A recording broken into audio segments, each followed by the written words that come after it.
Morning, Commissioner Sabas and Commissioner Kushni. You don't mind mic and video check, please? Good morning. Okay, thank you.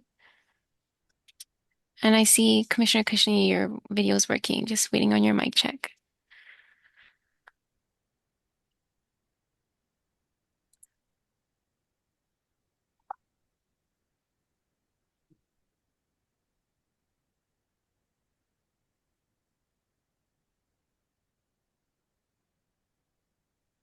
Okay, can you hear me? Yes, I can hear you. Thank you.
Good morning.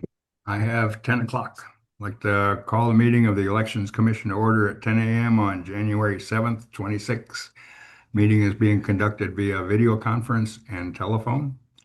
I would like to remind the commissioners to keep their cameras on for the duration of the meeting. I'd like to introduce new Commissioner Barbara Dalton, completing the term of Claire McAdam.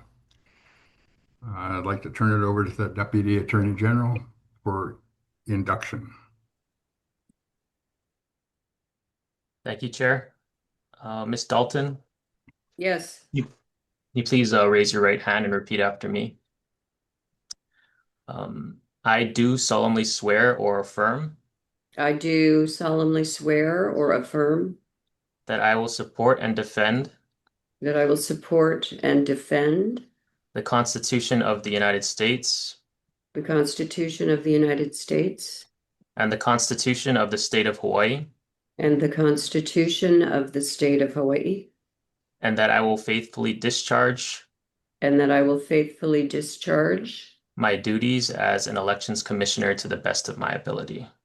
my duties as an elections commissioner to the best of my ability. Thank you. Thanks. Thank you, and welcome, Barbara. I would ask the secretary to call the roll, please. Okay. Commissioner Andrion, Here. Here. Commissioner Apana, Here. Commissioner Kushni, Here.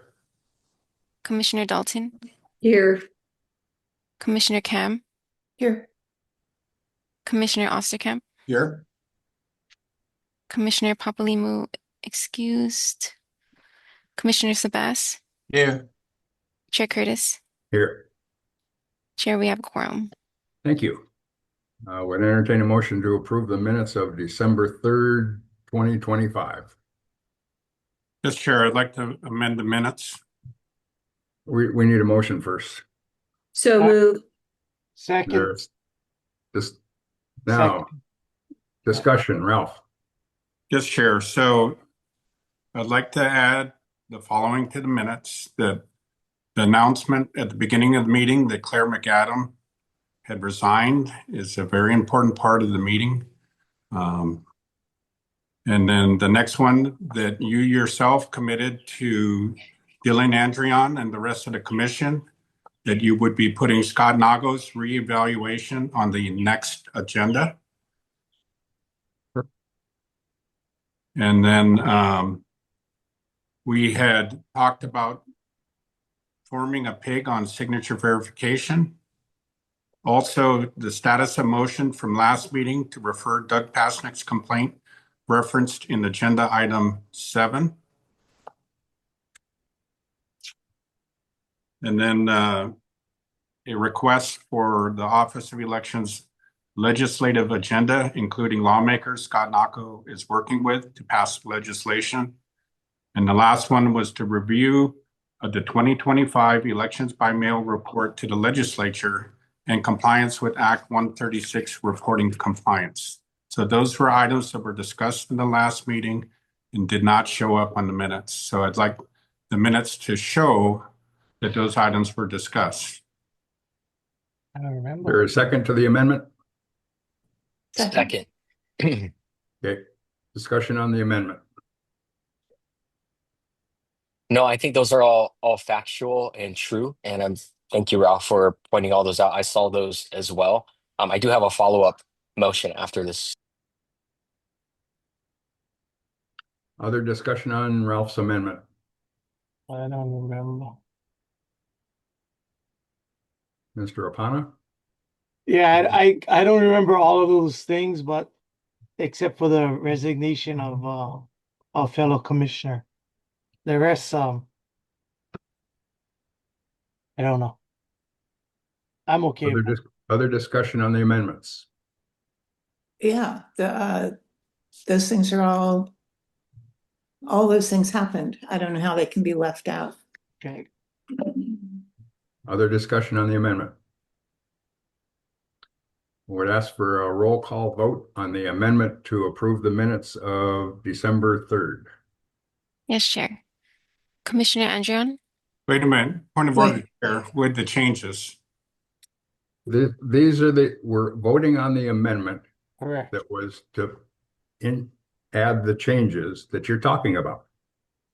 Okay, he's just asking because that's not how you stated the motion. That's all. He was clarifying. My vote is aye.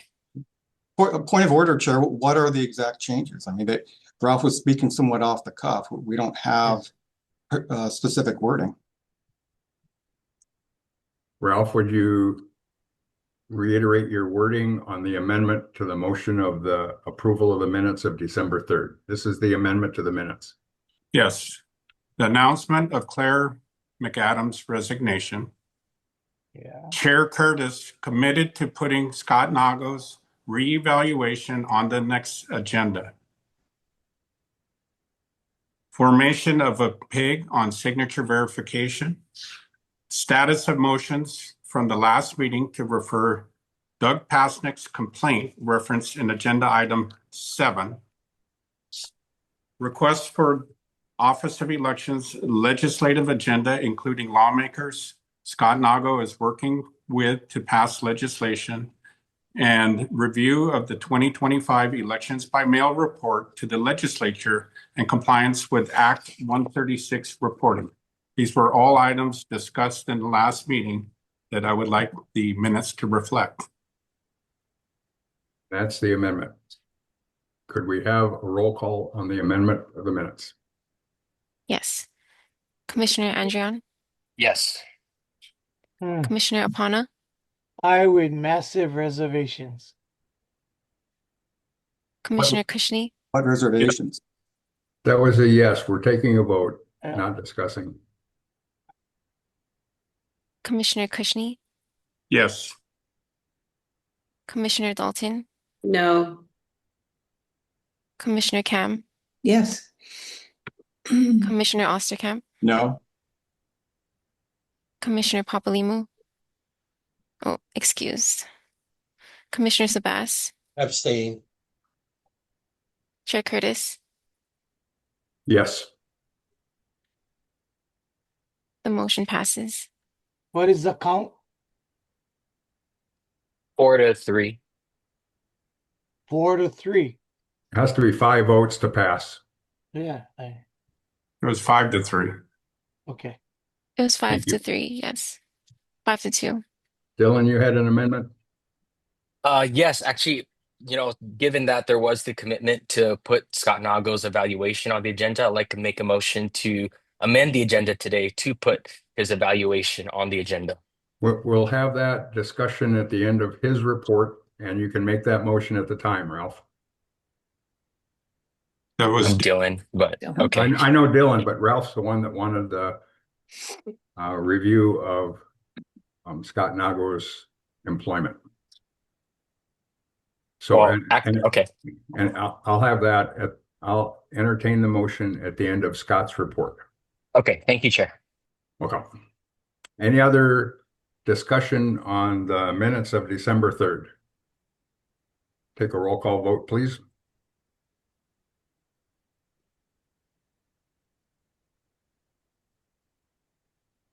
Is on the approval of the minutes as amended.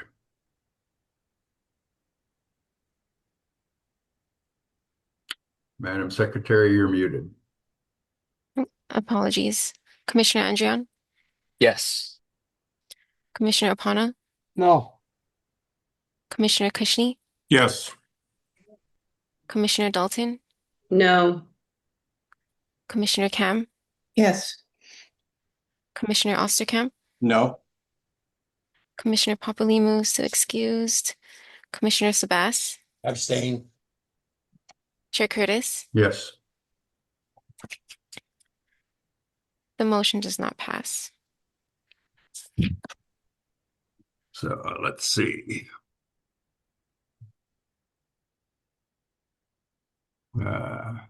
Next agenda item is a report from the Chief Election Officer. Point of That was order. circulated. I would ask for public comment regarding the report of the Chief Elections Officer that was published in the meeting package. Point of order, Chair. Yes, sir. So when the meetings are not approved, will you take them down, please, off the internet? We will mention them that they weren't approved. Can No, you put No, Ralph. no, when you not approve them in minutes and you're going to put them on the internet, that's something wrong with that. Ralph, you're out of order. I entertain public comment on testimony on the report from the Chief Election Officer. Madam Secretary? Yes. If you would like to testify, please click raise hand under reactions on Zoom.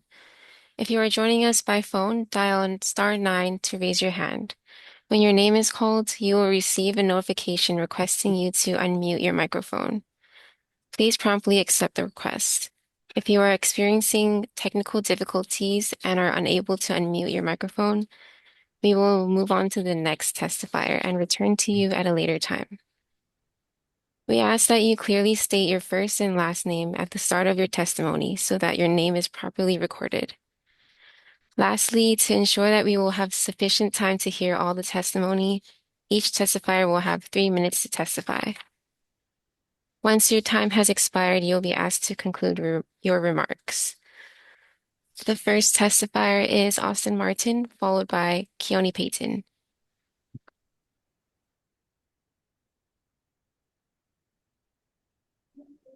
Mr. Martin. Thank you, Mr. Chair. Aloha. My name is Austin Martin. I'm the chairman of the Libertarian Party of Hawaii.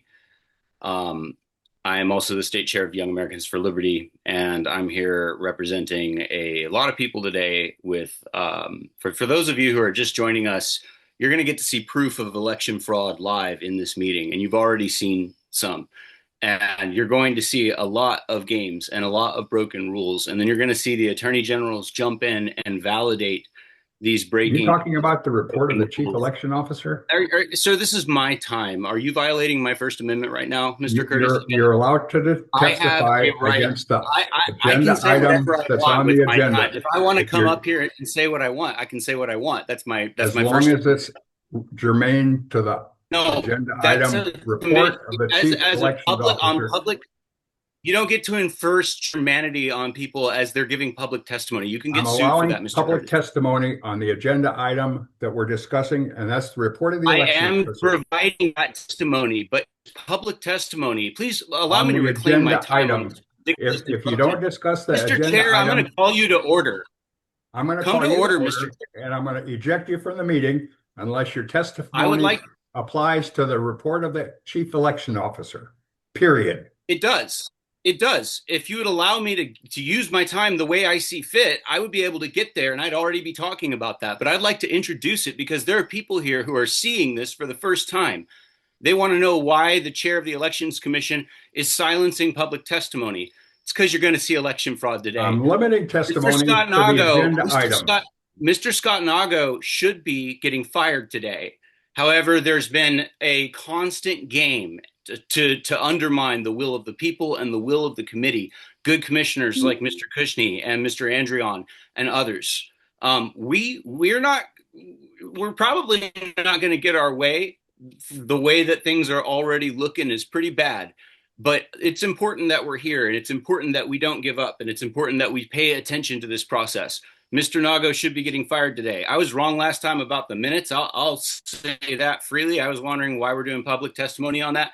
Well, it's because there's no secretary on the committee. They have an outside secretary managing the record for them, altering things. Like in this last meeting, a lot of things happened that weren't recorded in the minutes, and they just covered it up right in front of us all. That just happened just now, right? That is, in my opinion, fraudulent.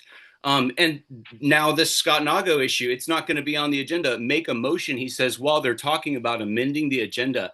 If you don't know anything about Robert's rules or about how meetings work or institutions like this, maybe you don't know just how egregious this is, but it is absolutely indefensible.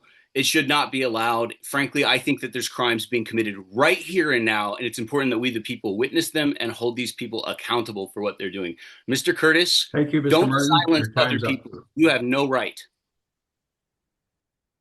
The next testifier is Keone Payton, followed by Junya Nakoa. Mr. Payton. Hello, everybody. Can you guys hear me? Yes, sir.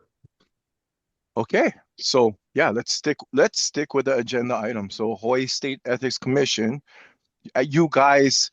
So what you guys do is you guys play this little game with people where you guys appoint people that will benefit and vote the way you guys want to benefit. We've seen it time and time again. Your new person is whatever you vote, whatever Osterkamp, I see that how you kind of pass the ball and you'll say, oh no, I voted to look into this, but you did not, Mike Curtis. You guys go behind our backs and call each other and text each other and say, this is the agenda. We need this many people to vote. And we want those records, sunshine law, because it violates. Now, digging into Junior Sabas's background, he's a lobbyist. That is a blatant ethical violation, right? Don't you guys think so? Section 84-13. It prohibits the state officials using these types of positions to give themselves a betterment to, he's called what is he called? He's a lobbyist, basically. He's a lobbyist. He works for Mahi Pono, James Kimoopana. Look them up. Okay, this is getting out of hand. And every time you guys appoint somebody in, they just vote the way you and Jeffrey Osterkamp vote. It's crazy. It's a violation of law. HRS 97.5 bans lobbyists from accepting contingent-based fees or gifts. So your whole anything that happens after this, We're going to do the deep dive. We're going to find the corruption. We're going to find you guys accepting these things. We're getting the FBI involved. We're getting the Department of Justice involved. You guys will be scrutinized under a microphone. So just wanted to let you guys know that. My time on this one. Thank you. The next testifier is Junior Nakoa, followed by phone number ending in 9202. Morning, Junior. Morning, you guys can hear me? Yeah. Okay, bro. Point of clarification, please do not cut me off, okay? I'm going to stick to the agenda, but I'm going to get to the agenda, yeah? So, give me my time. What is happening here, again, okay, the report and all the stuff that we are talking about is, we want the people, okay? This is the election year this year, yeah, Brother Mike, yeah? We want to build the confidence of the voters out there, okay? That their vote is going to get counted. Okay, I'm out here every day here in Lahaina to get these people out to vote because of what is happening to us here in Lahaina. And a lot of the stuff that's happening here in this meeting and many meetings that I have been attending since I brought up since this kind of actions has been brought up to me by you and a couple more commissioners. But you know what? Those commissioners no longer are here right now. Yeah. The new commissioners, yeah, I'm brand new to this thing. There has been 3 brand new commissioners since I've been here. Okay, so there's a lot of things that we gotta get them, Mike, that we gotta talk to refresh a lot of these new members, commissioners, refresh a lot of the people who are voting, our right, okay? What we want, okay? So again, please, this report, make it public. Make sure we all know what's going on. Make sure it's not done behind closed door like Brother Painkiller just was saying. As much as I'm so sick and tired, I'm sick and tired of things done under the table here on Maui and behind closed doors. So I call them out. Yeah, I do that every day here in our county council. Okay, I do them at the DHHL meetings. I do them at OHA meetings. This is one of the worst commission meetings I've ever attended. Planning commission meetings here on Maui. And I'm gonna be saying this, we as the people of Hawaii, okay, we have the right to use these 3 minutes to get to our point. Not with you cutting us off every damn time. Okay, and I'm trying to just stay as calm as possible because I want you especially, and I want everybody else inside the commission and who's listening, what's happening. Because I'm going to be all day listening to this thing, and I'm going to testify when I can. Okay, brother. Mahalo. Thank you, Junior. The next testifier is phone number ending in 9202, followed by Jen.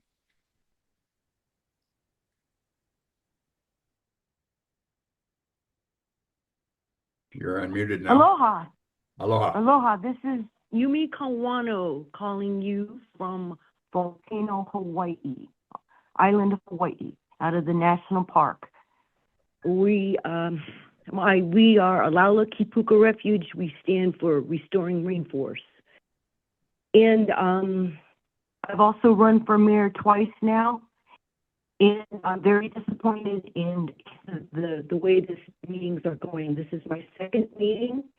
I think there should be more brotherly love and courtesy.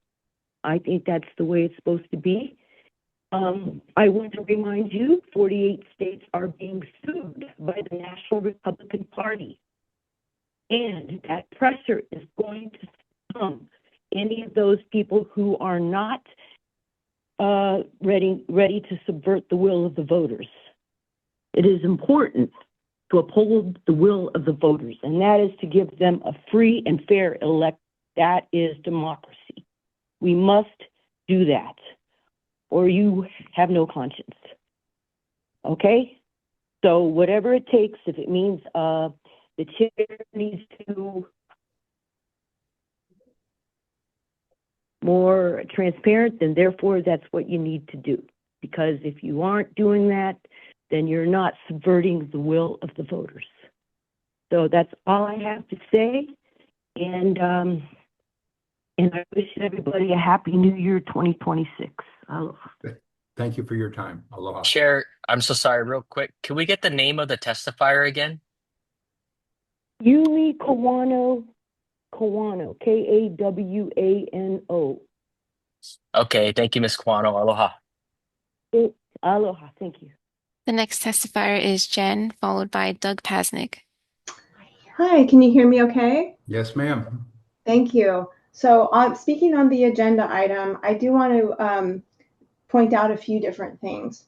So first of all, I was looking through this. I didn't read the whole entire thing like word by word, but I was looking through it, and it talks about, following the National Voter Registration Act of 1993. I think that's what it is. And it talks about the registration of voters. Okay, so the registration of voters on Maui and the voter rolls are not available for the database. I mean, it's not available for the official observers to look through. So it's kind of a closed system. And I believe that RNC, the Republican National Committee, is suing Hawaii for those rolls because they're not sharing them. Okay, that's whatever. I think the last speaker spoke on that. But what I wanted to point out with this is that it starts with the voter rolls, because it starts with those ballots being sent to everyone on the voter rolls, correct? So what I wanted to talk about is this idea that chain of custody somehow starts with this signature verification that's only verified through the voter rolls. Now, if observers can look at those databases of the voter rolls before and after an election, that might be one thing, but the fact is we don't get to see that. So it's kind of a black hole as far as any kind of security. It could be anything. And as far as I understand it, the people who may leave the island have to tell the election office to take their name off those rolls. That never happens. So there's a lot of people on there that get ballots. People already have testified about this. They get ballots from people that never have lived in their place or no longer lived there for many years and whatever. So we have to have an accounting of ballots. We have to have a chain of custody that starts with the ordering of ballots and follows it all the way through. I believe that those ballots have an identifier on them, so we should be treating them like bonds or securities, that they cost something. And that's the voter, the will of the people, the voice of the people. And so following it through the beginning, from the ordering of these ballots, how many ordered and so on, when they are dropped off in those secure locations like the post office, we have to have those receipts. How many were dropped off? How many were picked up? How many were returned? All of this is pertaining to this idea that we have an accounting of every ballot. And the ballot returned and the ones that were destroyed and so on. We need an accounting of everything so that we can trust that the ballots that went out were only to those voters who are allowed to vote and not to everyone. And where did those ballots go? So thank you so much for allowing me to speak. Aloha. Thank you, Jen. Aloha. The next testifier is Doug Pasnick. Morning, Doug. You're muted. There you go. Morning, Chair. Can you hear me? Yes, sir. Thank you. Chair and Commissioners, the Director of National Intelligence has repeatedly warned that foreign adversaries exploit unverifiable elections to undermine democratic legitimacy. Much of that focus is rightly placed on cyber and electronic threats, but there's a quieter and equally dangerous vulnerability that requires your attention here: the failure of basic ballot custody controls and the failure of accountability when these controls break down. Foreign interference does not begin with hacking. It begins when elections cannot be independently verified. Your own Permitted Interaction Group reports confirmed that the 2024 general election was unverifiable. Required records were missing, chain of custody documentation was incomplete or non-existent, And in Hawaii County alone, more than 19,000 ballot return envelopes were unaccounted for with no auditable trail explaining their absence. That's not speculation, that is documented fact. When ballots cannot be accounted for, it does not matter whether the cause is human error, administrative failure, or malicious intent. The condition is the same. The vulnerability exists and vulnerabilities are exploited. Since 2020, testimony warned this commission that foreign interference need not appear only as cyber intrusion. It could also arise through breakdowns in custody, auditing, and certification processes. And those warnings were entered into the record, but no investigation or corrective action followed. Raising these concerns is not foreign interference, it's how foreign interference is prevented. The adversary benefits when oversight bodies decline to act, when deficiencies are normalized, and when accountability is deferred. In that environment, the effect is indistinguishable from external interference. Legitimacy erodes, confidence collapses, and the system becomes vulnerable by design. The Chief Election Officer's 2025 Status of Operations Report offers broad assurances about security and process, but it does not address the deficiencies your PIG reports identified: missing custody records, unresolved ballot discrepancies, and certification without reconciliation. There's no corrective plan, no accountability framework, and no acknowledgement that the election was unverifiable.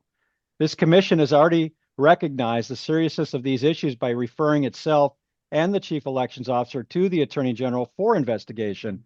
That investigation is pending. This testimony builds on the record and makes one point clear: an unverifiable election is already compromised in effect, regardless of the cause.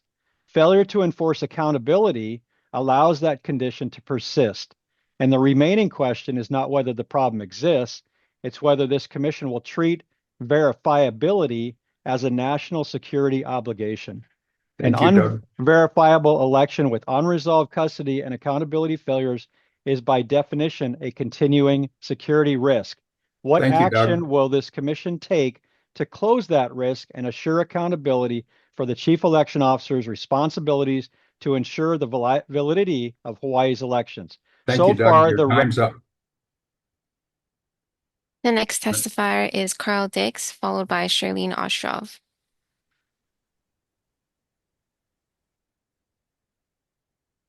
Carl, good morning. Carl, you're still muted. There you go. Morning. Good morning. Yeah, this going back to before the election 2024, Scott Nagle was never reappointed properly.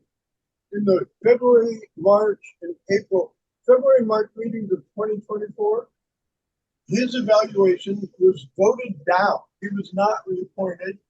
Yet in April, he was reappointed by a letter to the Department of Accounting and General Services. That's the problem with the 2024 election, the 2020 elections, is Scott Nagle is continued to be put back in there by politicians and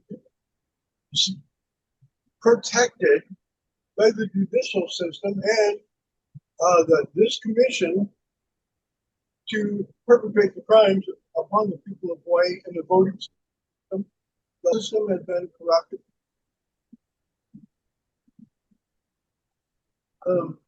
Until we get rid of Scott Nagle, nothing.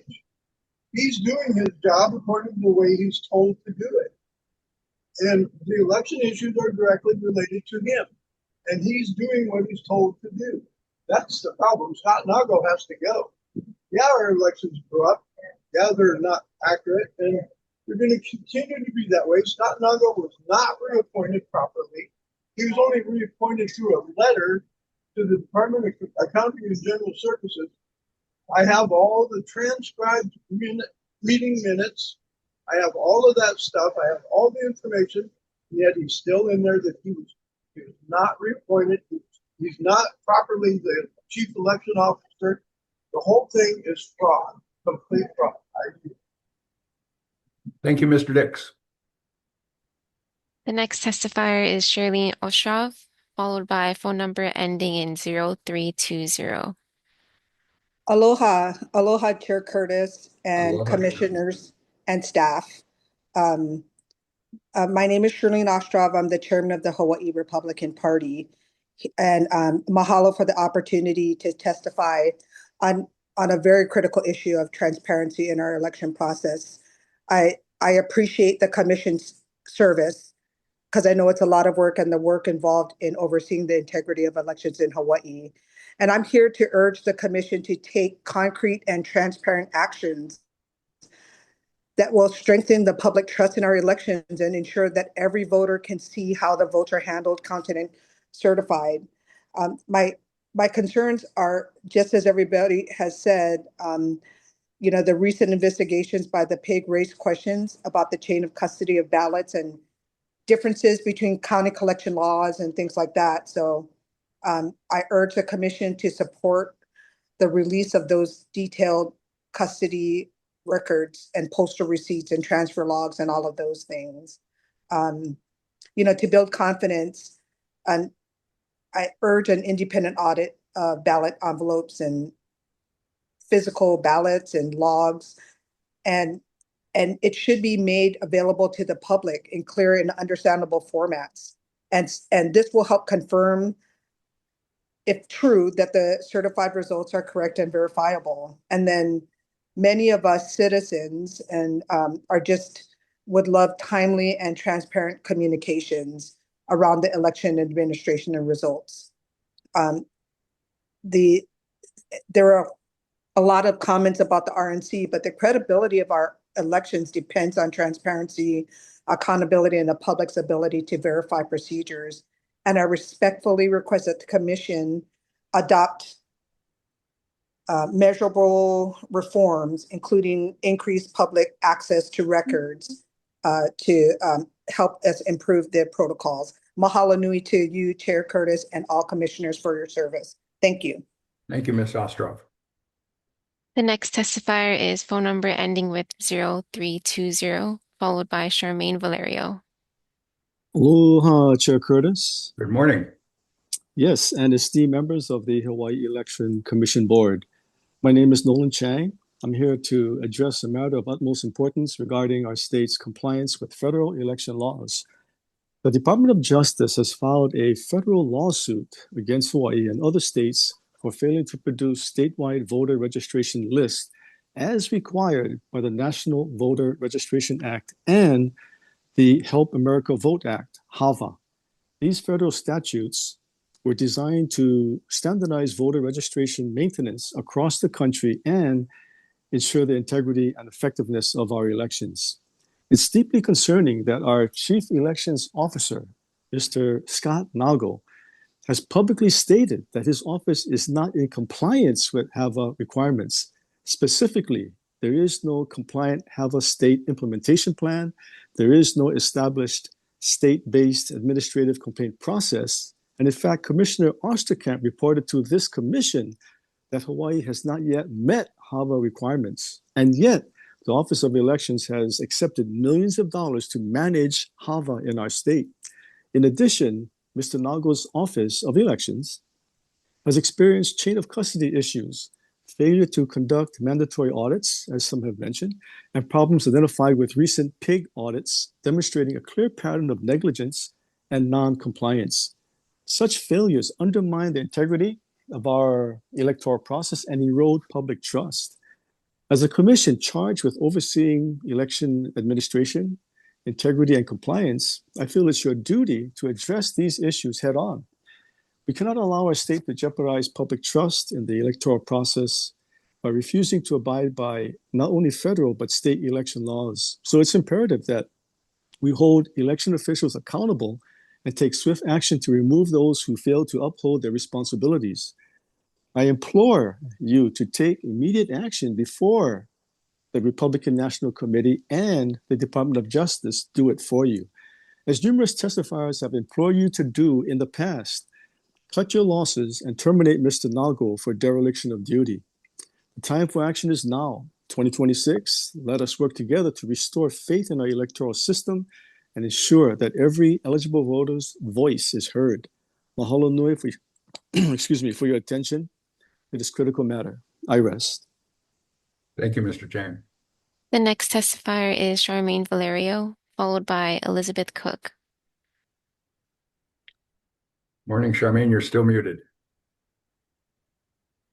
Morning, Charmaine, you're still muted. Can you hear me? Yeah, Hello, there you go. everyone. My name is Charmaine Valerio, and I am with the Eva Beach Neighborhood Board.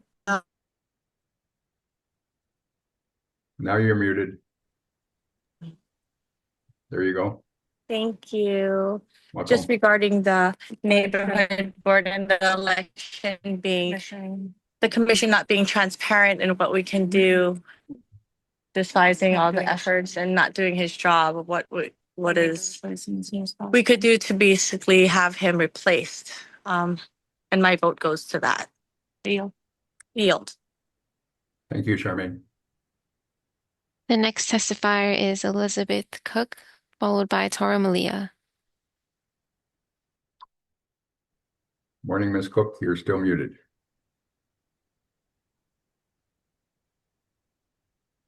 Elizabeth Cook. There you Hello. go. Yeah, my name is Elizabeth Cook, C-O-O-K. And thank you for allowing me to testify. When the righteous are in authority, the people rejoice, but when wicked man rules, the people groan. On the afternoon of November 5, 2024, I observed hundreds of voters standing in the heat at the Civic Center waiting to vote. I inquired for the reason the line was not moving and was told they had run out of ballots and had to wait for more ballots to be delivered from Hilo. The wait was about 2 hours. I was not there the whole time of the 2 hours. I had voted earlier. Meanwhile, more voters were arriving. Some left, but hundreds of Hawaii voters waited for more than 2 hours for an opportunity to cast their ballots in person. Now, I have been told it was not ballots they ran out of, but something else. I don't believe it. They could have printed forms, but the ballots had to be original. That they had to come from Hawaii, from Hilo. Now I hear that there is a 19,000 ballot discrepancy between, I'm not sure exactly how that, between the number of ballots cast and the number of ballots counted in Hawaii County, or what happened. Was my vote counted? I mean, I can verify that it was received, but was it counted? Why has there not been an audit? When will the voters be made privy to the investigation and audit of the 2024 election? When will we, the voters, receive a full accounting and audit of ballots? We, the people of Hawaii, demand the resignation of Scott Nago, resignation of Chair Curtis, count the vote with observers, chain of custody for all counties, promote a new chairman, hire a new chief elections officer, independent outside audit, and a return to local precincts one election day, paper ballots hand counted and reported on the same day. Ask the voters what they think. Put the question on the ballot. Do you fear a shortage of volunteers? I and many others will gladly make ourselves available. Voting machines and counting machines have not made elections more efficient. On the contrary, they have complicated them and provided increased opportunity for errors and fraud. Are the errors because of laziness, incompetence, or maladministration? It really doesn't matter. If it's messing with the election, if it's messing with our vote, thank you for letting me testify, sincerely. Yeah, I pass. Thank you for your time. The next testifier is Tara Malia, followed by Jamie Detweiler.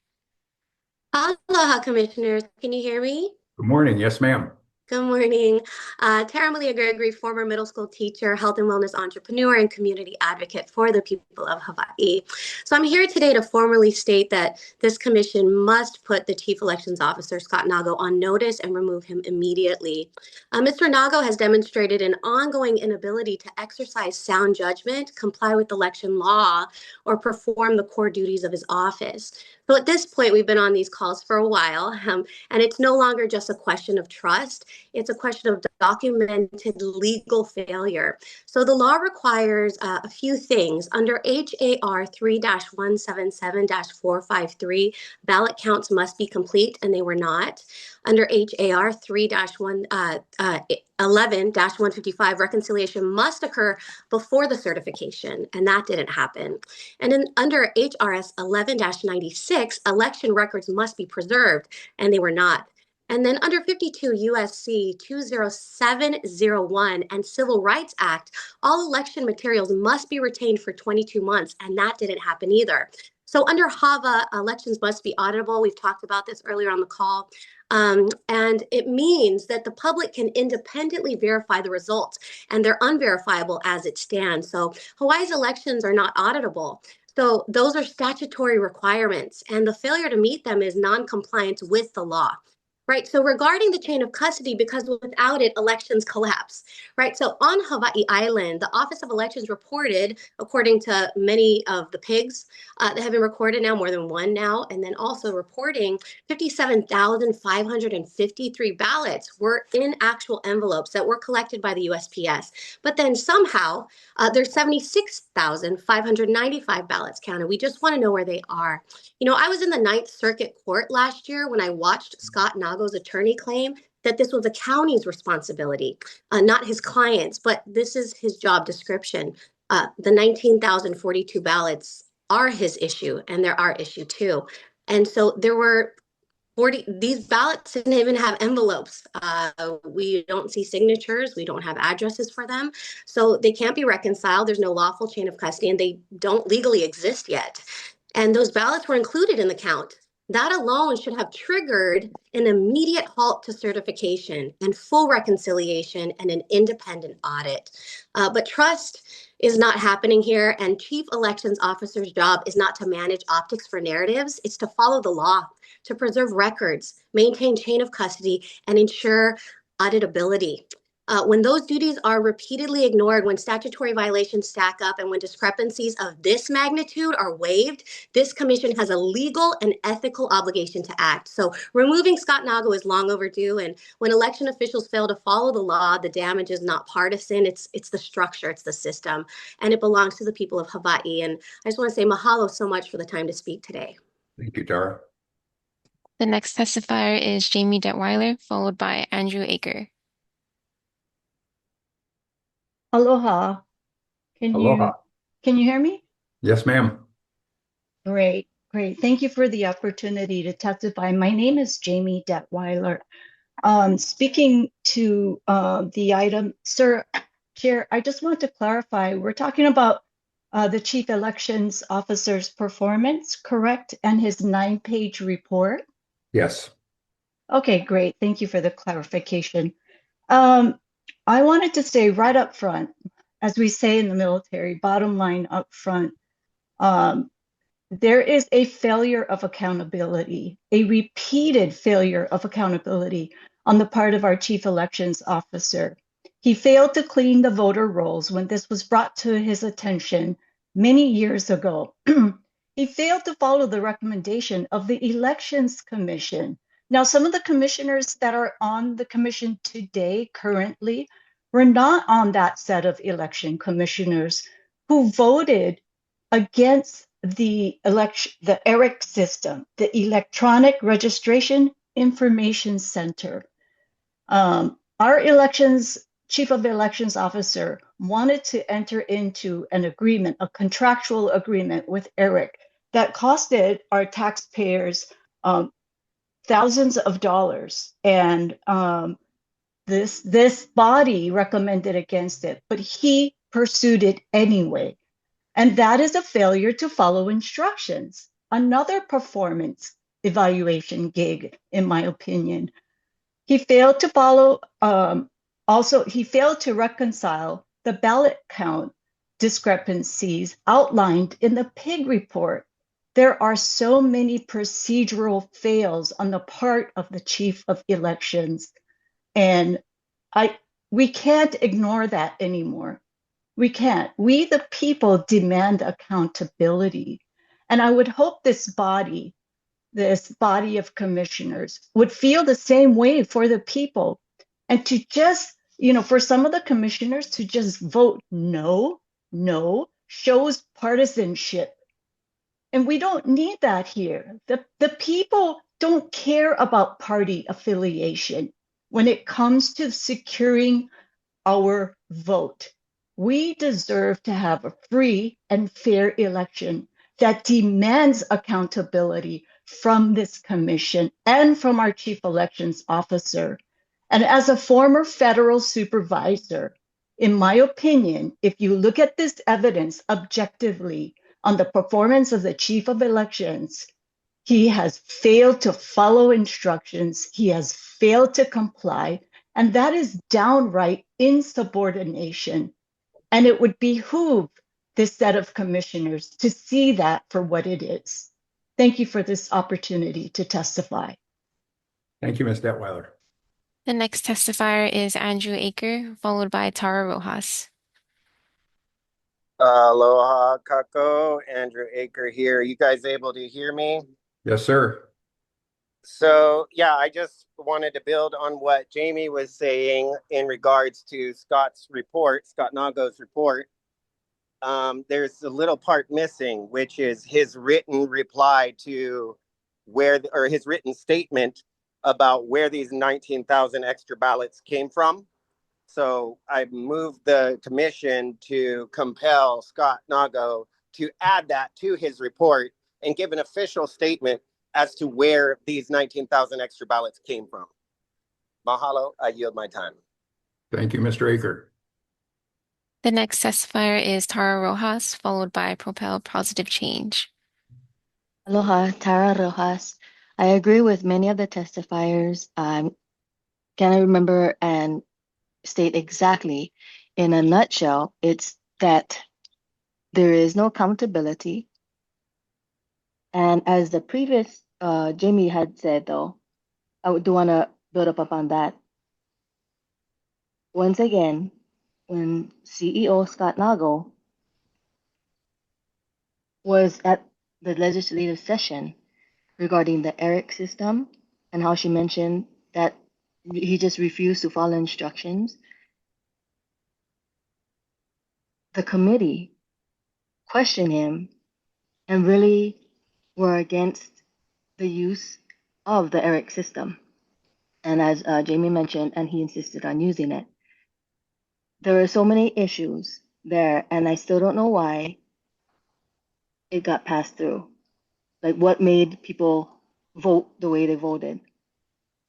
Kind of very similar to what we're experiencing now in these elections commissions meetings, where the discussion proves what's happening. Everybody can see what's happening, and yet for some reason or another, we have the few commission board members seeing what we, the people, are seeing and vote accordingly. And yet, it should be unanimous, not just a few, but the whole board, the majority of the board. And yet it's not. Why? Why are the votes that are against the people's will overriding? Why are they even happening? So when you take the analogy of the fox guarding the hen house, we're literally we're urgently screaming, saying exactly what's happening. But because the fox is guarding the hen house, the fox is saying, no, nothing's happening. And in this case, the fox wrote a 9-page letter saying on paper, this is not happening. Yet there's no accountability. And the fox running a hen's house, the hens, the people are still saying there's a danger. Remove this danger. Remove the CEO and your own chair, yourself, chair. And it's not happening. You guys vote against it. The commission, board, the commission members that are with the people see it and are saying, yes, please remove the two foxes, but yet it's not happening. So with that, I'm going to say, please remove the CEO and the chair for accountability because we see what's happening.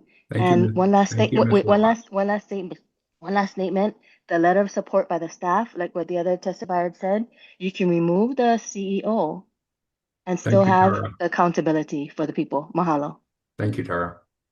The next testifier is Propel Positive Change, followed by Cheryl Toyofuku. You're muted. There you go. Aloha, can you hear me now? Aloha, yes. Thank you, Chair Curtis. Appreciate it. My name is Victoria Thompson. I am from Big Island, currently in Oahu with some beautiful people doing some very charitable work. I have been coming to these meetings for a year now, and I've been witnessing, seeing the discrepancies. I've talked to people, they've approached me, and for this to have gone on for over a year now is unacceptable. We have other people in the community who have applied for the chief elections commissioner position. He's not doing his job. We wouldn't have these people showing up. I wouldn't be showing up for a year now if there wasn't something wrong. Because there's something wrong, I keep showing up. I think we should save everybody's time and move on with a new elections commissioner. It shouldn't be that big of a problem to fix. We shouldn't have to keep coming for a year to get this resolved. Having over 19,000 ballots from Big Island and no chain of custody on Maui or Oahu, those are discrepancies that are quite alarming. And I think everybody here can testify to one way or another in which they have witnessed some sort of election transparency or inability of being transparent from the elections commissioner, chief elections officer, and the county clerk. So I'm going to urge this council to, as they can, are an at-will employer for the chief elections officer to replace him immediately because this has gone on for far too long. And I yield. Thank you. Thank you for your time. The next testifier is Cheryl Toyofuku, followed by Brennan Cabral. Good morning and aloha, Chair and Commissioners. I just want to quickly testify as a mother, as a grandmother, as a healthcare advocate. And, as a kupuna, I've campaigned for many, many candidates, both legislatively, representatives, senators, governor, executive branch governor, and so I am very passionate about fair and free elections that are run with integrity and accountability. I just really appreciated the testimonies from Tara and Jamie and the other knowledgeable researchers. And we do just want to know that we have researched. We are aware of what's going on. And so just please, please do what is Pona for Hawaii. Thank you so much. Thank you, Ms. Toyofuku. The next testifier is Brennan Cabral, followed by Craig Spencer. Thank you. Can you hear me? Yes, sir. Good morning. Okay. I have a hard time seeing second parts, but as you can see, I have handicaps. I'm paralyzed. Yeah. I have a hard time seeing second parts. But each testifier in this meeting, I second that. I agree to everybody who said that. I agree to everybody that said something today. And as a disabled person, if you cannot go down in person to vote, get an absentee ballot. And if you can, and if you're able body, you should go down there and vote in person. There shouldn't be any mail-in ballots for everybody. So that's how disrespectful to me. Because if I could, and all able body, I'll walk myself down there and vote. So like I said, to anybody who testified today, I agree with everybody else. Thank you so much. Thank you, Mr. Cabral. The next testifier is Michelle Stefanik, followed by Magaso William Dennis. Can you hear me? Yes, ma'am. Okay. Good morning. In regards to the CEO's report, the report states that the subject is status of operations. What the report does not address are the failures that have already been identified and what remedies he is or has created to ensure that they don't happen again. This report doesn't say how he's going to ensure that our elections are fair, transparent, and accurate.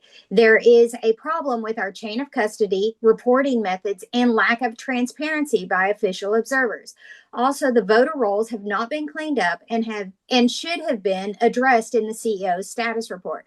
I watched an interview on PBS where the CEO stated that he cannot just remove people from the rolls, and he relies only on people to inform him that they need to be removed. I would disagree with that process. It is his duty to ensure our voter rolls are accurate. The CEO should be creating a process to clean up the rolls. He could form a team to reach out to each voter that is inactive and ask if they still reside at the same address and if they want to stay on the roll. He could work with government offices to cross-reference addresses or death certificates that have been issued. Maybe the CEO should work with the Department of Vital Statistics to receive the list of the death certificates or cross-reference with the DMV license database. The point is, if the CEO wanted to have fair, transparent, and accurate elections, he would be more proactive to resolving the failures that have already been identified. For this reason, I'm requesting that the Commission present a motion and vote to remove Scott Nago today from his position since he's failing to do his job. Additionally, I'd like to request that the Chair Curtis either step down or the commissioners vote on removing him from his position. He blatantly left off from the agenda Scott Nago's review, even after having said he would add it to the next meeting. Chair Curtis is consistently doing everything he can to prevent this commission from securing our elections and identifying where there has been failures in the past. There are too few items on the agendas and things are not getting resolved. They just keep going on and on.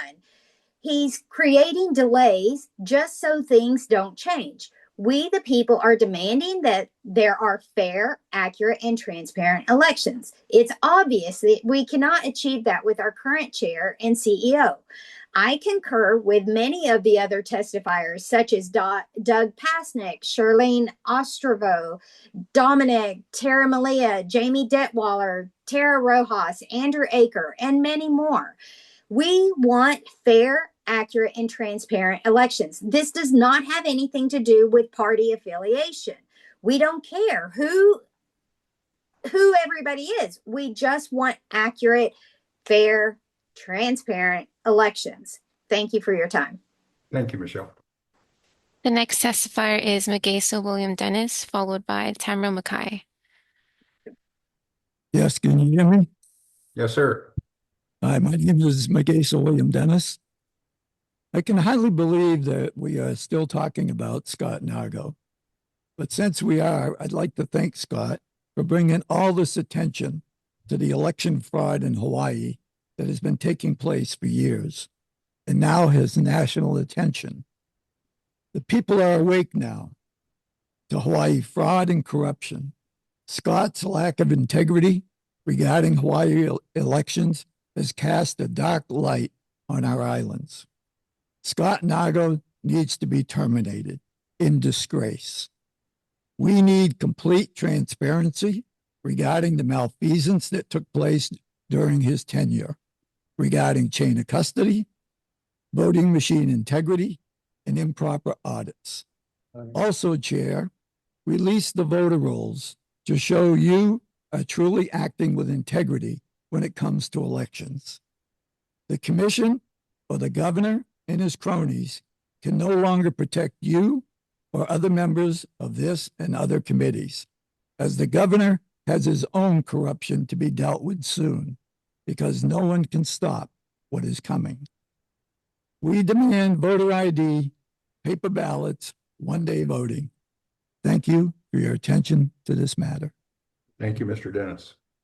The next testifier is Tamara Mackay, followed by Kay Howe. Aloha, Commissioners. My name is Tamara Mackay, and I'm here today to address the report submitted by the Chief Elections Officer for review of the Office of Elections. I know that what I'm going to say is that it becomes, unimportant to some of those commissioners, as I do see that they're not really paying attention to all of the testimony here. The Chief Election Officer has failed to conduct adequate due diligence, and the report submitted does not meaningfully address the concerns raised by the citizens, nor does it reflect the serious effort to investigate or resolve them. Equally troubling is the response or lack thereof from this commission. If the voices of the people truly mattered, action would be taken as required by law, not delayed, minimized, or procedurally avoided. When citizens follow proper channels, submit evidence, and raise formal concerns, these concerns deserve review and resolution and not dismissal. I want to specifically address the vote to reject corrections to the meeting minutes. Voting no to corrections that simply reflect what occurred, particularly when the meeting was recorded, is absolutely baffling. Correcting minutes is not about opinion, it's about accuracy. And refusing to correct the record when evidence exists only validates concerns about intent and demonstrates a lack of commitment to transparency, integrity, and accountability. That concern is heightened when a commissioner who was not present for the meeting votes against amended minutes without seeking clarification. That vote occurred immediately after being sworn in to uphold the Constitution of the state and this country. When such votes consistently mirror those of another commissioner, the appearance is not one of independent judgment, but of predetermined alignment. The public is left asking a very simple question: why would transparency and voter integrity not be priority? The nation is watching Hawaii. These concerns have been evaluated by citizens and promoted for national attention. How this commission chooses to act or not act will define whether Hawaii is viewed as a state that upholds election integrity or avoids accountability. This is not about politics. This is about law, duty, and the voice of the people. And I urge this commission again to act transparency, act independently, and in accordance with the law. Mahalo. Thank you, Ms. Mackay. The next testifier is Kay Howe, followed by Craig Spencer. Aloha, can you hear me? Aloha, yes, ma'am.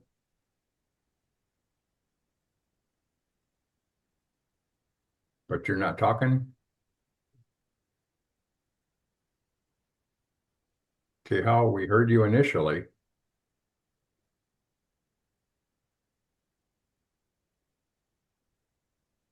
Okay, how going once? Okay, how going twice? We can come back to Kehau. The next testifier is Craig Spencer, followed by Jarek Medeiros. Mr. Spencer. Hi, Commission. Can you hear me? Yes, sir. All right. Thank you for the time to testify today, and it's good to see everyone again. Contrary to many of the testifiers today, I'd like to thank Scott Nago for his public service to the state. So thank you, Scott, for not handing over sensitive voter information data to the U.S. Department of Justice, and at the request of the U.S. Attorney General as well, demanding sensitive voter data for Hawaiian voters be turned over.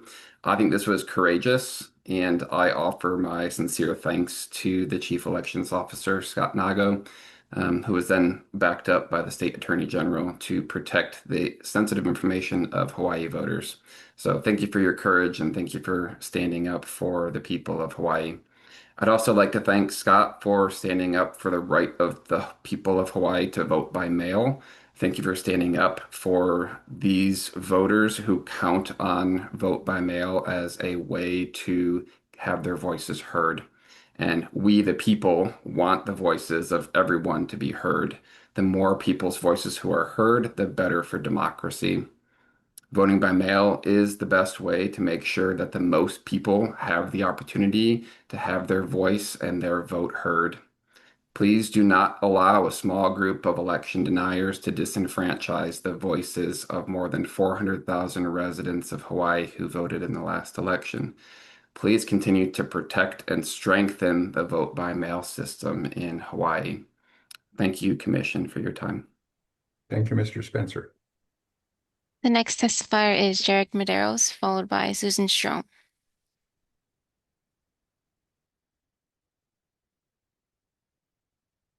Aloha. Aloha. Guess- yeah, the last guy that had testified is a paid guy. Scott Nago did wrong. Our voices are not being heard. He's saying that you want to hear everybody's voices. One day, voting in person is the only and right way to do it. Or the state just remove themselves from an election process. Let the county handle their own counties and let the state do whatever they like with the state. Put the elections back in the county offices where it belongs, because we didn't have this kind of problems where the state commission have people on there where their job is just to oppose every motion that is made. Doesn't make sense. It's just a bunch of crooks trying to keep this crooked system working. You know, like it's time to give them back to the county because we never have these problems. Scott Nago should go to jail. So should the commissioners that is always voting, opposing the motions that are put in place. Man, we should start filing lawsuits against you guys who is violating our rights to have a fair election process. Man, I hope things start to change because it looks like the government is coming down on you guys. And we'll be there to testify in favor of them putting you guys in prison. But yeah, thanks anyway. Thanks, guys. Thank you, Mr. Medeiros. The next testifier is Hope, followed by John Elliott.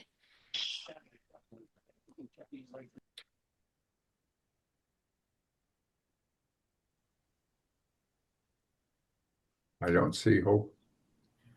There's two Hopes here, Chair Curtis. Okay, you're the one then. Okay, aloha. Aloha. Especially you Big Islanders. What we see here is election fraud, voter fraud, and non-transparency by the CEO of the election office. I've been watching your meetings for a while due to a young lady that introduced me to the 19,000 ballots that are missing. I have already sued Scott Nago and John Hendricks, our county clerk, in the past. Scott Nago, he doesn't do transparency. He doesn't email me. He won't call me back.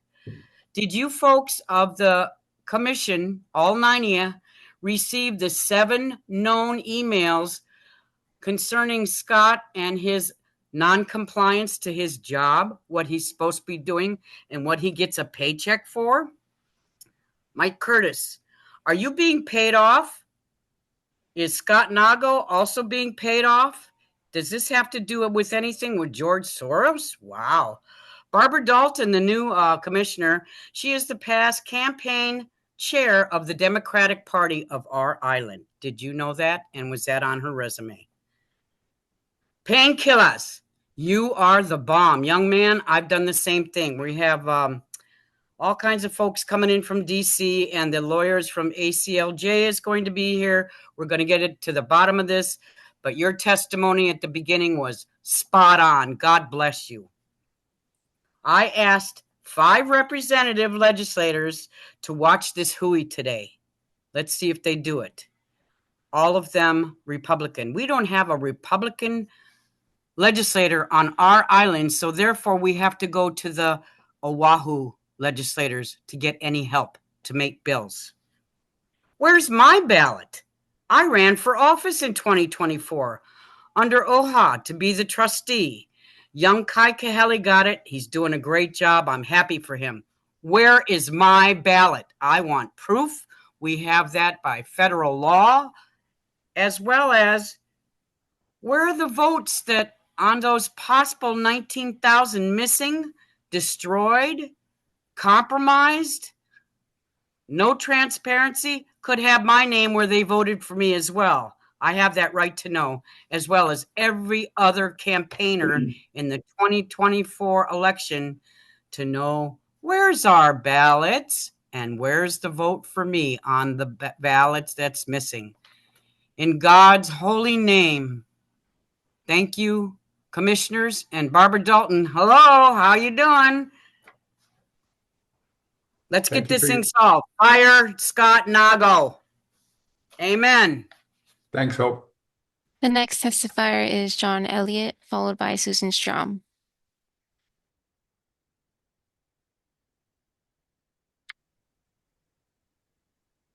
Morning. Aloha. John Elliott could not be here. He gave his time to me. Kudos to everyone who is testifying. Elizabeth Cook at the beginning, she even quoted scripture. But she and I did the 2024 election together, and John was there with us as well. And the Lord and his son Jesus was there as well. Those people stood in line, commission, waiting for new ballots to come from Hilo.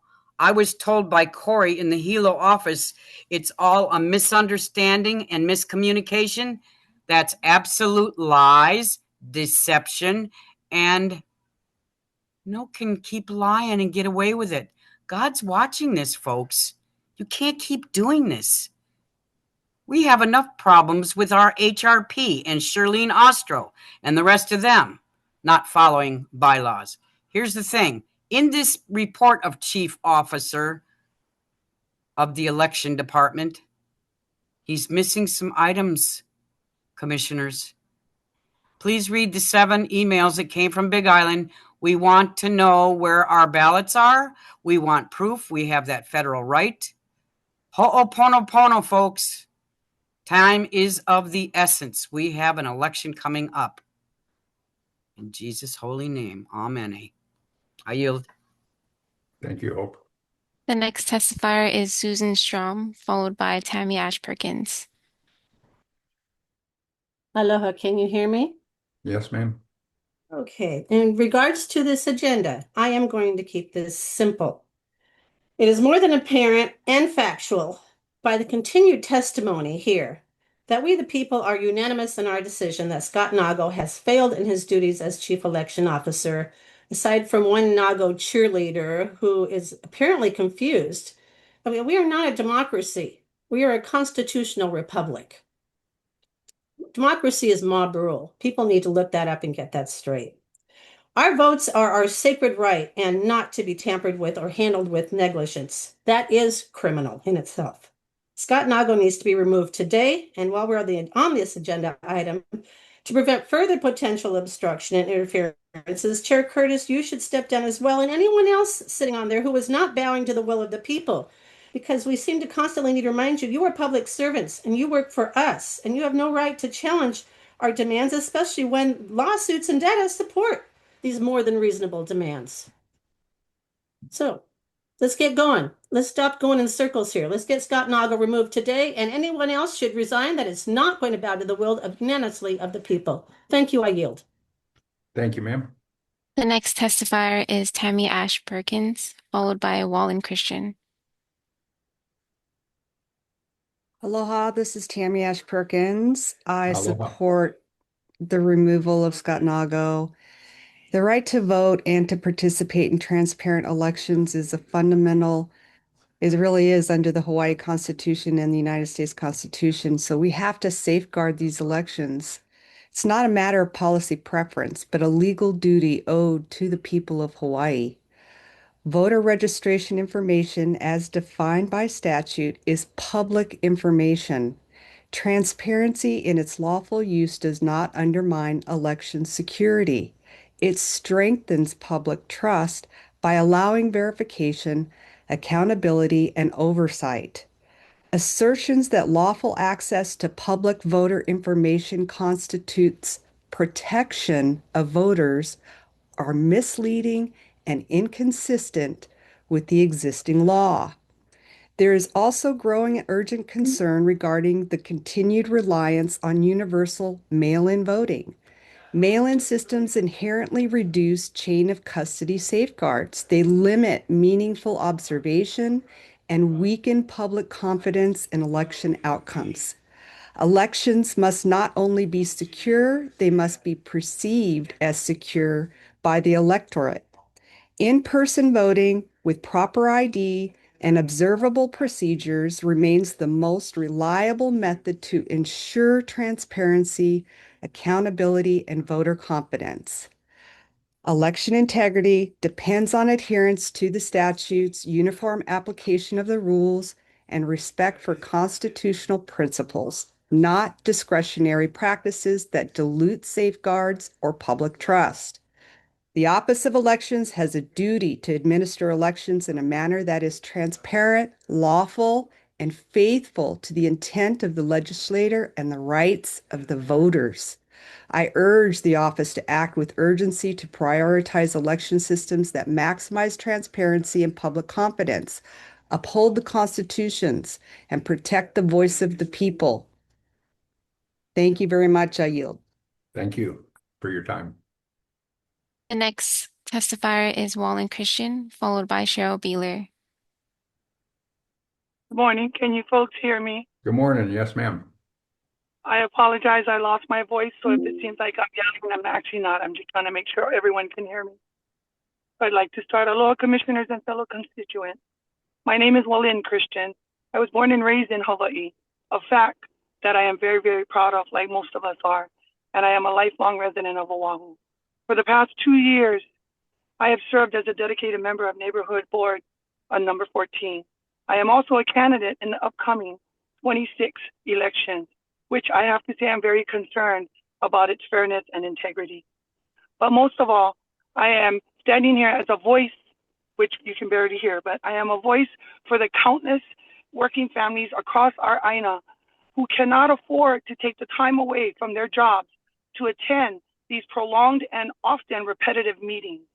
Month after month, I have witnessed irrefutable evidence and heard heartfelt testimonies from our community members, most of us who are coming on here month and month and month again. The solution is very simple and clear, commissioners. We must remove Chief Elections Officer Scott Nagle from his position and replace him with a leader of unwavering integrity, one who truly serves the people, prioritizes transparency, and is fully accountable to those he or she represents, which is the people. To the commissioners who have repeatedly voted against the express will of the people and in defiance of the law, your actions have eroded public trust at a time when it is needed most.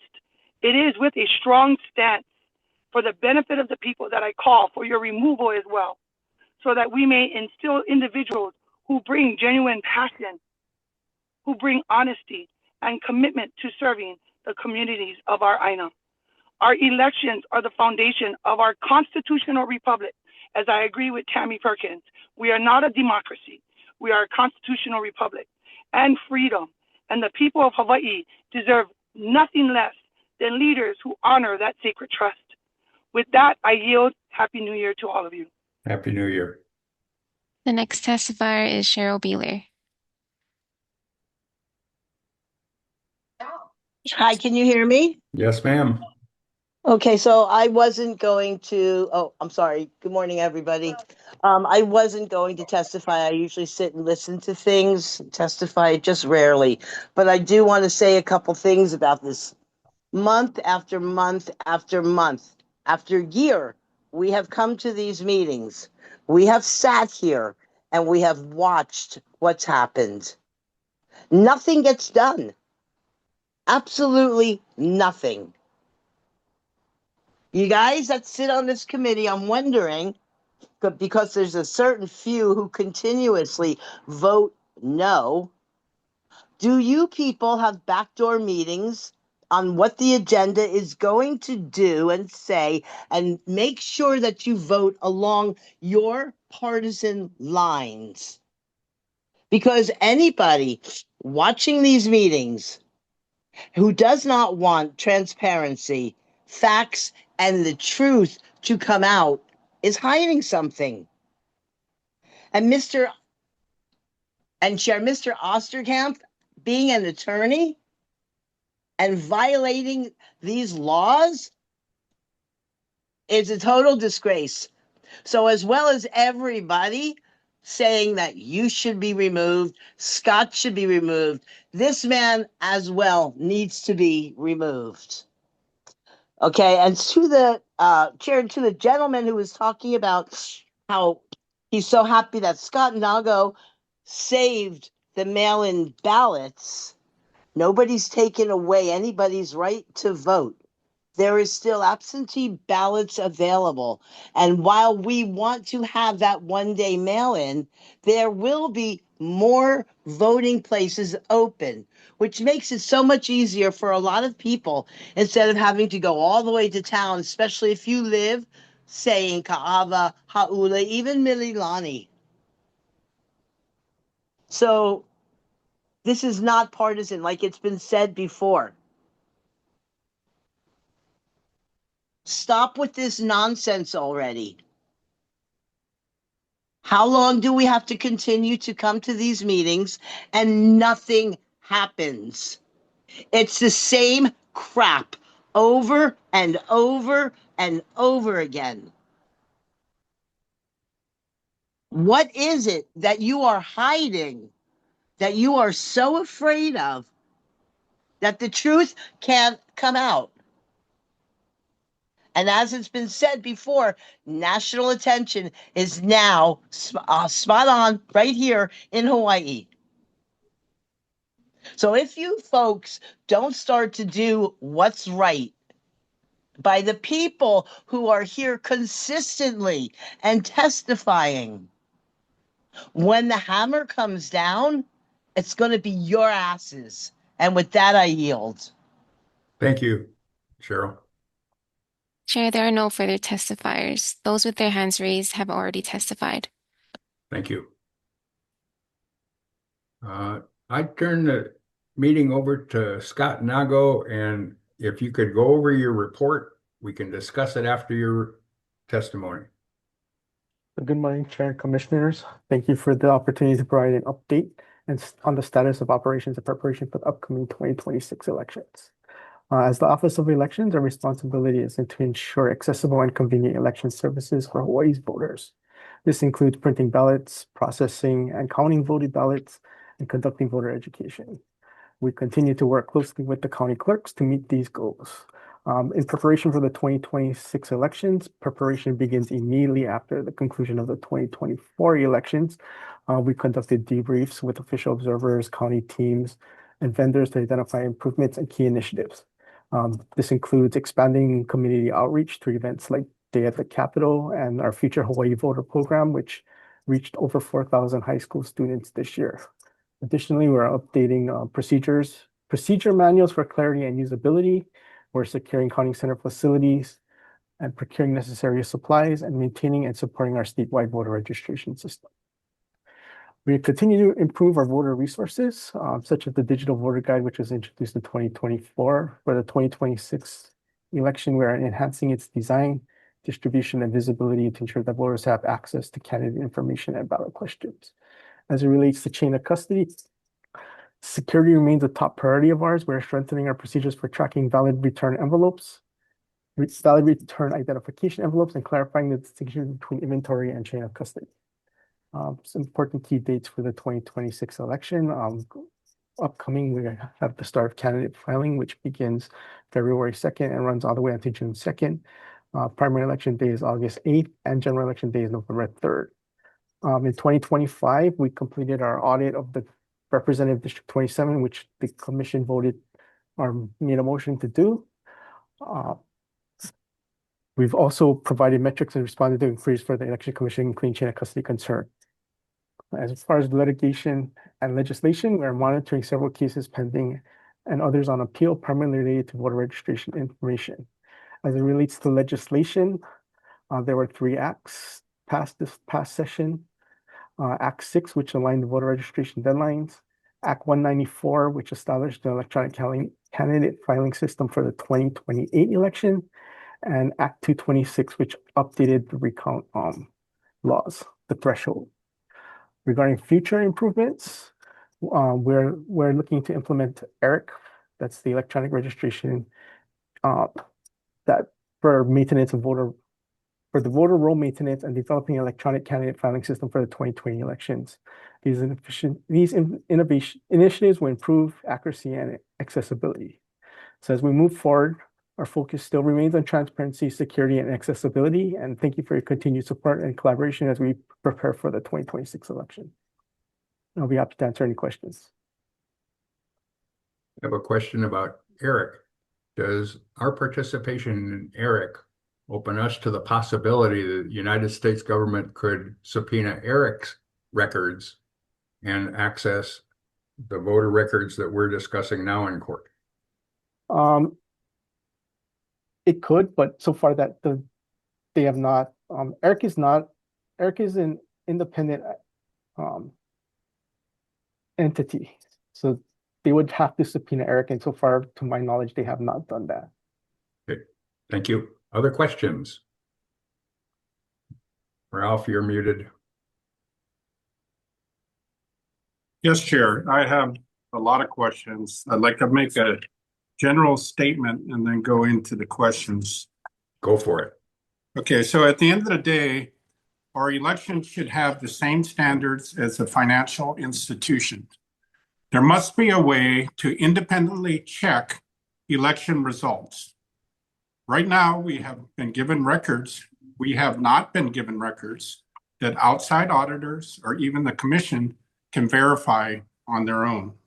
Instead, we are repeatedly asked to accept assurances that the system has worked as intended. In any process of this importance, trust is not enough. There must be transparent, reviewable evidence that allows the results to be confirmed independently. In any financial audit, no one would accept the company saying, "Trust us, the numbers are right." And your questions, please. Yes, Chair, I've got quite a few questions. And we can jump to the ERIC since you already started on that. So my question for Mr. Nago, and there is a lot of stuff in here, so we need to take this slowly and take our time on this. Please start. What's that? Please start. Okay, give me a second to find the ERIC. Okay, so in your report, Mr. Nago, you said that ERIC is going to hook up with the SVRS. What does that mean? So we would have to transmit our statewide voter registration system data to ERIC, so that what ERIC does is it compiles a database of anybody who's currently registered in Hawaii were to register in another ERIC member state. Hawaii would get notified that, hey, there is somebody here that may have potentially moved to another state, and we would have to follow up on that information to make sure that that person did move and we can properly remove them from the rolls. Okay, so we're paying to transmit our voter rolls to ERIC, but the federal government has asked for those voter rolls and you won't give them to the federal government. And it's my understanding that ERIC then shares our voter rolls with other states to compare who's on the list or not. Is that correct? They don't share the voter rolls. They share information that overlaps with other states. Okay, so you share information about the voter rolls to other states, but the federal government is asking for the same information. So what do we know about ERIC? Who is ERIC? Who makes them up? Who are the people that are in ERIC that we're giving our rolls to? ERIC is a coalition of 26 or 27 states, depending on my understanding is 26 states. It's a voter information sharing. So ERIC members share information about voters that move from other ERIC member states, so that, like I said, we can follow up on it. I think you misrepresented that. What is ERIC? There's 28 states that are members of ERIC. What is ERIC? ERIC is, like I said, What does it stand for? it's electronic registration information, and right now I'm blanking on the C. Okay, so ERIC is its own entity, correct? Yes. Okay, so who runs ERIC? Who are the people that run ERIC? ERIC has a staff, but its members are the members, the states that have joined ERIC are part of the board. So how do we know these people aren't sharing out our data? How do we know everybody's talking about you saving the day for not sharing our private information with the federal government? The federal government already has all of our information. You know, everybody's paying taxes, federal taxes. They have all of our information. My understanding with the request from the federal government is they want to know who is on the voter rolls to make sure that they are eligible voters. And this information is being shared with an NGO that we know nothing about. Who are the people that are handling this information? Can you get us a list of the board of directors and the people that are on this?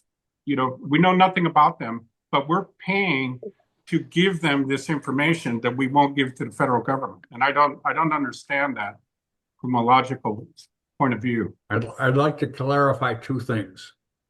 Mail-in voting is a legislative act, and that's law. Participation in ERIC was a legislative act also.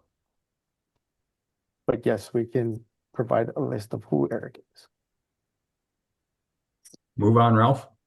Okay, so my second question is, how do you ensure elections officials don't throw away or add ballots to the count? So this question is listed on your website. And the issue is that when ballots are picked up at the drop box, they are transported to the statewide voter registration. They are transported to the county office. In the county's office, at some point in time, we don't know how long it takes from the point that they're picked up at the drop boxes to when they are signature verified. During that gap, when the van is driving around Oahu or Maui or the Big Island, how do you ensure that election officials don't throw away or add ballots? So the way we ensure that is all ballots that are picked up at a drop box as well as collected from the USPS are received and checked into the statewide voter registration system. Additionally, voters can sign up for what we call ballot tracks, which tells them whether or not their ballot was received. So the voter can also see if their ballot was received and processed and accepted for counting. So there's that transparency level there that. So you didn't understand my question. There is a gap in time from when the ballots are picked up to when they are entered into the statewide voter registration system. And that's what we're interested in. That's the whole idea of chain of custody. And you list that on your report. The chain of custody is the transfer of inventory from one place to another. So when a ballot is, if there's 100 ballots picked up at a drop box on Oahu, and that van is driving around Oahu without any observers in it, how do we know that ballots weren't added or subtracted before they're entered in the statewide voter registration system, which could be several days lapse in time? So what happens, like I said, when the ballots are picked up, they're put into a container, they're sealed, the seal number is recorded, and it is until it's brought back when they cut it to process it that they'll to break that. That is what we consider chain of custody, because it ensures that no ballots can be taken out or added to that container. You appear to be confusing inventory with chain of custody, but chain of custody, in our opinion, is the integrity of those ballots, which is maintained by the security seal.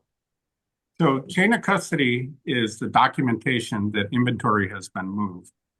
Now, sealing a container doesn't mean anything if we don't know how many ballots are in there. And that's what everybody's trying to get to the bottom of. there needs to be a recordable system that when you go to the office and you unseal them, those things are sitting in the office. No observers are there. So this whole process, until it gets into the SVRS, there are no observers in that whole process. And you have not assured the public at all that ballots are not being added or subtracted. So on the Big Island, you have records. So what is your question? This is my question. Let me ask it. On the Big Island, the Big Island has records of receiving 57,000 ballots. We are being told that 19,000 came from the post office, but the post office has not provided receipts. So the accusation is that the Office of Elections has added ballots electronically. How do you defend that if you don't have any other means of showing us where these ballots come from? So my question for you for the Big Island is, what is your official story? Did those ballots come from the post office and we did not get receipts? My official story, those ballots do have envelopes to they did come in return identification envelopes, and those envelopes are maintained and secured for the 22 months. No, you didn't answer my question. Did they come through the post office? They could have come through the post office. They could have come through the Dropbox. I'm not certain Okay, without looking at the information, but I can assure you there are return identification envelopes which we have custody of, and they are secured. Okay, so the County of Hawaii has detailed Dropbox records. They're all done in by hand. They could account for 20-some thousand ballots. Okay, those records are auditable. We have records from the post office. Where did the 19,000 come from? Did they come from drop boxes? And if they did come from drop boxes, how did they miss so many ballots when they picked them up? Or did it come from the post office? And the post office did not provide receipts for those. So I believe you were informed by the county clerk and also through the Big Island Pig report that they did come from the post office and they did not have receipts for all USPS drop-offs. What you got was a UIPA request or public records request, which they provided you what they had. So nobody is that where that 19,000 came from, Ralph? That I'm asking where they came from, and you're saying that they came through the post office, but the post office did not provide receipts for those. I'd like to ask Ms. Dalton. She used to be a postmaster. No, we're talking about Mr. Nago. I would like to. She can offer later if she chooses. Okay, so the official story is that those 19,000 came through the post office. So if we check those envelopes, we should have 19,000 ballots in addition to the 30,000. So about 50,000 total that came through the post office with post office markings on them. Is that correct? You should have an envelope for every ballot. No, I understand what you're saying. We think because you don't have records, the suspicion is that you added the ballots yourself, okay? Or somebody. Wait. Let's stop right there with the conclusions and the allegations. I wonder where the 19,000 number rage bait came from. I understand it's from the 19,000 ballots from the United States Post Office. Is that right, Ralph? We don't know where they came from. We know that the records don't have an accounting for where the 19,000 came from. And I'm trying to get to the bottom. And the question on the website is, how do we know elections officials don't add or remove ballots from the stack?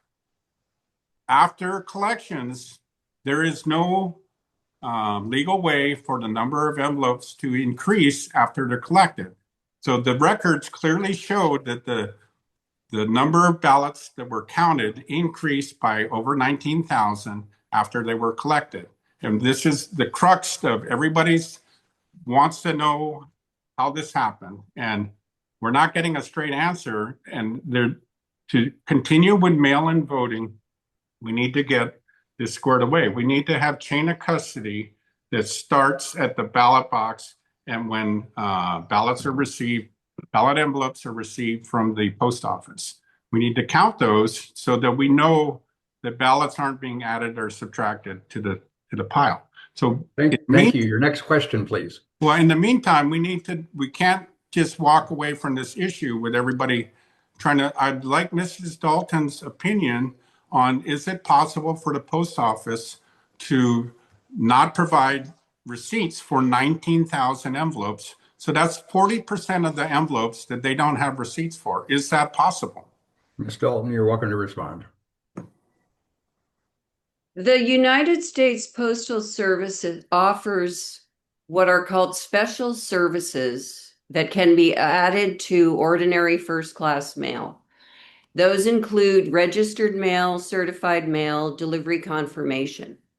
That is a means by which the Postal Service will then confirm that the article in question was delivered. For example, if any of you have ever engaged in a real estate transaction, you've probably signed for certified mail. Many who have sent Christmas presents to mainland family have received confirmation of delivery through the service of delivery confirmation. Business reply mail, however, is not a version of accountable mail. Business reply is simply a means by which the addressee agrees to pay the postage.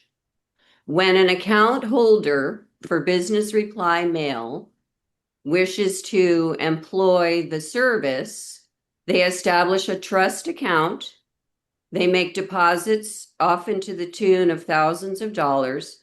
And when business reply mail arrives at the delivery post office, it's processed and the total amount of postage is withdrawn from the trust account for however many mail pieces there are. It's not a way of accounting for each item that comes through. It's merely a way of paying postage on, in many instances, stacks and stacks of business reply mail. So it's misleading. It is misleading to convey the notion that business reply mail in some way establishes either a chain of custody or a way of accounting for every mail piece. That is not the intent of the service. Thank you, Barbara. Is it possible that the post office would not invoice for 40% of the invoiceable dollars? The post office, the only thing the post office invoices for is when the trust account needs to be replenished. So when my understanding, I spoke to the postmaster on Kauai, and what he told me was that when the envelopes come in, they attach an invoice to every delivery and they count, there's pictures and they count how many return ballots are being delivered to the county, and the invoice reflects how many ballots they deliver at that point. Now, this is different from guaranteed that they're signing for a certified mail. They're just simply invoicing the dollars. And so this ties to our HAVA. If the post office did not provide receipts for 19,000 ballots, then are we violating the HAVA Act? And so that's what I want to get an official statement, is that the ballots were delivered through the mail. Correct me if I'm incorrect on what you guys are saying. The ballots were delivered through the mail, but the post office did not invoice for 19,000 out of 50,000 ballots. So that's 40%. So the state and the county have not paid for postage on $13,000 worth of mailings. So is that an accurate statement? No. Okay, so how? Like I said, the only thing the post office, and again, I must, disclaim that I've been retired from the post office since 2009, but I seriously doubt that things have changed. The only thing the post office invoices for with regard to business reply mail is when the trust account gets low and needs to be replenished, so that when business reply mail is received at the delivery post office, there's sufficient funds on hand to deduct the needed postage from. So Ralph's talking about documentation of the billing that depletes that account. Yeah, they'll, I mean, often it was just a phone call to a title company, for example. Hey, you need to replenish your business reply account. What depletes the account? What's that? What depletes the account? The deduction of postage for the business reply mail pieces that arrive at the delivery post office. That's So what the I'm pieces talking are about. counted and billed for. Yeah, but they're not, I mean, it's one, okay, say the title company gets 25 business reply mail pieces in one day. There used to be, I'm trying to remember, there were some stipulations as to whether, you know, there were two different rates of postage depending on the mail volume. The point is those So 25 pieces units come in, they're, you know, counted and billed for, they're 85 cents each, right? but they're counted and billed for individually. No, they are not. So 25 units is not charged when you receive 25. No, if you received, and again, I'm going back to my own experience processing business reply mail as a window clerk many years ago. If you get 85 pieces or you get 25 pieces and the rate per piece is 85 cents because it's first class postage plus a service fee, then you just run the total. Times the Where do you 25. get the total? So the 25 count is validated by the USPS and then charged. Yeah, although it's not like, you know, you're saying, okay, today Title Guarantee received 25 pieces. You just deduct the needed postage. You stick a postage, you know, postage validation sticker on it, and you How do you know what the Ralph's point is that you count the pieces. Yeah, but there's Okay, there's no subsequent there's no subsequent like documentation. report. Okay. That would be on the onus of that would be on the business reply mailer. Receiver. Yeah. Okay. The post office isn't going to keep track of that because they only keep track of accountable mail when the special services such as registered, certified, or delivery confirmation have been paid for. Thank you. Ralph, go ahead. Yeah, so on the invoices from the post office, they list the number of pieces on their invoices, and they're deducting a fee, 79 cents or 71 cents per piece, and that's how they come up with their billing. So you have the total pieces plus the total dollars on each of those statements.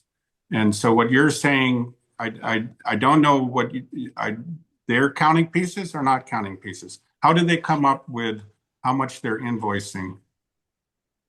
They invoice when the account needs to be replenished. How do they know that?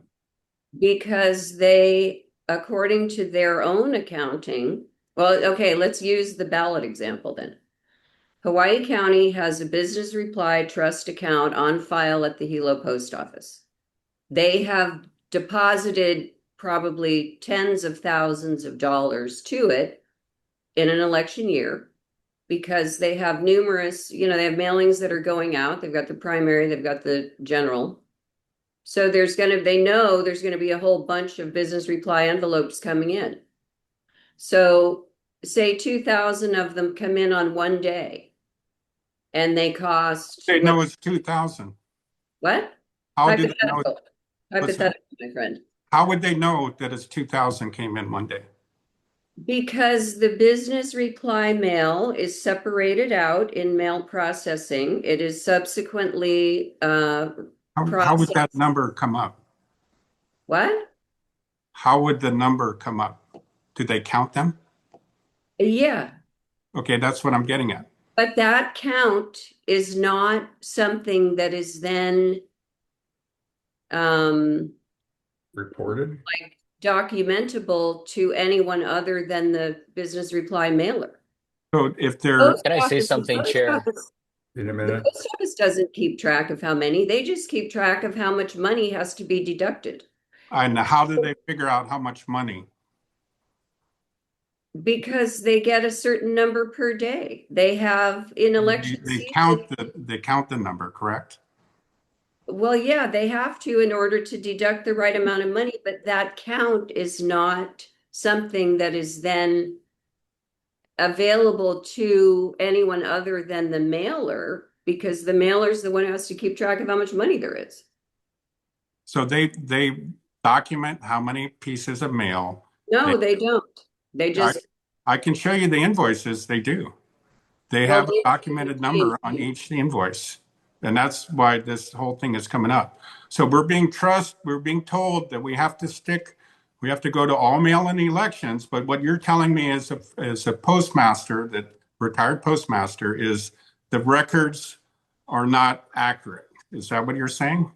No, that's not what I'm saying. What I'm saying is that you can't use the business reply as a means of tracking ballots. I'm not saying to track it. I'm saying how many did you Because deliver? How it's many were not- As I started out saying, the Postal Service does offer special services that account for the delivery of every mail piece. you're You conflating two different things. Well, right. Yeah, if you want the post office to account for the delivery of every mail piece, specific mail piece, then each mail piece has to have a number assigned, and there You're has to talking be. about tracking it. Wait, Ralph, don't interrupt her. You're talking about tracking. Ralph, she was still talking. Barbara? Well, I don't know. I mean, we can keep going in circles on this if you know. Okay, then I'll ask for Dylan. Dylan, what you got? Yeah, thank you, Chair. First, welcome, Barbara, to the commission and appreciate you sharing your knowledge and expertise. I think that does clarify a lot, if it is the fact that the invoicing is when the threshold is depleted in the trust account. But to Ralph's point, right, in order for that invoicing to take place, there has to be some kind of counting of how much BRMs or how much envelopes have come in. And so that's my point here. And as a commission, we should be concerned about that. Because again, the whole reason why we even asked the county clerk for the ballot box documentation and how much came through, whatever documentation he had to show the envelopes that have come through the post office, is to independently verify the SVRS. And so I think we can go in circles around this. I see Ralph's point, and I'm in agreement. If this is the case, next election, guys, we need to be figuring out how do we get those envelope counts from the post office so that we can say we know not the threshold amount being depleted or whatever. If it is listed on those invoice statements, then that's what we should be looking at in order to account for every ballot. Don't we want to do that? Don't we want to account for every ballot that comes through the election? And so that's where I'm at with this. I think we can all draw our own conclusions. Again, obviously, yes, the mailer should keep track, but also if we're using the USPS as our trusted vendor for our elections, they should also be able to tell us how much envelopes has come through for the election. So all that to say, I'd like to ask Scott, because he's, again, relying on the SVRS. It's in his chief election officer report. Scott, can you just explain to the commission how is the SVRS independently? What's the procedure? What's in place right now for the SVRS to be independently verified and audited? To independently verify the SVRS. So let me step back and explain the process. When your ballot comes into the clerk's office, it gets checked in to make sure that you haven't voted already. The signature gets verified to make sure that you signed, that you are the voter that signed that envelope and returned that ballot. Once that's done, it gets put into the SVRS as your ballot is received. To verify the SVRS, you would count the envelopes. Because we have to, when we open up the envelopes, we have to maintain custody of all the envelopes. So for every ballot received in the SVRS, or every envelope received in the SVRS, we have a corresponding envelope to it. So, and that's all under lock and seal for the 22 months. And that's how we could audit it and verify the SVRS. Thank you. Lindsay, you got a question? Yes. To the same point, from your letter, the same section on page 3. First of all, I want some clarification, but I got very excited by what you just said, that to verify the SVRS, you have to count the envelopes. Yes, that is what we want to do. In fact, that's what we passed. We passed a motion to do that, and I hope that we get to that. But your language in that paragraph about working with teams at the county clerk's office, and you made a reference to how there's a distinction between chain of custody and inventory.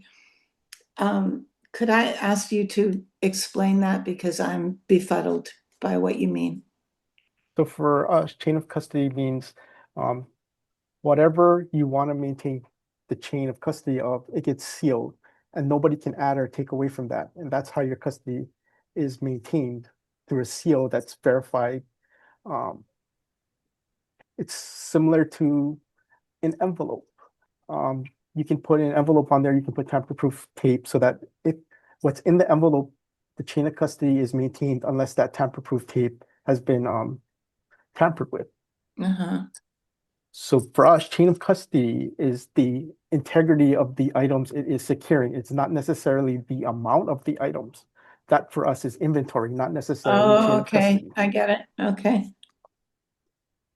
All right. So explain the inventory part then. So inventory is just inventory. Inventory we do after we maintain the chain of custody and we open it up at the clerks open it up and they put it into the SVRS. That's the inventory part. On receipt, it's inventory. Yes. Okay. And so that gets us back to our fundamental disagreement that that the inventory does not begin at the SVRS, that the inventory should begin when you receive the envelope from a Dropbox or from the post office or whatever. So thank you for clarifying that. Dylan.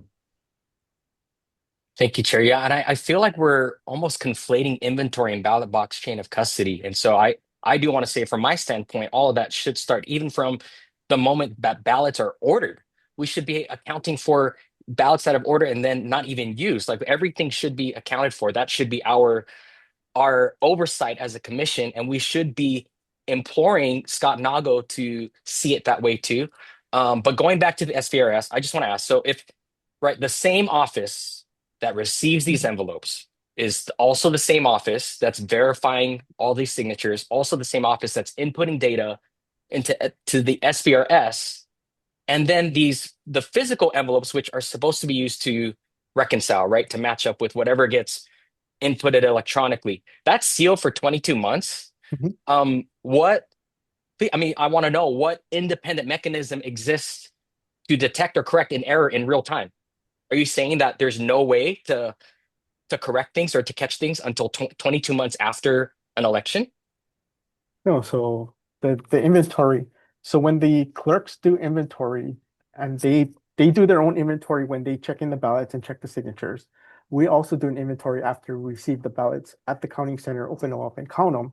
We make sure that the ballots they gave us matches what we've counted. And that's what we reconcile daily. And that's the part where we talk about in our website that gets constantly misquoted or misapplied.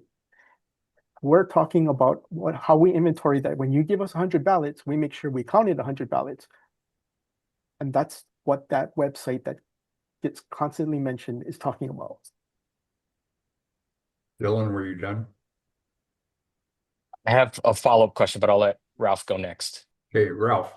Okay, so here's the issue. The county doesn't know how many ballots they're checking in because the number is recorded in the SVRS. So if the county sticks in 1,000 envelopes, they don't have an independent count. The SVRS records how many envelopes they checked in. So there is no physical inventory. Now, on the Big Island, in this case, the Big Island does not have any transfer logs of that inventory going from the county office to the state office. Are you aware of that, Mr. Nago?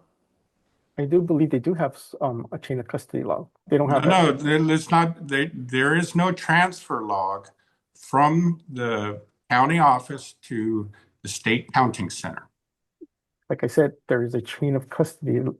It's transferred under seal, is my understanding. No, sealing, certification of sealing is different from a chain of custody transfer log.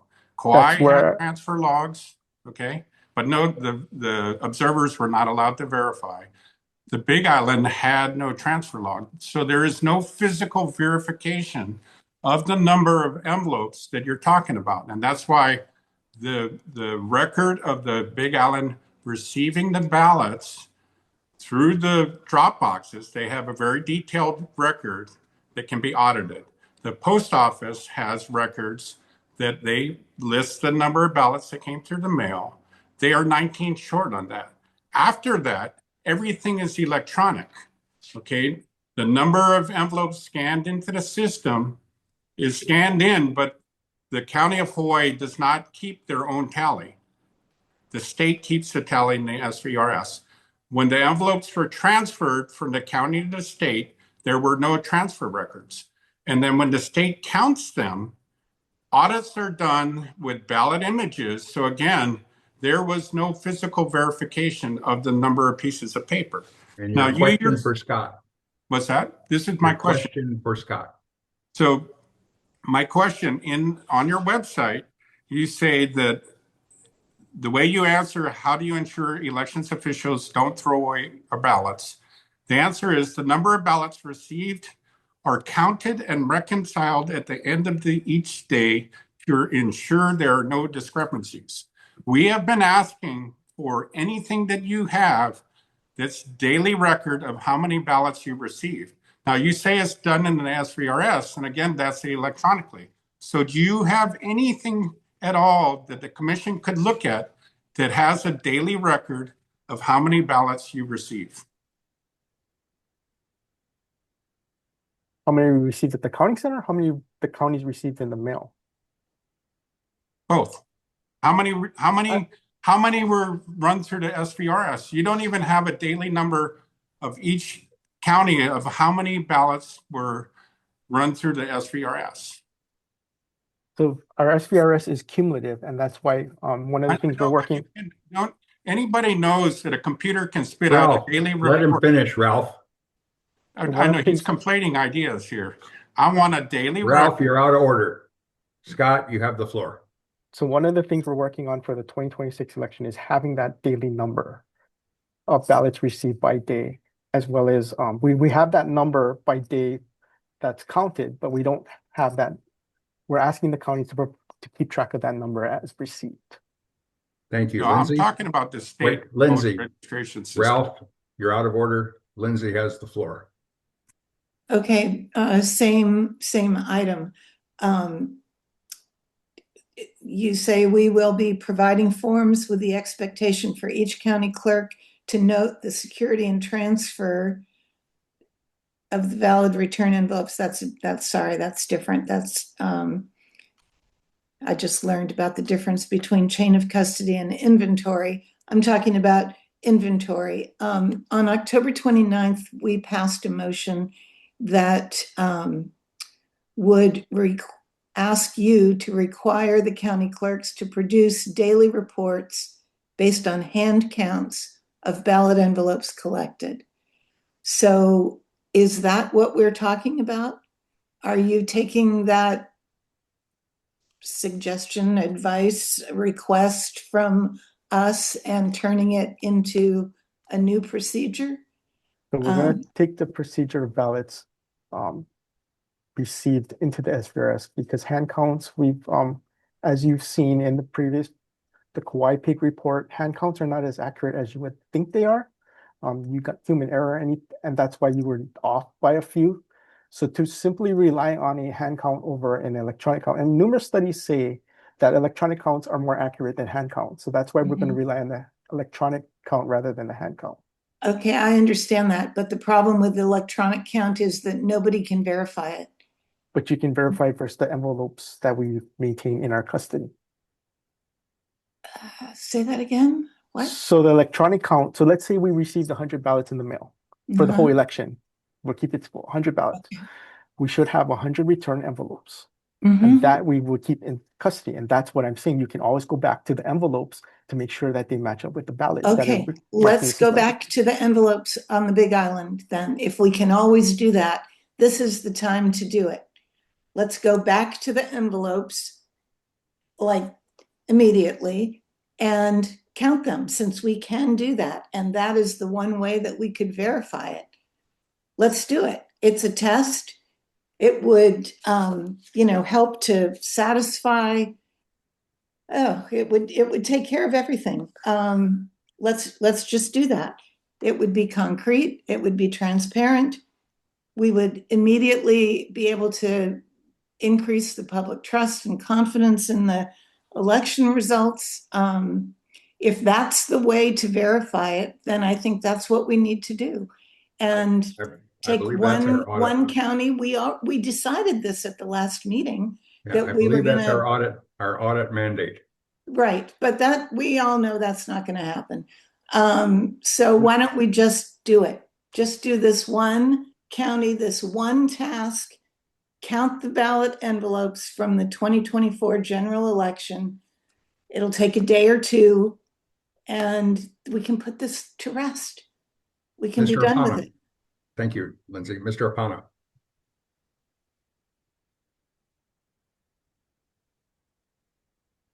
You're on mute, Commissioner. Yeah, he's trying to figure it I'm out. on There you mute. go. You're on. Okay, Mr. Chairman, I'm glad we are where we are. We are all on the same page, all of us. We have the Big Island situation looking backwards. Some commissioners said there is a smoking gun. Others, like myself, said the clerks can explain it so that we don't pit ourselves against each other with like an outside audit, a neutral party. But that's that.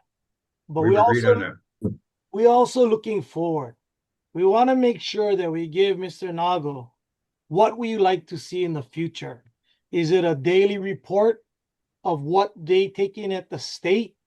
Is a daily report what the county takes in? Because they're two different numbers and they have to correlate it. Is it a chain of command where we see every part of it as being as best can be? Talking with the county clerks, they said a lot of the observers, they don't show up, so they continue their job. And they said they wish they would show up. It would make their job a lot easier. So they are looking at ways to enhance their side, even if no observers shows up, that they want to videotape every process. And they seal the bag like how they seal a Matson container. It has that strip with the numbers so that once it's there, wherever it goes, if the seal is broken, something happened. If the seal is untouched, nothing happened. And then we can do this. Then that's the chain of command. I think our job now is to see what we need moving forward to ensure the public that everything is done up to snuff, that there's no hanky-panky and other things. But my question to Mr. Nago is, you said two things that I kind of interested. You said you did an audit of District 27. You did it, but I didn't hear the results or what kind of things you might implement to make it better. I mean, that is what is important to me. Not just you did it, but were we doing it right? Or is there things that we need to change? And that's part of our job. So I'd like to hear on that part if you have it before you. Okay, so we did do an audit on District 37, but the audit on District 37 was the results. So what we did was the commission passed a motion to recount the ballots of one precinct in District 37 from the 2020, I believe it was the 2022 election, which we did. And we did actually issue a report on that, which I can provide to you. So we did issue a report. Just at the top of your head, because would be glaring. Yeah, so there was nothing. Was it kind of accurate? Yes. Both sides were kind of happy with the results. We found nothing out of the ordinary. The results matched. Anything else we could attribute to the way voters marked their ballot. So one of our commissioner asked, could you guys do an internal audit similar to that, not just for a district, but for a whole county? I mean, do you guys still have the I want to say evidence, but the materials? So for a whole county, it would be a little more difficult because one precinct of one district took us a week, and that was using volunteers. So to do a whole county, it would be much bigger than that. Let me ask you one more question. Would you feel more comfortable an outside auditor do it to keep you hands length away from the process? It wouldn't be to keep my hands away from the process. It would be the fact that we did do District 37. We did it with the League of Women Voters. The results came out, but yet we still have questions. I talking about Big Island. Yeah, so that's why I'm saying, like, we can do our own audit, but if they don't trust us, they're not going to trust us. Yeah, our motion was for an independent audit. Yeah, so then that's up to us, and we chose the audit. Yep. But he's saying he'd be more comfortable, right? An independent audit. Since no one. Ms. Dalton, you have the floor. Thank you, Chair. I'm puzzled about why the findings of the permitted interaction group with regard to the Big Island's results, which in short indicate a complete lack of credible evidence to support the claim of a significant ballot discrepancy. Why are we pursuing this line if that's what the permitted interaction group established? In fact, the only discrepancy was about an 8 ballot difference.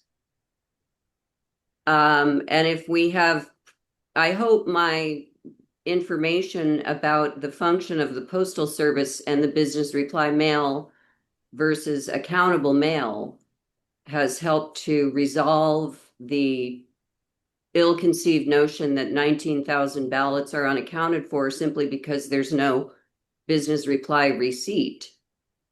I'm curious why we're still on this and why we would then embark on an audit, which certainly would cost money, taxpayer money, and likely yield the same results that were the findings of the permitted interaction group.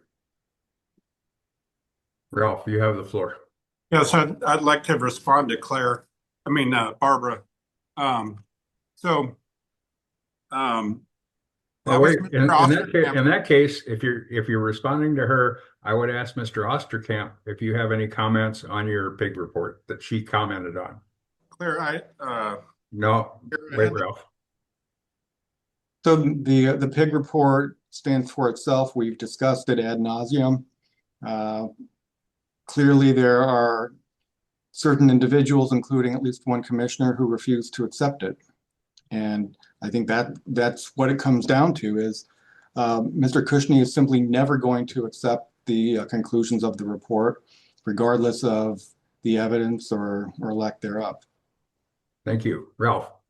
Yes, Chair. So we have a huge accounting gap with how many envelopes were collected. Okay. That's a misstatement. So my question to Mr. Nago, we're going to count the envelopes. Did those 19,000 come through the post office?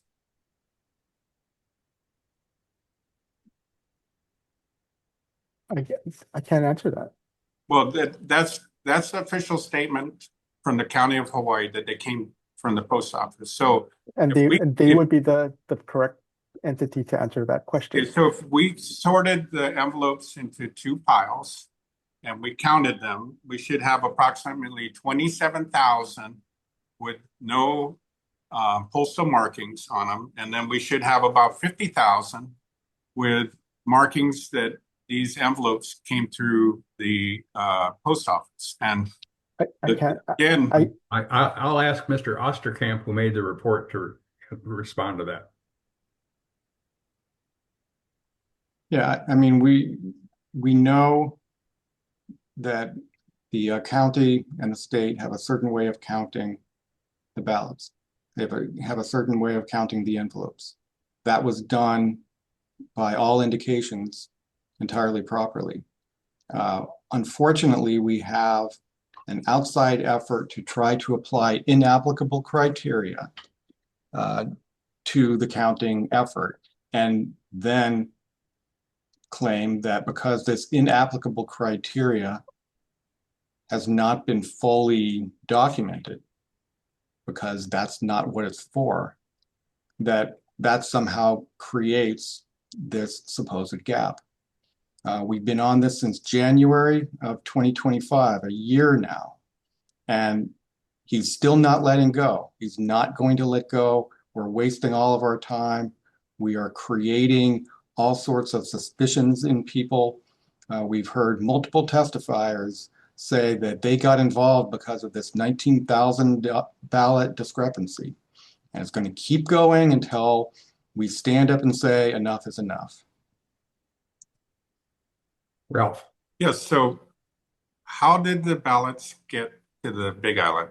Did they come through the mail, like the county clerk said, or did they come a different way? So that's what we're trying to get. If they don't have records of how they got there, what is your official statement on how did it come through the mail with no receipts? That's the question.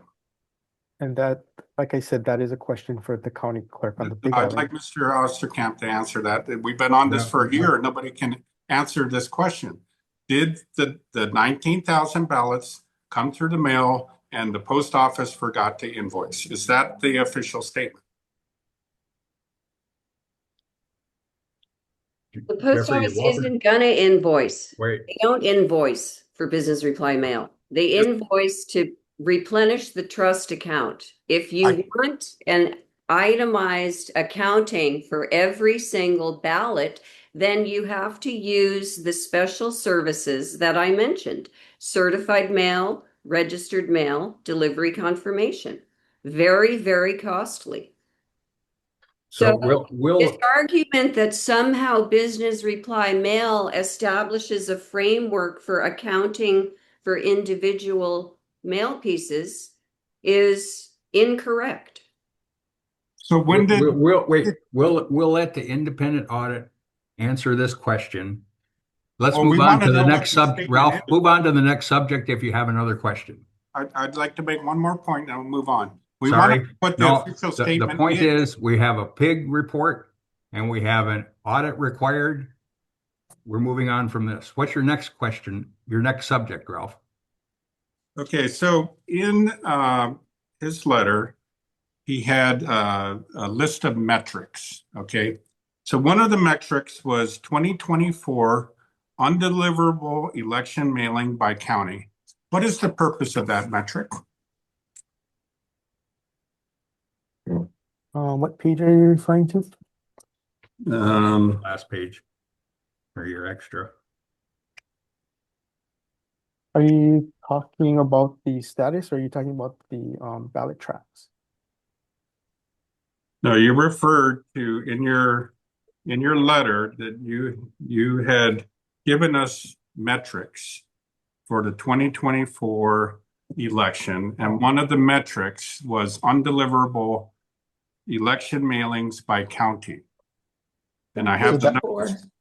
Yeah, okay, so that number is the number of ballots that were returned undeliverable by the USPS. Okay, what is the purpose of that report, the metric? That is just a number that we would use that number to start the process for the removal of voters pursuant to the National Voter Registration Act. Okay, so when these envelopes come back from the post office, or how does that number come about? You count them. That's my point. The post office counts how many ballots they deliver or don't deliver.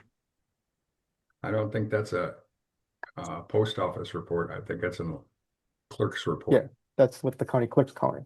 Okay, so how does the county clerks get this? Counts them. Okay, so where do the envelopes come from? They're returned undeliverable by the USPS. Okay, they're returned undeliverable. So now would these undeliverable ballots show up on the receipts?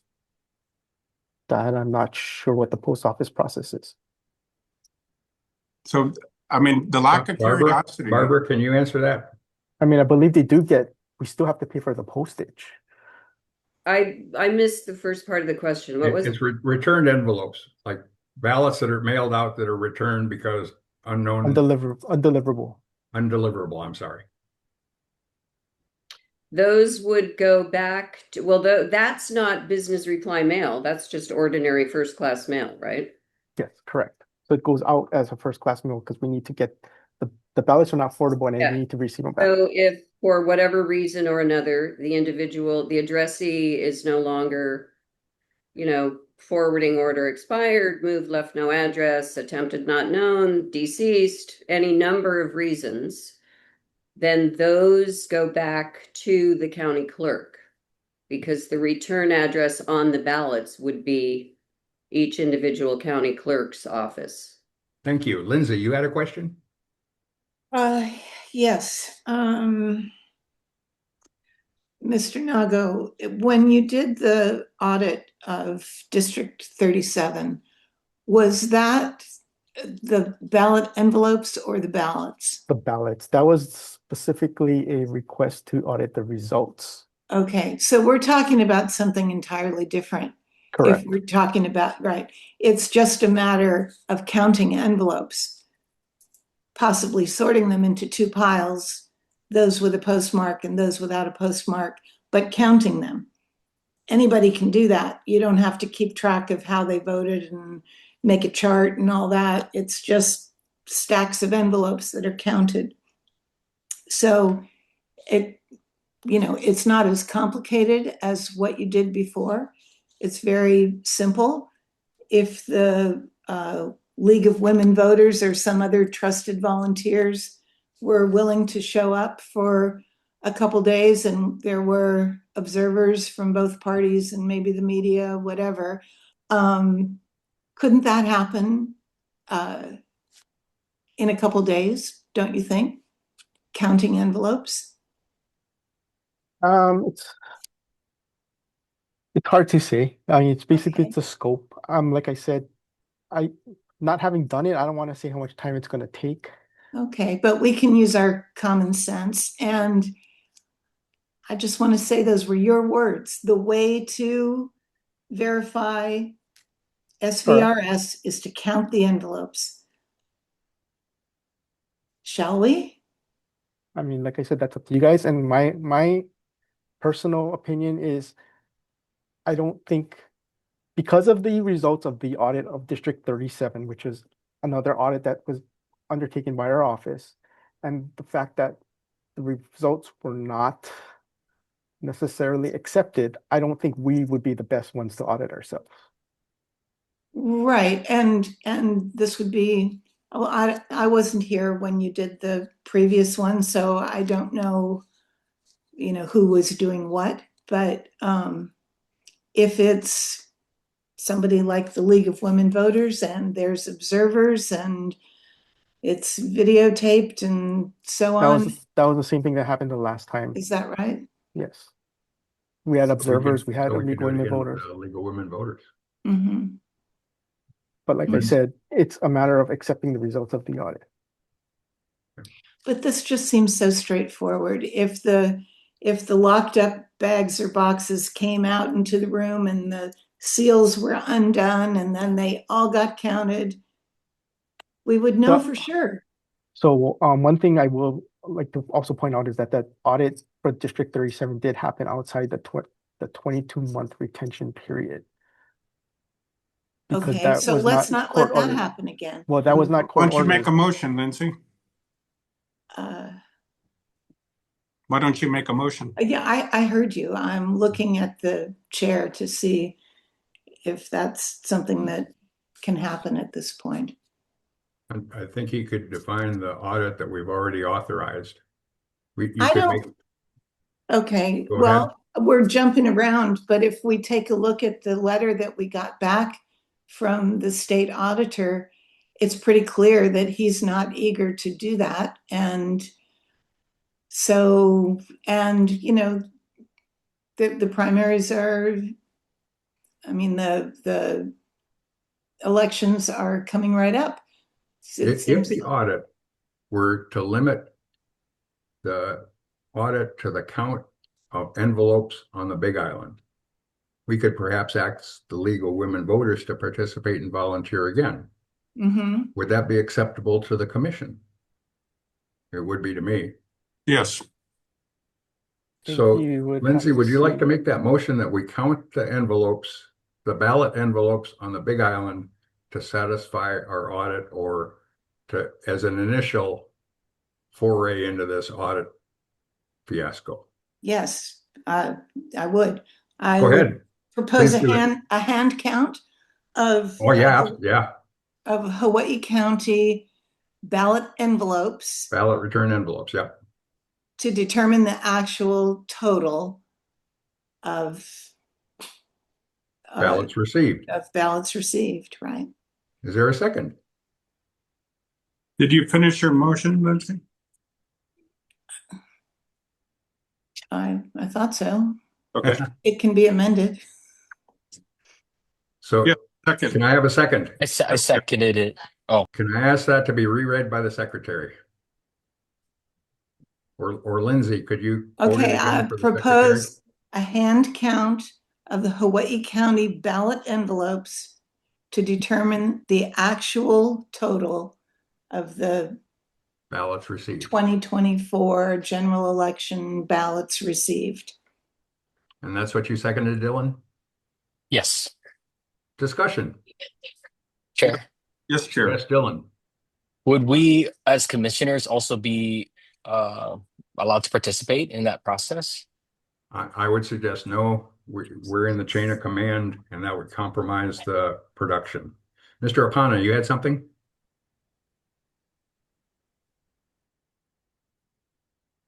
You're muted. Mr. Apana, you're muted. How about now? Yeah, there you go. I wanted the Attorney General online if they could. Yeah, he is. Mr. Attorney General, or Representative the Attorney General, we are inside or outside of the 22-month minimum that would require a court order to unseal these items. Scott can answer that. We're inside the 22 months. So we would need a court order. Yes. And so my question is, who is requesting the court order? The Elections Commission. We don't need a court order. Ralph, be quiet, please. I mean, that's come on the AG, what we gotta do. I don't know. I think it somehow feels like we need a court order. Mr. Ching. I can't speak to, I'm not familiar with the exact process of obtaining a court order of this nature. I can look into it. I don't know what it would entail, though. I can't speak on that at that time. Okay. Then let's take about a 15-minute recess. The motion's on the floor, Chair. Let's finish. There is a motion on the floor. Yeah, we can't take a recess during. Yes, we can. You're I'm going to be ask talking for to a people in the 15-minute background. recess, and we'll reinitiate the discussion on the motion. Point of order, Chair. Yes, sir. You guys are going to be talking to each other in the background. In The this hell we are. I'm going to ask the AG to talk to Scott and get their stuff together. I know. Let's do this in the open, Chair. You're going to do it behind And everybody's back. Chair, I would interpose. I don't think a 15-minute recess is something I'd want to. I want time to look at this to understand what. Okay. So I don't think it's something that is appropriate for just a 15-minute recess. If it's something that the commission would like, I could research it, but I can't. I just can't answer that question at this time. Okay, so sorry to put that load on you. Continue, Dylan. I wonder, is this something we can still vote on? And, if the AG's office discovers that it is something that requires a court order, they already have our expressed, desire for this to take place. We can figure out the legality of that once it's Right, determined. that's what I'm saying, but we can still Okay. vote on the motion itself. Oh, absolutely, yes. Ralph. Let's vote. Let's vote before we take a recess. Okay, he's calling the question, which requires 6 votes to limit discussion here and call a vote. I don't think he did that. He asked for the vote. That's calling the question to limit discussion. I'm asking you not requires. to take a recess in the middle of a motion. That's what Okay, I'm we won't. You can vote on it when you want. Can we just After continue discussion? ends. Okay, discussion. Further discussion. Lindsay. I'm sorry. No, I'm good. No. Do we need to? Oh, sorry, Chair. Yes. Ralph. I know there was nothing in the motion. Are we just leaving it kind of open as far as who participates in the hand count? Do we need to define that in the motion, or is it okay as is? That's up to you guys. Ralph. Just Chair, I'd like to amend the motion to sort the ballots into 2 piles, one that was returned through the mail and one pile that was not returned through the mail that came in drop boxes. So we can do those with the envelopes, not the ballots, but go ahead. The envelopes, yes, that's correct, Chair. So we sort them into 2 piles and then count how many there are in each pile. Chair, can I Mr. address that? Sabas. Sabas, sorry. You're muted. There you go. Someone please clarify for me again what the purpose is for this that we're about to act on. Is it to lay to rest finally all this discussion we've been having about the validity of the votes that the ballots that's been coming in? Because I was encouraged with Mayor Apana's approach so many minutes ago that we finally on the same page and we can move on. And if this is to prepare us for the next election so that we're better prepared, then that's something I need to have some clarification on, please. Yes, I believe the motion is to clarify the 19,000 rage bait value that was refuted by Mr. Osterkamp's pig. But we want to confirm that. We want to confirm it by actually counting the envelopes, the ballot envelopes that are in custody on the Big Island. The question now is whether we need to wait 22 months before we can access that, or we need the court to access that. And the AG will be addressing that at the next meeting. Okay, very good. Thank you. So the amendment is to divide the return envelopes into returned and voted. Chair, Is that the amendment essentially, Ralph? Yeah. It's return envelopes through the mail in 1 pile, and the envelopes that will not have a return marking from the post office that are presumably came through the drop boxes. Chair, can I say something about that? Yes, though? please.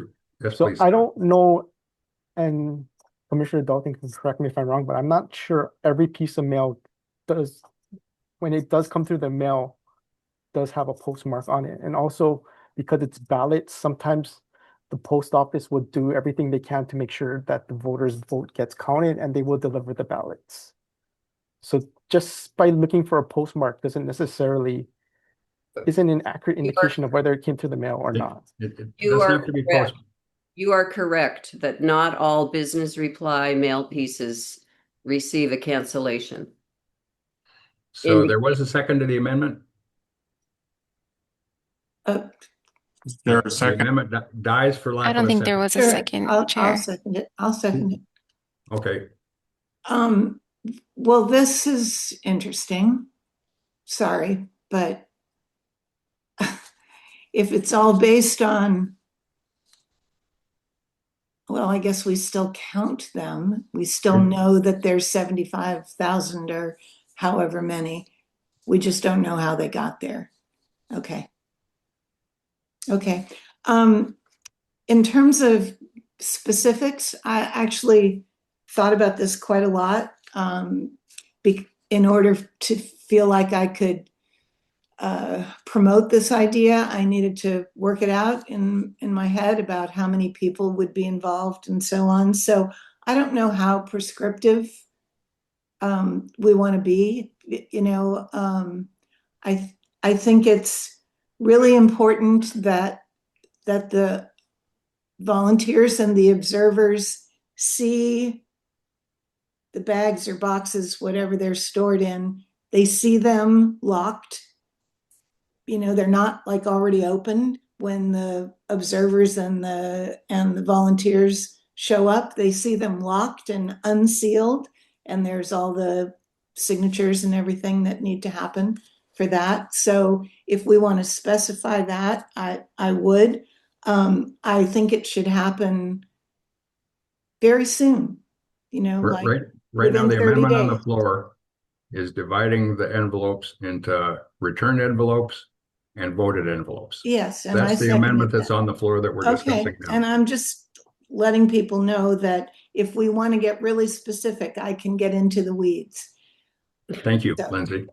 Okay. Any other discussion on the amendment? Mr. Apana? Can you hear me? Yes, sir. Okay, I just have two questions for the maker of the motion. So I'm very clear. What if it requires court order? I mean, do we come back and vote again? And Mr. Nago said he does not want to be the leader of this thing because people, you know, they did it once and Yeah.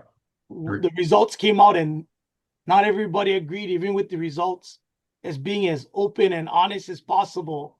So who would lead this group? I mean, we haven't stated who it is. I mean, I don't know. We could ask Okay. like the League of Women Voters, and then they could appoint somebody to lead this if they're willing to do that again on this big a scale. Yeah, We need to find somebody to do this independent. yeah. I mean, I don't want the commissioners go, I don't like that person. This is Okay, wait. I mean, that's what I'm worried Wait. about. What we're discussing now is the amendment to divide into returned ballot envelopes and voted ballot envelopes. That's the amendment we're discussing and voting on now. Okay. I If have you're no ready to problem. vote on that, let's go. Okay. Barbara, you had your hand up. I'm just curious what this is going to cost and who pays for it. Yet to be determined. The question now is whether we count all the envelopes or discriminate between returned envelopes and voted envelopes. I would ask for a roll call on that one. And I just, okay. Between voted and unvoted envelopes. Yeah, I was just That's the going to say, question. It's no, I was that's gonna not s- the right That's way. not it. Well, whatever could you, Madam Secretary, could you please reread the amendment? Yes, Chair. Motion to amend the motion to sort the ballot envelopes into two piles. One pile returned through mail and one pile that was not returned through mail that came in drop boxes. And to hand count the Hawaii County ballot return envelopes to determine the actual total of the 2024 general election ballots received. That's the amendment that we're discussing and voting on now. Lindsay, you had something? I have a question from Mr. Nago. How about the in-person? That's Oh, there's not, no envelopes. Okay, there's no envelopes. So that's that not germane doesn't. to the motion, to the It amendment. is, because I thought if they were in the mix, then They're we not. would have to have three piles, but I just realized, of course, they don't have envelopes. So, okay. Is that last question? I mean, Yes, sir, Mr. Apana. Was it an amendment to the first motion to split it in two piles, or was it all in one motion? No, that was the amendment. The amendment is to count returned envelopes and voted accepted envelopes. One motion, everything. Okay. No, that was the amendment. What is the main motion then? I We'll forgot, get to that after we address this amendment. because it sounded like it's the same thing. Sounds like the same thing, but this refines it a little. The secretary read it as one thing, but it's two separate things. That's what I thought. Yeah. Secretary, the amendment only. Or The Ralph. amendment, Okay, I'm sorry. Go ahead. Madam Secretary. oh yes, the amendment.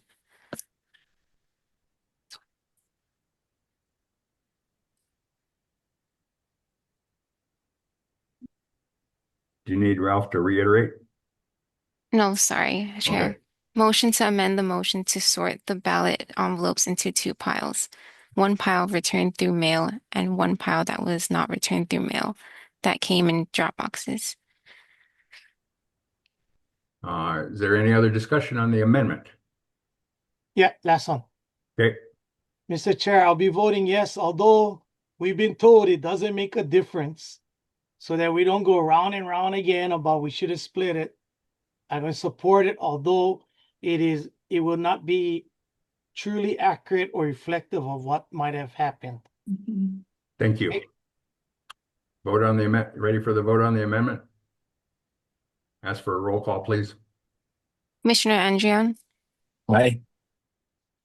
Commissioner Apana, Aye. Commissioner Kushney, Yes. Commissioner Dalton, No. Commissioner Kam, Aye. Commissioner Osterkamp, No.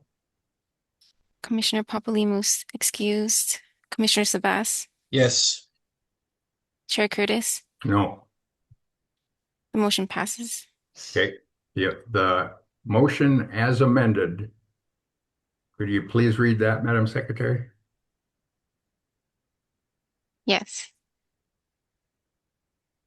Motion to hand count the Hawaii County ballot return envelopes to determine the actual total of the 2024 general election ballots received, as amended. To be divided up into the two piles. Other discussion? Yes, Mr. Apana. Mr. Chairman, I'll be voting in favor of the motion as amended. It finally does what we wanted to do, is put this bit to rest. And I was always said, let the chips fall where they may. It's a he said, she said. Now it's going to be whatever the new group says. And I'm okay with that. I hope that regardless of the results, all the commissioners can agree, went through the process. We try to do it this way. We went to the the audit, that state auditor. They kind of denied us, so we are where we are, but we will finally get the results. Well, not the results, the process that we wanted was what happened, one way or the other. And this ends that conversation, so we can go on and making the next election an even better election. Thank you. Mr. Sabas. I echo what the mayor has said, and hopefully we can lay to rest this whole discussion and move forward. Thank you. Dylan.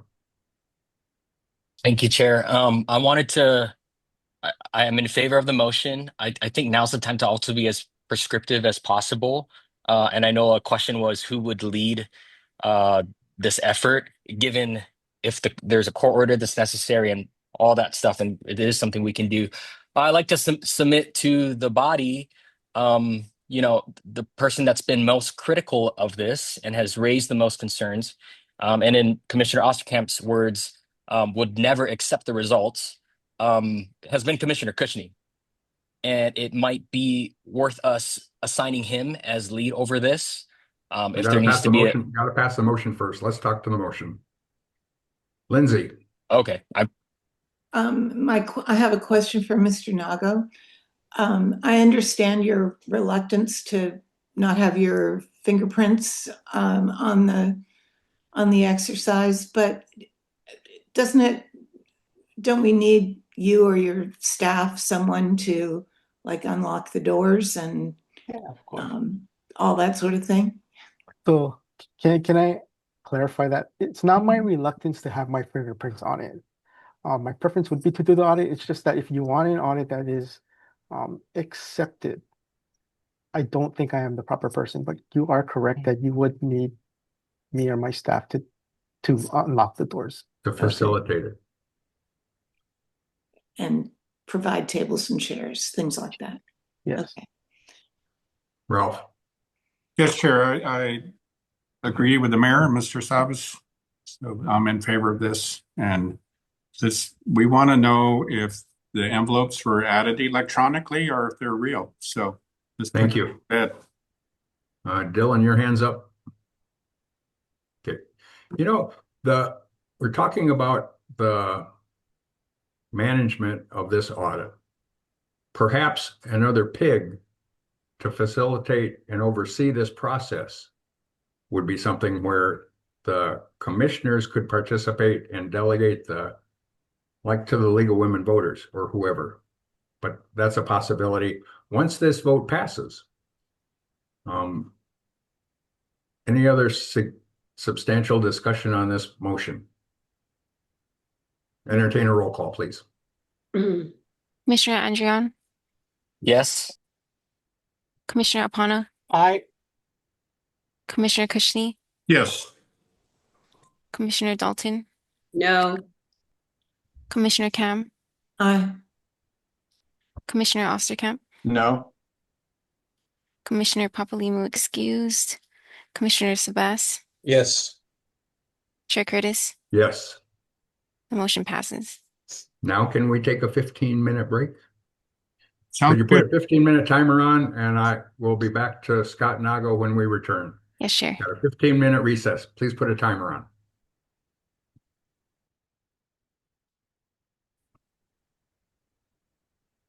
I cannot. Make I want to talk to you. Oops.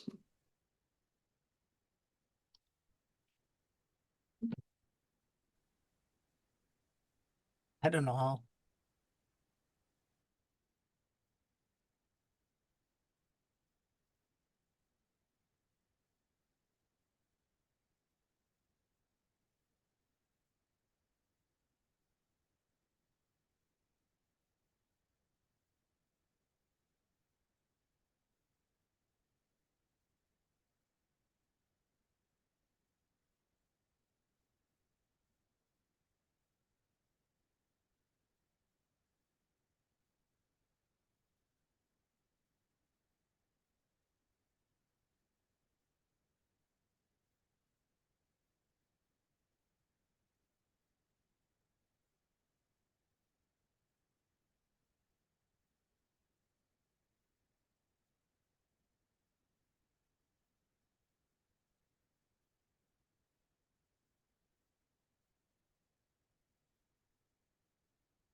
welcome back.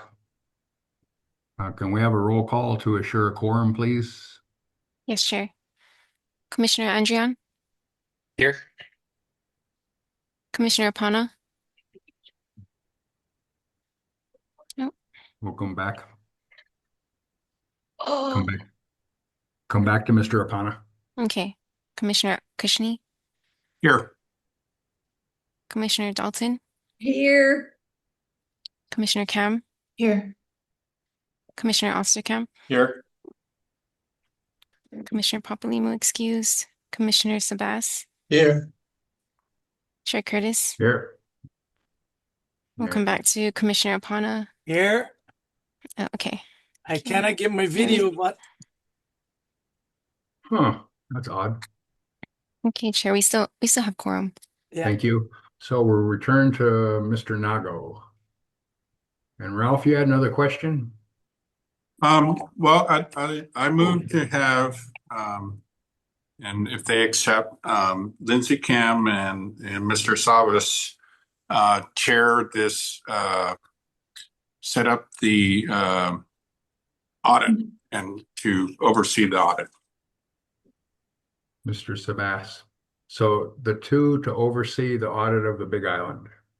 Mr. Sabas, are you agreeable to that? Yeah, I'm fine. Lindsay, Okay. is there a second? Second. Discussion? Yes, With, Chair. with two, you can discuss anything. With three, you need to only discuss it at a scheduled meeting unless you're a permitted interaction group. The two of you can discuss one-on-one, whatever you want to discuss, but yes. Chair, discussion- quickly, that's true. Although, two members they can talk about board business, but they can't commit to vote, or they can't discuss any commitment to vote or any action on voting or things like that. Thank you. Discussion. Yes, Chair. Yep. Yeah, so we need to learn from this so we can make the appropriate changes. And then we need to do this expedient. This is about the appointment of the two individuals to chair this thing. Yes. Is So there you want to or not want to appoint these two people? I want them spearhead this. appointed so we can do this expediently. Then let's leave it at that. Other discussion? Yes, Mr. Chairman. Yes, sir. I'm going to rely on Scott Nago and his staff to help lead us with this effort in arranging whatever, logistics we need to have it done. Yeah, you're going to have to do that. Yes. Okay. So, Other discussion? Lindsay? is Mr. Nago around? Yeah, he's here. He's okay. with us. Okay. Is there any other discussion on appointing these two commissioners to spearhead this hand count of the Hawaii Island ballots? I have a quick discussion point. On these two individuals? Yes, on these two individuals. John, I believe, is on Oahu and Lindsay is on Kauai. Do we need to also do we need to authorize expenses for them to fly over? I mean, I feel like they should be there in person, for things like this. So unless that's expressly implied in them being appointed that they have, we're willing to. You understand my question? Leaves it to them. If they need money, they can come and ask. Otherwise, it's up to the two individuals to spearhead this operation. Okay, so be it. Ask for a roll call, please. Yes, Chair. Commissioner Andrian, Aye. Commissioner Apana, Aye. Commissioner Kushni, Yes. Commissioner Dalton, Barbara, you're muted. Yes. Commissioner Kam, Yes. Commissioner Osterkamp, No. Commissioner Papalimou excused, Commissioner Sabas,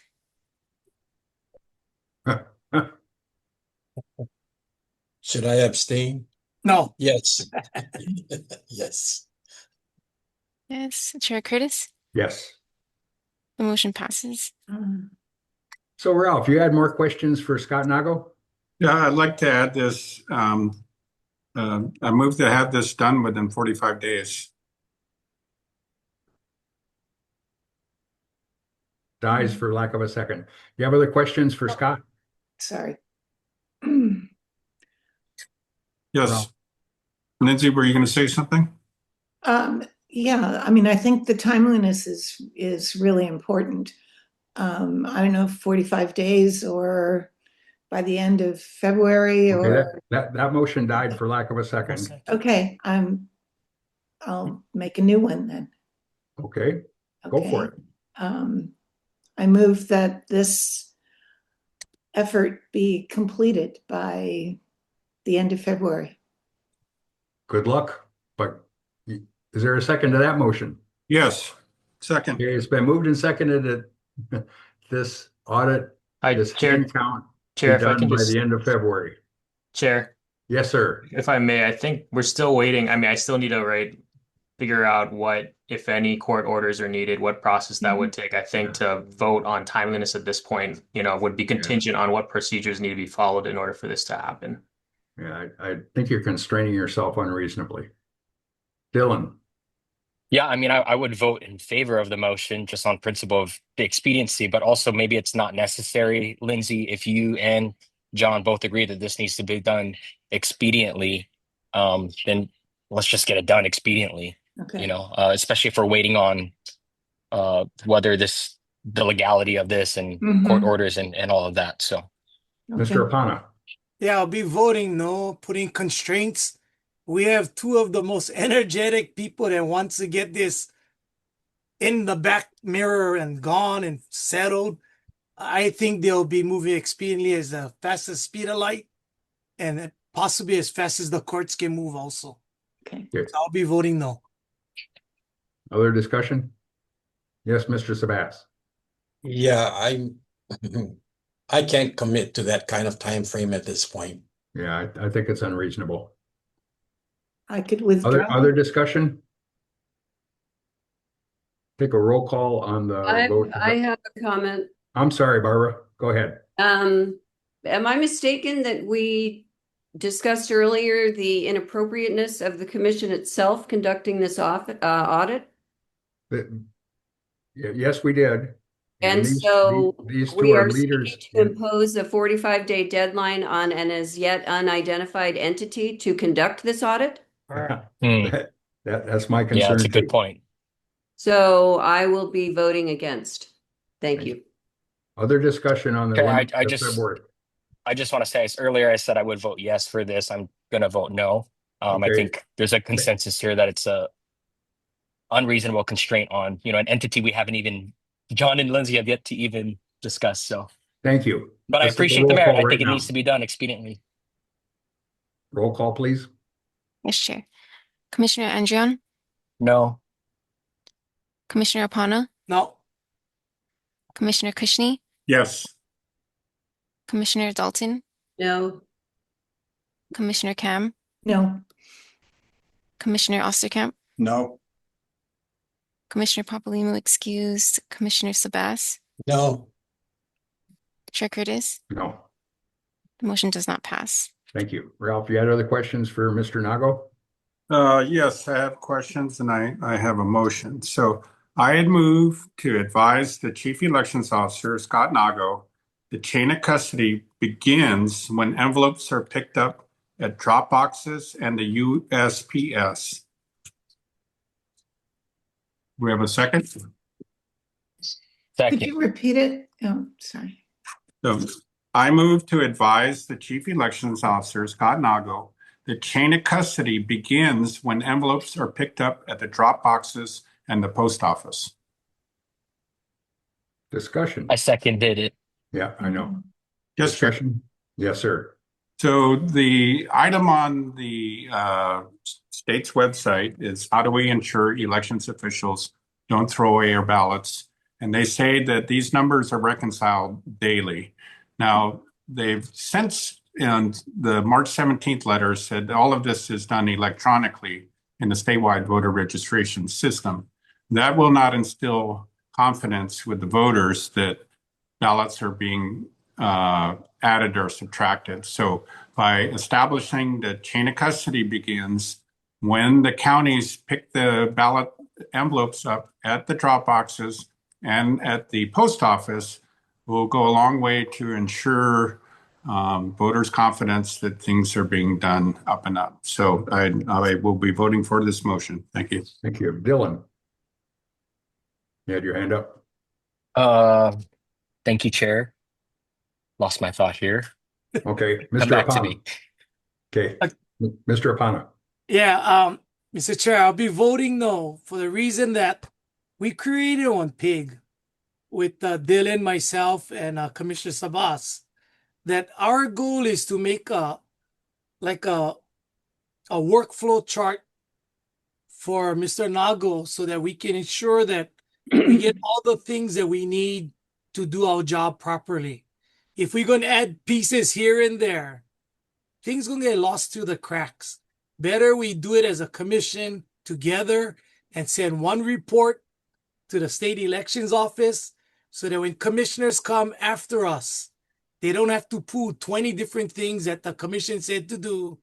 There is one chart that they can refer to over and over again. So instead of doing it piecemeal, I was hoping Mr. Commissioner Kushner would send it over to us, and then if we agree, we'll put it in the report. If it's not there, then he can make a motion to add it in. But to do everything in piecemeal, it's going to fall to the crack. So I'll be voting no with the understanding it can be later incorporated. Thank you, Ralph. I'll withdraw the motion. With that being said, I forgot that there's a pig out there. When do you think that you'll get that flow chart back? Because Mr. Wait. The motion's on the floor. That you wanted to retract that, or we just want to vote it down? I'm going to retract it. So the second has to. Well, actually, the motion belongs to the commission now. The commission can vote it down. You can't really retract it because the commission owns that motion now. If you Chair, can I say something? Yes. Obviously, I support this. I'll vote no because the desire is to withdraw the motion anyway. But I actually think this is it should be taken a step further. And of course, our PIG is looking into this. I don't think chain of custody starts there. I think it starts when the actual ballots are even ordered let's in the talk first about place. this motion now. I would ask for a roll call on this motion. Madam Secretary, could you please reread the motion? Yes, sure. Motion to advise the Chief Election Officer, Scott Nago, that the chain of custody begins when envelopes are picked up at drop boxes and the USPS. Roll call, please. Yes. Commissioner Andrion? No. Commissioner Apana? No. Commissioner Kushner? Abstain. Was that? He abstained. Yes? Abstained. Oh, abstained, you said. Commissioner Dalton? No. Commissioner Cam? Lindsay, you're muted. No. Commissioner Osterkamp? No. Commissioner Papalimou excused. Commissioner Sabas? No. Chair Curtis? No. The motion does not pass. Mr. Apana, you have your hand up. Yeah, for Mr. Nago. Earlier today, you said you're working on to improve chain of custody. We have a pig that's gonna add this, add more things to clean up or to make things more transparent. Could you give us that list so that we could take it under consideration, the pig? Sure. Yeah, you don't have to do it now. Just Okay. send it to us. Thank you. Okay. Thank I'm you. finished, Mr. Chair. Ralph. Yes, sure. So I got some questions about the HAVA app, and I looked up the HAVA plan for the state, the 2004 plan that's on the website. And the plan listed quite a few areas as being deficient in 2004. And the remedies was that the state was going to implement a a plan to come into compliance. So that was in 2004. So my question to Scott Nago is, does the Office of Elections have a current compliant HAVA implementation plan with all of these complaints? So does the state have a compliant HAVA plan? I was not aware that our 2004 HAVA plan was not compliant.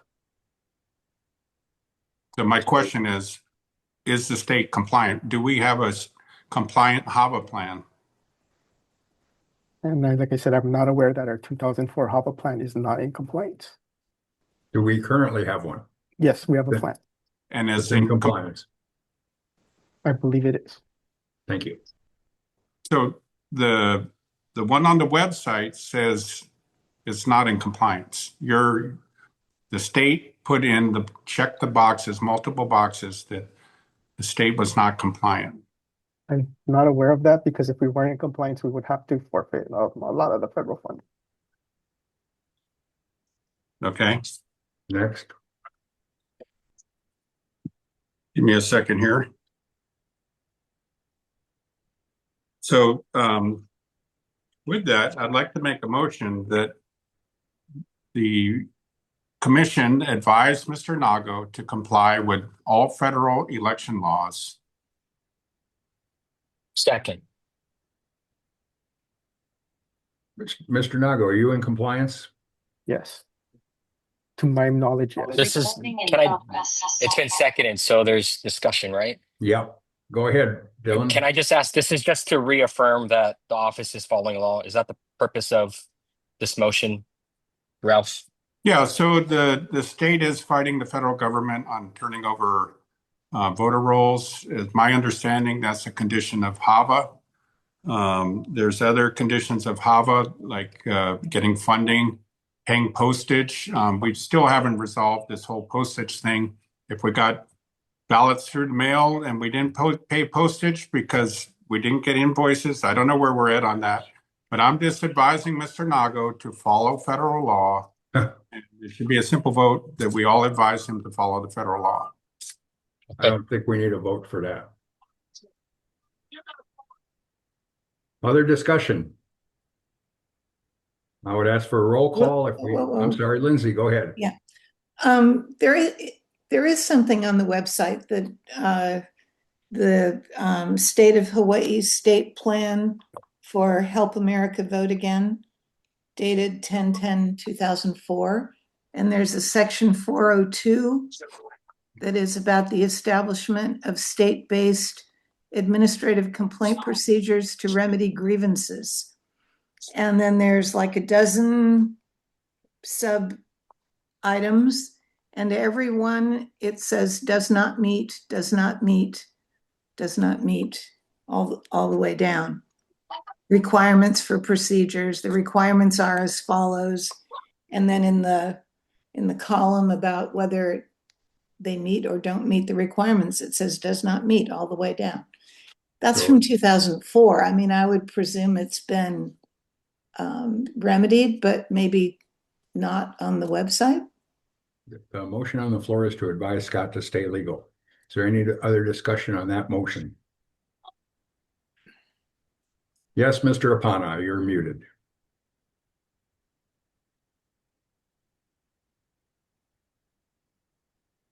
There you go. You know, I'm going to vote no, and I'm going to tell you why. That's part of your job to begin with. I don't have to tell you, do your job. That's understood.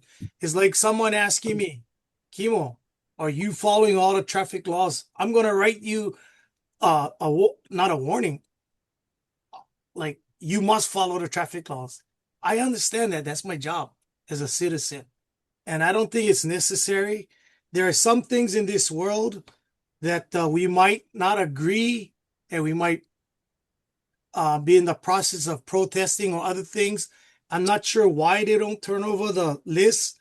They have their reasons. If that's the reason you're going to hang him for, I think that's a philosophical choice. It's not like they just avoiding the law to be mean or bad. It's a decision. And I don't think that is something that someone should be benchmarked by. So I'll be voting no for that purpose, that reason. Thank you. Other discussion? Can I Yes. just restate? Go ahead, I will vote. I will just vote yes on this because to follow the law is correct. I understand Commissioner Pana's sentiment there, but out of principle, I will definitely be voting yes. We should be encouraging our chief election officer to follow the law. And the specifics of this motion is just that he's compliant with HAVA, and I think that's yes, we should be compliant. That's all. Thank you. Yeah, so That's a roll Chair, call. it's not as easy as just the blanket statement that we need to follow the law. First off, elections are matters of the states, not the federal government. The federal government obviously does have some say in our elections, but much more so the federal elections than state elections, of course. Making sweeping statements of the sort that we're proposing here would just create confusion. The law is what it is. We're already obliged to comply with the law to the extent that it's applicable in any given situation. We shouldn't be making blanket statements that might cause people to think that we're asking for something that isn't already required. So I'll certainly be voting no for that reason. In addition, different people have different interpretations of what the law requires in any given situation. So we should not be proposing that we will simply accede to any member of the federal government's interpretation of HAVA. We, of course, must maintain the right to make our own interpretation as to whether we are in compliance in any given situation. Thank you. You guys ready to vote? Hey. Dylan, you took your hand. I guess I'll just say I just disagree with what Commissioner Osterkamp has just said. I mean, I get it, I understand, but to me, this is just so black and white to just say yes, we should be compliant with the law. I understand there's nuances. I don't think whether this motion passes or fails, it's gonna actually affect the way that Scott moves forward anyway. I honestly think Ralph is just making a move here to reveal to the public the way that different commissioners think, and I think in our discussion that's been revealed. So I'll be Thank you. voting yes still. I'd like to ask for a roll call on the motion. Yes, sure. Commissioner Andrian, Yes. Commissioner Apana, No. Commissioner Kushney, Yes. Commissioner Dalton, No.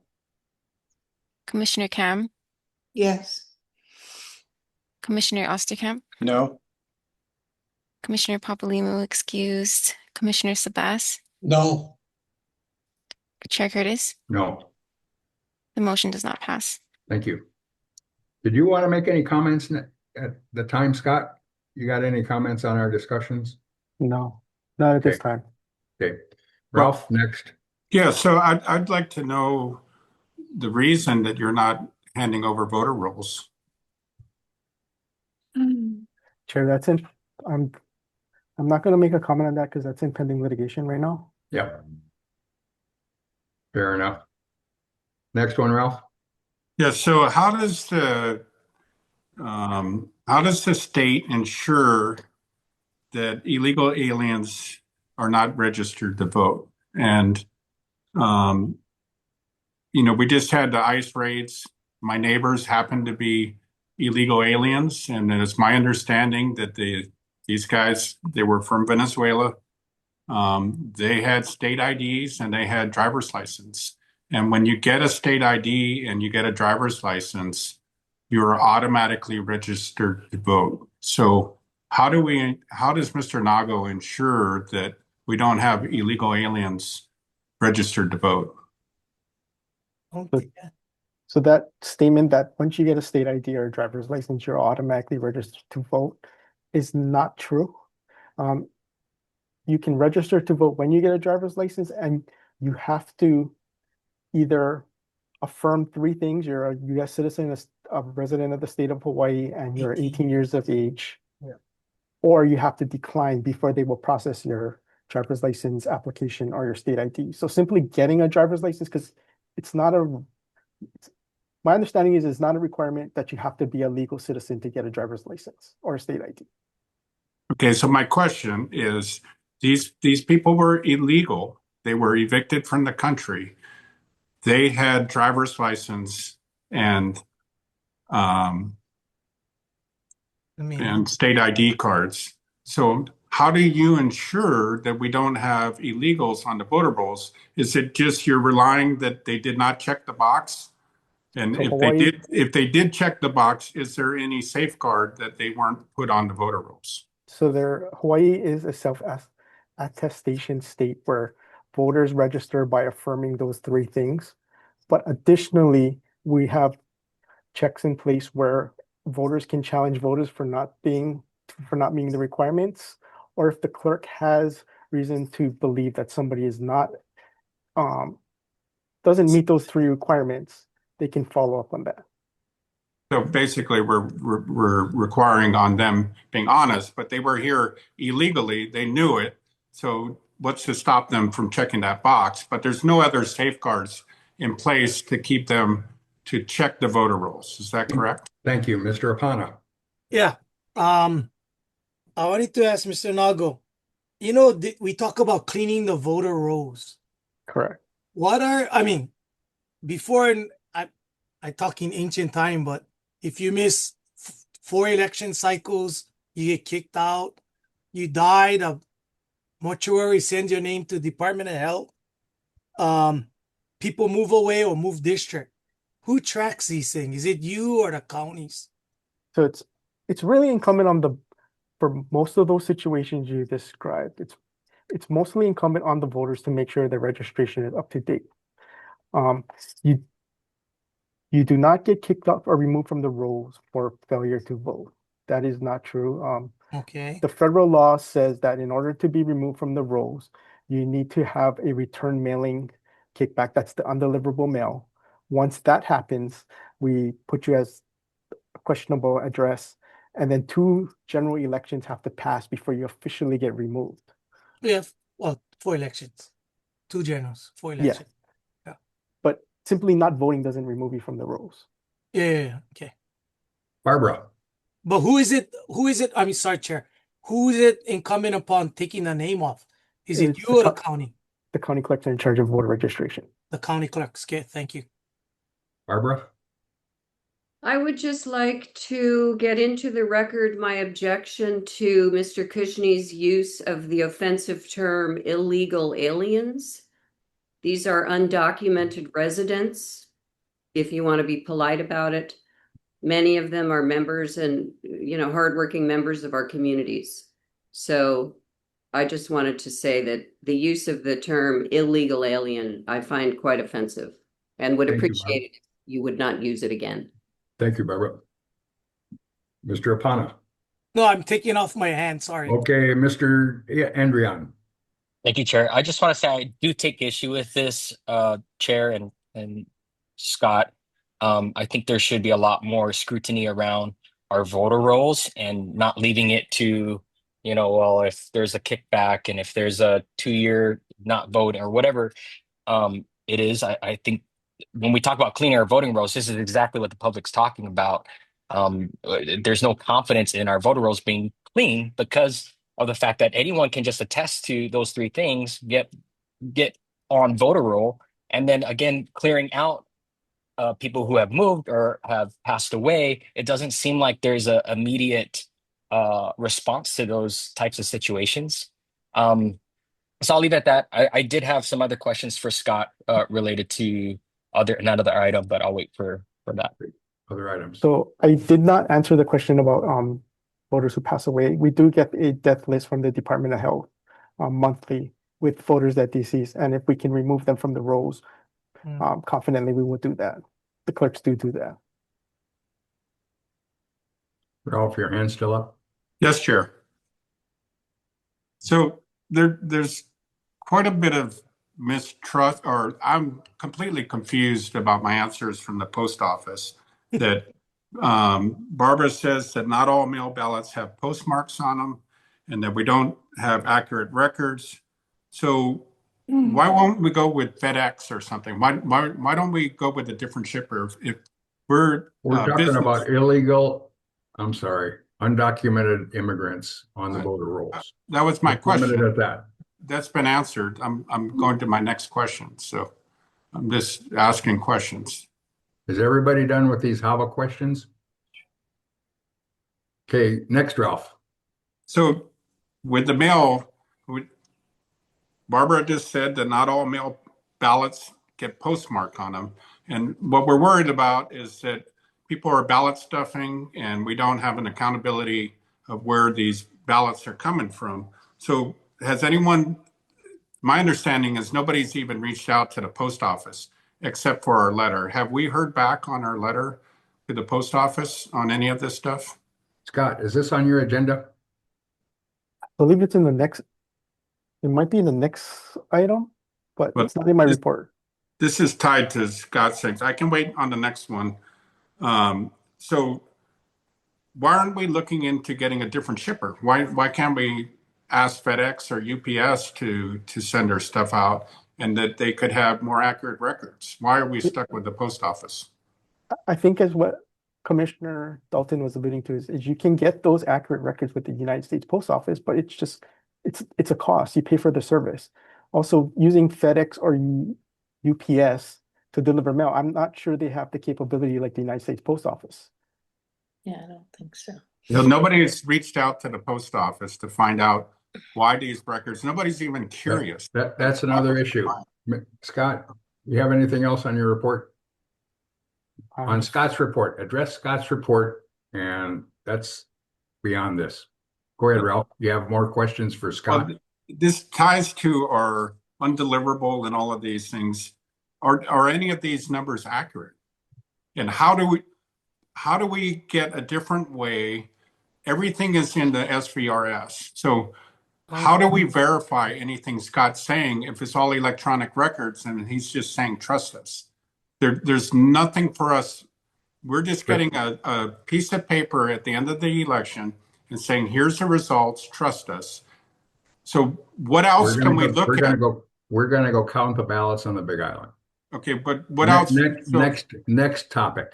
For the future, we need to get this established. Barbara. I would point out that the state law that was passed about 10 years ago was a vote by mail. That's 2018, effective 2020. Yeah, I mean, there were attempts before it actually passed in 2018. Yeah. But it is a vote by mail law. It's not a vote by FedEx or a vote by UPS law. So that's another ledge question. Anything else for Scott? Yes, Sheriff. Yes, sir. So in litigation, I'd like to say that I have a appeal, and I'm just simply asking the court when a chain of custody begins. And so thank you. We'll let the court answer that. When you guys come back with your report, this is going to be pertinent to that case. So we'll let the court answer that next. Next topic. So in the Berniger case, who is representing yourself, Mr. Curtis? That's a matter for the courts. We're not discussing here. I'm asking who's representing you. That's none of your business. It's a matter of court record. You can go check. Next topic. Well, is it the same attorney that's representing? We're talking about Mr. Nago. Mr. Nago's report here. This is part of his report. These cases are in the report. So I'm asking questions. And that's why they're not being discussed, because it's a matter of court. It's a procedure right now. Ask Mr. Nago something. Don't ask me anything. This is part of his report. So I would like to know if Jordan. Ask Mr. Nago. Ask Mr. Nago. Ask Mr. Nago. Next, do you have anything else, Ralph? Yes. So I move that the commission acknowledge on the record that Hawaii receives federal election administration funding conditioned on maintaining HAVA compliant administrative procedures. Isn't that a fact? You don't have to vote on that one. Well, you just stated a fact. what's the question? That's my motion. Do we have a second? What is the motion? I move that the commission acknowledge on the record that Hawaii receives federal election administration funding conditioned on maintaining compliant HAVA administration procedures. We don't need a motion on that. I've made the motion. Do we have? I know. Is there a second? Dies for lack of a second. Next. Mr. Apana, I did think you have Mr. something? Apana has. Okay, I'm going to say something. I mean, I was going to hold back. But if this is all about setting us up for a lawsuit, I am going to get really perturbed. I really want to know what is the intention of some of these things you're asking that Mr. Nago got to do by law, follow the Fed law. This other thing, I mean, is this part of your lawsuit using us as your evidence or something? Mr. Apana? I'm going to get pissed. Mr. Apana, I know. Would you please address the chair? Mr. And Chair, same Thank you. question. No, wait. We don't have to waste time on this. Yes. Ralph, do you have another topic for Mr. Nago? Yes. What is that topic? So I move to ask the Attorney General that since more than 19,000 ballots were reported as received through the mail, yet no postage was paid to the federal government and no USPS business reply mail receipts exist to document their delivery, does knowingly certifying those ballots without paying the required federal postage expose the counties or the state to liability under federal law? Is there a second to the motion of asking the Attorney General these questions? Second for discussion. Thank you, Dylan. Discussion. Can you Say no. repeat the motion? And Yeah, also, could isn't I this ask something that we the secretary to repeat the motion, please? I'm sorry, Commissioner Kushni, could you please repeat your motion? I move to ask the Attorney General that since more than 19,000 ballots were reported as received through the mail, yet no postage was paid to the federal government or the UPS, business reply mail receipts existing to document their delivery, does knowingly certify those ballots without paying the required postage, expose the counties or the state to liability under federal law. And Dylan seconded it. I would ask Mr. Osterkamp for his hit on the assumptions made in that motion. Yeah, exactly. Assumptions made in the motion, or more accurately, false statements made in that motion. We don't have evidence to support what Mr. Kushni says. So asking the Attorney General a question like that would just be folly. And it's a waste of everybody's time. Everybody on this call, including all the people in the audience. I don't know why we're wasting our time on stuff of this sort. Thank you, Mr. Osterkamp. Without hearing further discussion, I'll call a roll call. Can I just say real quick, Chair, I understand where Commissioner Kushni is coming from. I do think we need to be very strategic on how we address things moving forward. I mean, we are in fact going to hand count these ballots on the Big Island. Anyway. Thank you. I would ask for a roll call.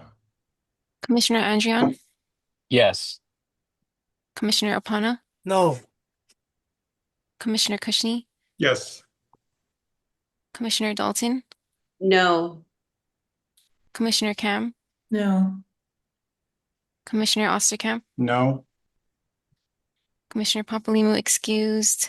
Commissioner Sabas? No. Chair Curtis? No. The motion does not pass. Ralph, I hesitate to give you the floor after trying to piss off Mr. Apana. But Can go we, ahead, Ralph. do you want to take a Anything break else? from, okay. I got one more question on Eric. So, I'm sorry. I got a question on ballot tracks. So we asked for the logs from ballot tracks, and all we were given was a summary page. So as Mr. Nago said, ballot tracks are supposed to be able to track when the ballots are sent, when they arrive at the post office, when they're given to the customers. So if you go online, could you explain, Mr. Nago, what a customer can expect when he signs up on BallotTrax? So they will get notifications of when the ballots go out. When you, after voting, when your ballot is received and the status of your ballot. Okay, so we asked for the logs for that. So what we were looking for is basically the daily logs of how many ballots were sent out and came back. And we were given a summary report, but this just comes back to the same issue with the election results. We're giving no underlying data on how we got to that number. We're just given the final number. So is it possible for you to give us the BallotTrax logs that would help substantiate some of these records that we were missing? I'm just looking for a different way to verify somehow the election results that you've given to us. And you have not provided us a second way to come up with an answer. We don't have a first way to come up with the same answer that you came up with. So I'm just asking for the daily logs from BallotTrax, when the envelopes were sent and when they came back. Is that possible to get? No. BallotTrax doesn't do it daily. They just have a cumulative. Also, we want to protect voter personal information. BallotTrax is not the official record. It's the total vote, which is what we've always said. So is it an inaccurate record so how can the voter rely on it if we can't take some total of these and add them up? Voter can only rely on the fact that their ballot was sent out, their ballot was received if they turned it in, and what the status of the ballot is. It's not meant for counting how many people voted or how many people turned in their ballot. That is total vote. This is just simply a notification system. I don't understand why you couldn't use it. If a person, an individual can rely on it, you could add the total and figure out what the total is. But BallotTrax does not do it by day. It only does it cumulative. So when they send out a receipt that the ballot was received, is that just at the end of the election? They don't get it? No, it's by day, but we cannot go back and pull it by day. I would think any computer could pull it by day. Not BallotTrax. So and that's, like I said, this is not this. You're trying to use BallotTrax for a purpose that it's not used for. so It's not again, intended for. could you consider this as a way to, we need some way to validate what you're telling us is true. And you've not given us anything in this I would think that somehow in this computers, if they're logging these things in, that you can get a daily number from them. It's data entry and it's got to be timestamped. So I don't understand why the answer is simply no, but we'll move on.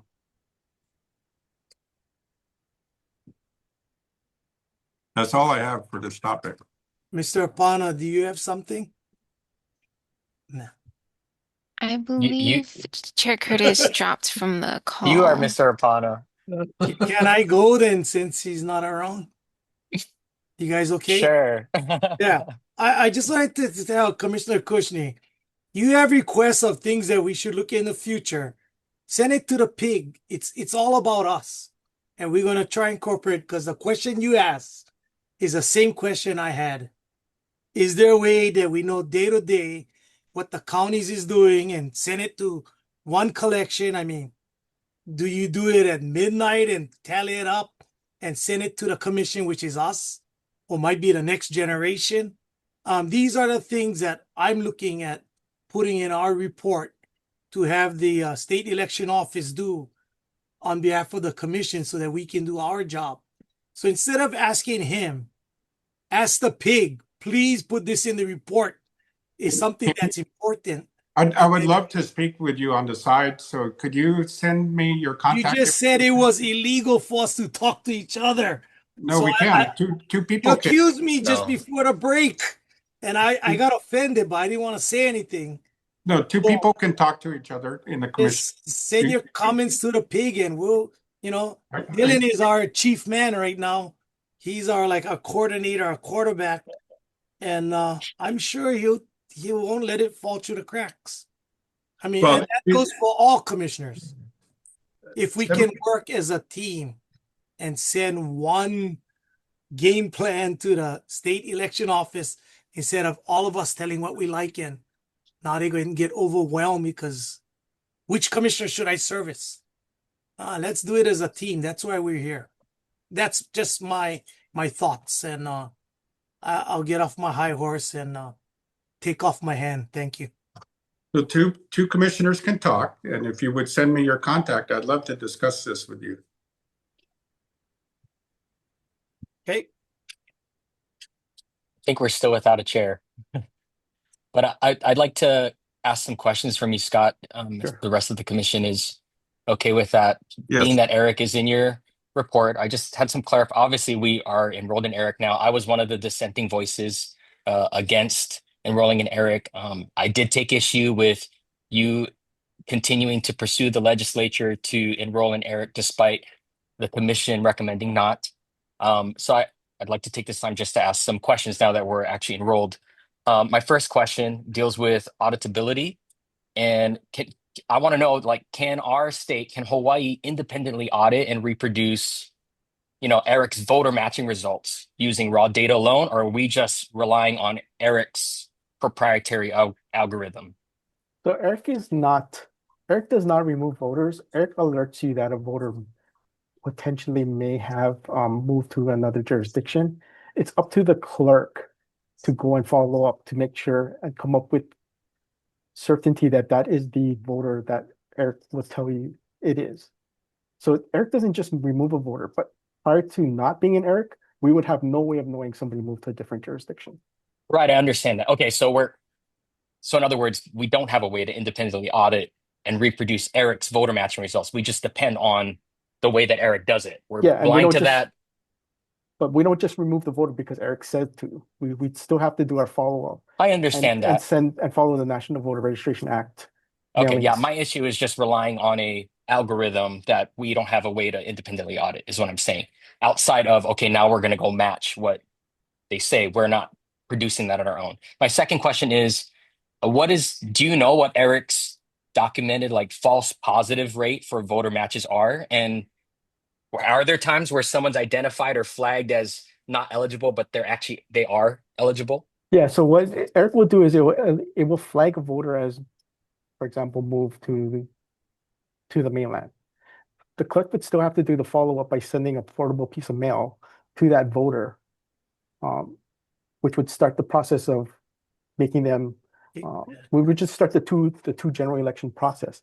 In that time, the voter can still, if the voter didn't move to the mainland, they can re-register and they would still be allowed to vote.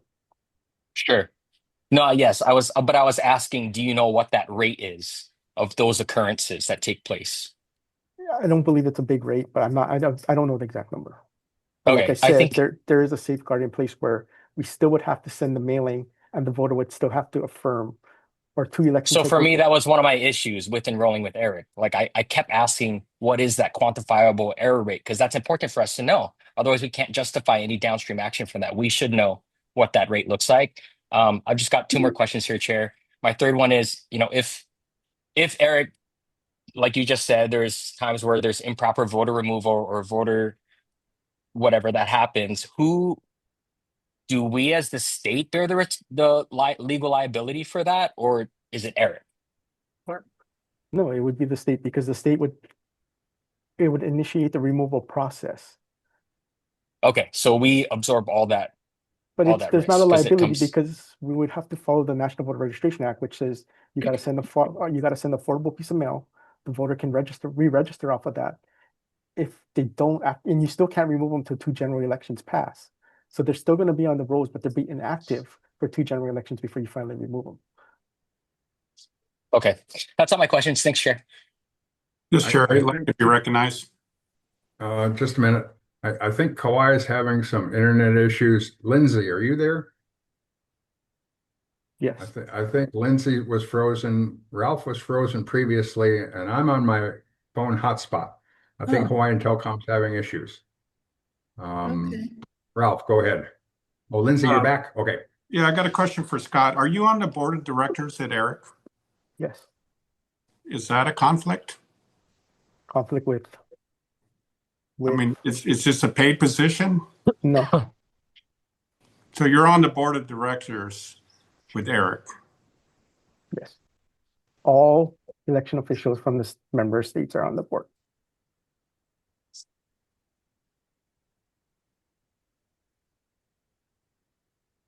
Any other questions for Scott? Scott, do you have any comments for us? No. Okay. Last call for Scott's questions. Ralph, you had a motion that you wanted to make regarding Scott's tenure. That was Dylan. Now would be appropriate. Dylan, you're up on this. Sorry, what are we doing? Ralph promised a motion to remove Scott from his position. That was the actually, last meeting. I understand. No, that just to clarify, that came out of testifier Jamie Detweiler's relief request that she submitted in her testimony. And then at the last meeting, Chair, you had committed to putting the evaluation of the chief election officer on the agenda. So I'd like to make a motion. I promise this vote. Yes. Go ahead. So do I need to make a motion or so I'd like to make a motion to amend the agenda to add the evaluation of the chief election officer. Scott Nago's report here is part of the agenda. And if you want to make a motion to remove him, now would be appropriate time to do that. Ralph, I promised you this opportunity for a motion to remove Scott Nago. Would you like to take advantage of that now? Yes, I move to remove Scott Nago. Is there a second? Second. Discussion. Well, we're not going to get the votes because Kahiolani Papalima is not here, but our elections are not verifiable. We have not been provided with any verifiable information of what the results tell us. Chain of custody is not being kept. Observers are not allowed to participate in signature verification. Maui had no records that could be audited. The Big Island had no transfer records. Oahu had records that go into the drop boxes, but did not record any numbers.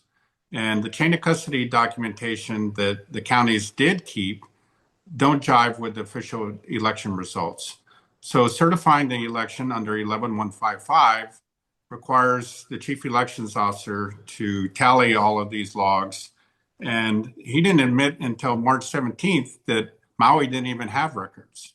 So he's definitely not doing his job. The HAVA plan is in non-compliance. That's on the website and it's admitted by him. That's not been updated. The federal government is asking the voter rolls. He's not turning those over. So I think that we should be looking for applicants to fill his job and, have him removed and find somebody else to do this that will give the voters trust. And as you can see, pretty much everybody testifying today has asked for that to be done. So I'm going to be voting yes to remove him. Thank you. Other discussion? Yeah. Lindsay. I would like our plan to go forward, the plan to count the envelopes. And I think we need Scott Nago in place to facilitate that. Also, anyway, I'll just stop there. I don't want to throw a monkey wrench into that plan. So for that reason, I'm going to vote no. Other discussion? Chair, since I made the second. Oh, okay. I just want to state go ahead. so that the commissioners know my position. I will be voting yes on this. I understand the need for him. I don't think this will pass on principle. I'm voting no. I have probably been, I think I am. I'm the longest tenured person on this commission. Yep. And I've heard, the amount of tests. I won't repeat everything that Ralph just said, but for those reasons, I stand by removing Scott. I'm confident in the work that our PIG is doing, and look forward to presenting that to the body as well. And maybe it'll alleviate some of my concerns for a future vote. But for where I'm at right now, I'll be voting yes. Thank you. Other discussion? I would ask for a roll call vote. Commissioner Andrian, Aye. Commissioner Apana, No. Commissioner Kushney, Yes. Commissioner Dalton, No. Commissioner Kam, No. Commissioner Osterkamp, No. Commissioner Papalimu excused, Commissioner Sabas, No. Chair Curtis. No. The motion does not pass. Scott Nago, did you have anything else for us? I believe I did not. Thank you. Thank you. Moving on to communications and correspondence, as well as would like to entertain public testimony on communications and correspondence. If you could address the specific issue, specific correspondence or communication that you're addressing, we'll open this up to public testimony. Okay. The first testifier, Oh, I'm just not seeing the commissioners, but they're still here. Okay. yes. The first testifier is Cheryl Beeler, followed by Austin Martin. Miss Beeler, you're still muted. Okay. There you hi. go. Okay. I'm very confused about what I heard earlier today. Hang on a second, I'm in my car. I'm very confused about what I heard earlier today about there not being marks on the ballots that are coming from the post office. I mean, in the past, that's all we heard was that these ballots were marked by the post office. And now Commissioner Dalton is saying, no, that's not true. So what is actually going on here? This is not verifiable. First we hear, oh yes, all the ballots are marked and we have them. And now we're hearing, oh no, that's not true. This is typical of what goes on in these meetings. I'm completely flabbergasted, and I think there's many people here that have the same question. And the other thing that I wanted to talk about were these drop boxes. I think there's a conflation here.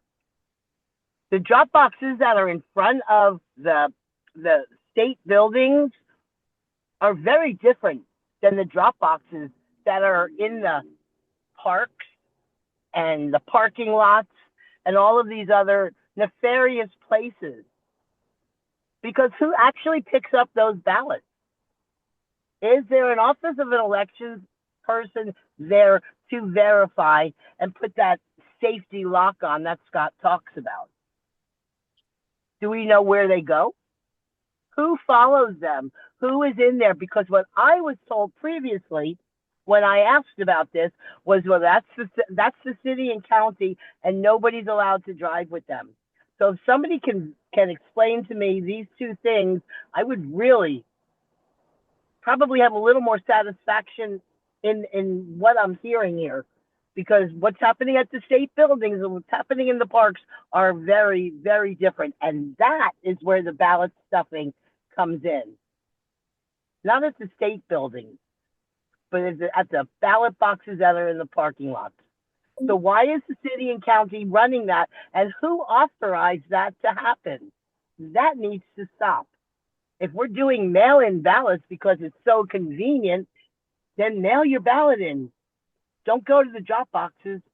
But better yet, just go vote in person. And I yield. Thank you. The next testifier is Austin Martin, followed by Tammy Ash Perkins. Aloha and thank you. My name is Austin Martin. I'm the chairman of the Libertarian Party of Hawaii. I was also an official election observer in 2022, and items on the agenda today, including correspondences, do pertain to some of the issues that I identified when I was personally there and personally working, and removed by Scott Nago without explanation until much later. There's something I uncovered that's kind of lost in all of this that I've not heard raised. So I want to go ahead and just put it there for perspective for these issues. On Big Island, the tabulation process, where they actually count the votes, supposedly happens on Big Island. They tell us this. But as an observer, I can tell you that doesn't actually happen. We send the electronic data and transmit it over the internet, which they swear the machine is not connected to Oahu. And then they basically tell us what our results are. And we have no way on site of verifying that the ballots that we're putting through are actually being counted correctly, unless you're handling those ballots and maintaining a full paper count with observers present. So when we started asking questions about this, the county clerk and Hart InterCivic employees who I interviewed, and this is all on recording, they tried to have me arrested, claimed I was being disruptive because they didn't like the questions that I was asking. We also found an unlocked and unsecured secret server room that had all this transmission equipment that we were not we weren't allowed to inspect it. When I started asking about who owned it, they freaked out. And one of them got in my face, this far from my face, and like I had to physically back up in order to avoid making physical contact with this person. Other Hart InterCivic employees physically blocked me with their bodies from being able to see what was happening at certain stations. These people are hiding something huge, and there's more to this. It's more than I can sum up in 3 minutes easily. But what I personally witnessed, and then the way that they handled it, when I wanted to file an incident report and run that up the flagpole, they started crying and saying that I was this horrible person and tried to have me arrested. They called the police on me, and they told a story to the police that was false. And thankfully, there was a room full of witnesses there to say this man did nothing wrong, and they did not arrest me. And I'm thankful for that. But that is how observers are treated when they try to do their jobs. So when we're talking about this, realize these guys are working really hard to get some basic answers like, is it counted? You know, and this is the real story of what's going on. It's such a scam. And these vendors like Hart InterCivic and others, they are not to be trusted. They are not trustworthy. They do not care about you. And they have zero accountability. There's nothing Scott Nago is doing to hold these vendors accountable. When I told him this, he told me to leave and called security on me. And I was at an official election debrief where I just wanted to present those findings to him in the hopes that maybe he would care. Thank They you, don't Mr. Martin. care. They're not working for you. And they just Thank you, protect Mr. it. Martin. The next testifier is Tammy Ash Perkins, followed by Peter Bernegger. Hi, guys. I just Hi. wanted to, I'm very disturbed by this commission because, you know, Maui County has no chain of custody records. And I don't even know if that's in your report, but the auditability is zero. You know, we must protect our ability to verify records versus just accepting a notification system. Mail-in ballots are the problem. The pig is rigged. Eric is the problem. The process of rebuttal, any problems whatsoever, creating like having to be 2 election cycle row is the problem. Nothing is verifiable is the problem. HAVA is in non-compliance.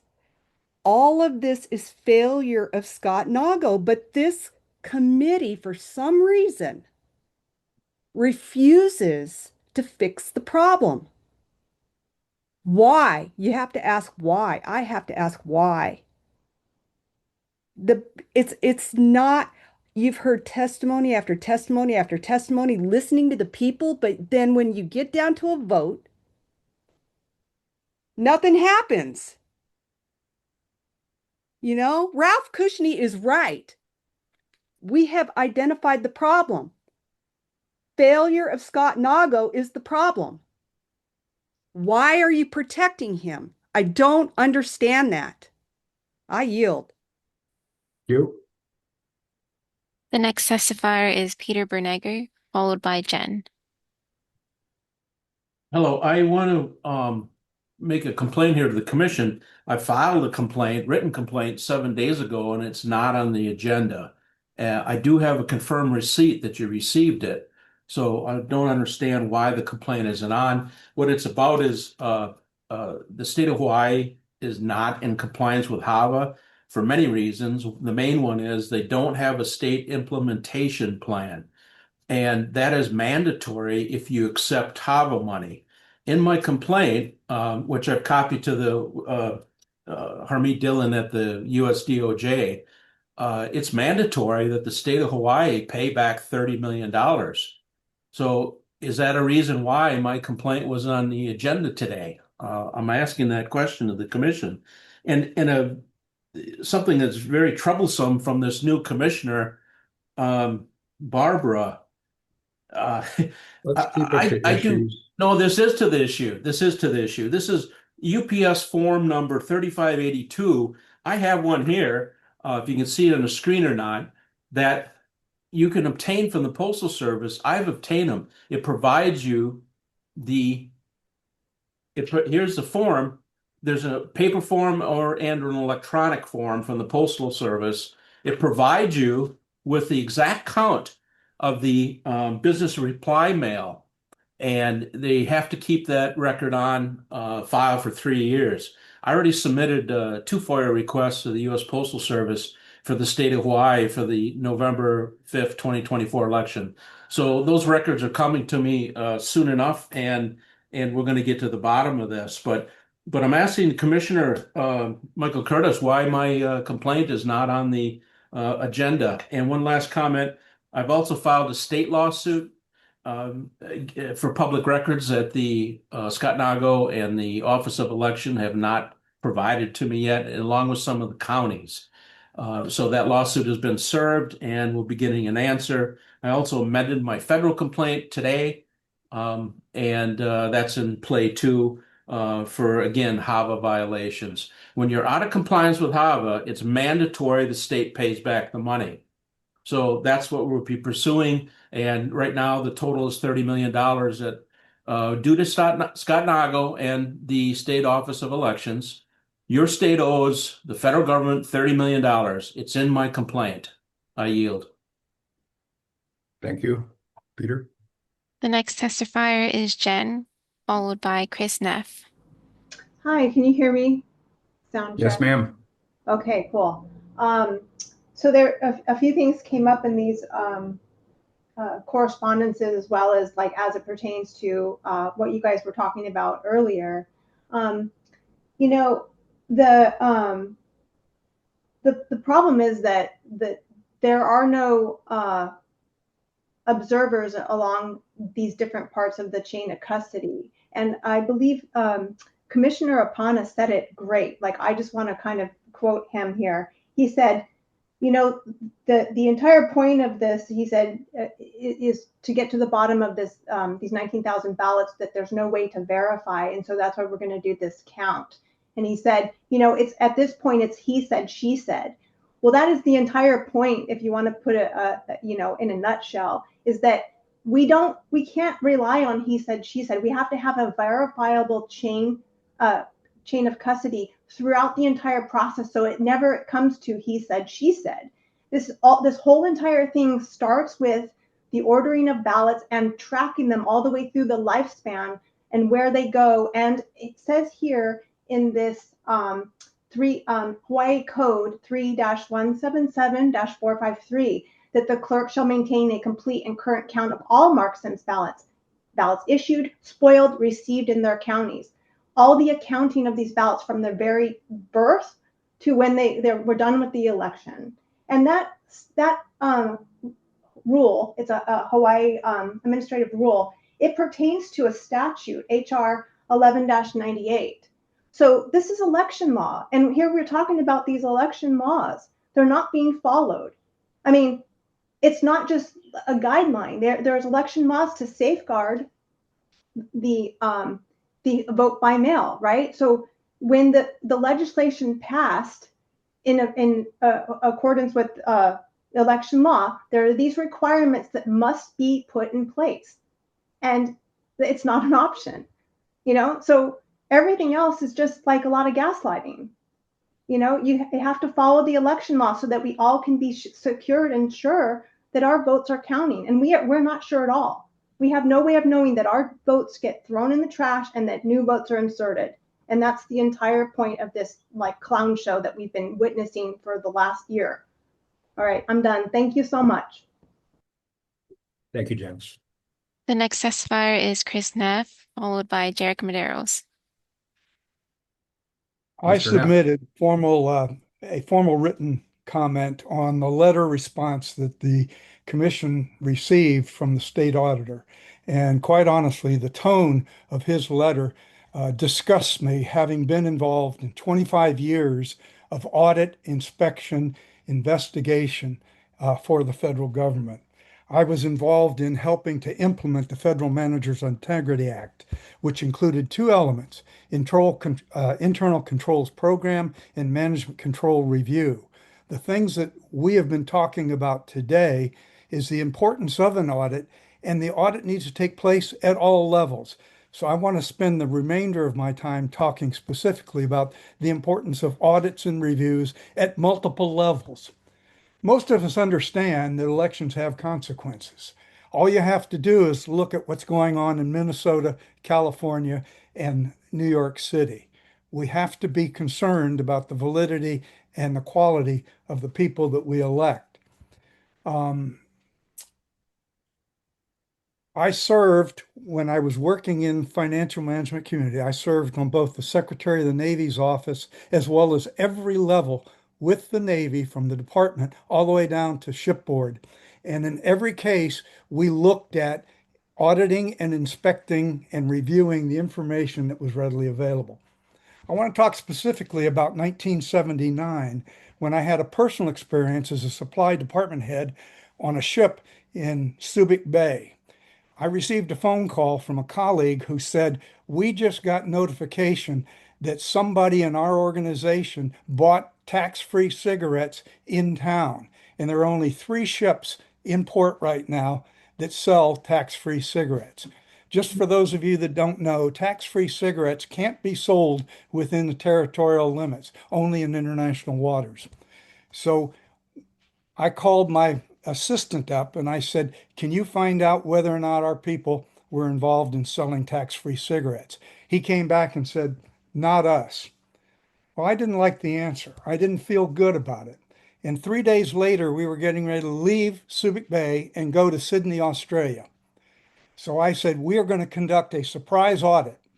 You are going to be assigned to one of your storekeepers, and I'll be assigned to the other one." I took the records keeper and he took the ship store operator. We conducted 2 complete inventories of both the storeroom and the ship store. And we were off by a standard deviation of 4. We were completely different. So I said, "We're going to do this again." We did 2 more complete inspections, audits, and once again, we were way off. Concerned about the status of the information, I went to the captain and I said, "I suggest we call NCIS in." We had NCIS come in and spend a week looking at it, and we found out that the problem was much bigger than just selling cigarettes. We had outright fraud going on our ship. So it's important. Thank you for your time. The next testifier is Jarek Medeiros, followed by Junya Nakoa. Hi, me again. After that last round of you guys going back and forth at each other, I just find it kind of really unbelievable. Like, you know, you got a person that was a former mayor. He's confused about why is this like this? Why is this answer here like that? Why is this? It's simple. You as the mayor, you should know that the county holds jurisdiction over the state. This is why I've been asking. Put the county elections back in the county. It seems that the state does not have that authority to do anything because of the county, right? We don't want you guys to handle our county elections. Look, you guys cannot even resolve it. Every time there's a motion, you four guys, and now the new one, Dalton, my question is, why even she the one acting as she's this know-it-all about the Postal Service? Why aren't you guys talking to the Inspector General? Put him there. It's 19,000 ballots that you're talking about here, right? And Osterkamp, if you think it's fake news, then you better wake up. You need to prove that it's not real. Right now, the question on the table is, where did this 19,000 ballots come from? You're trying to act as if Kushner is talking crazy.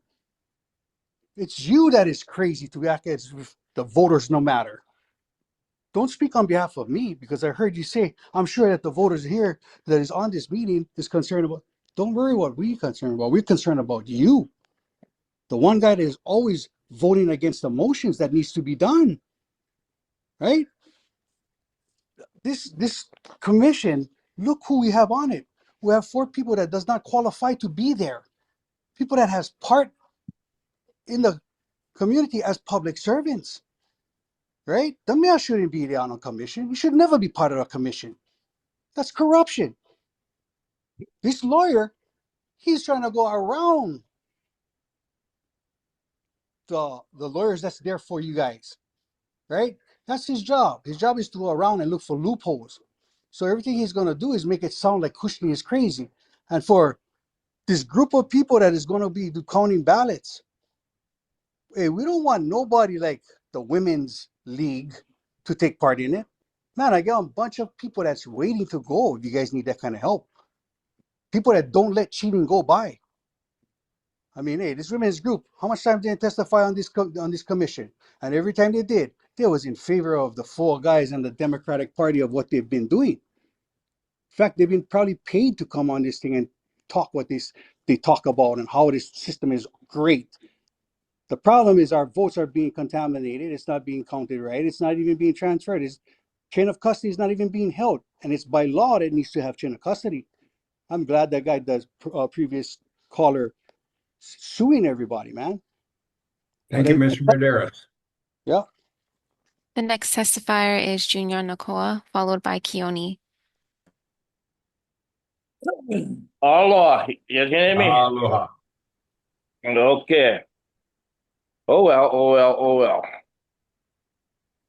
First things first, yeah. The missing votes that you guys don't know whatever thing happened to it, gotta get counted. I agree.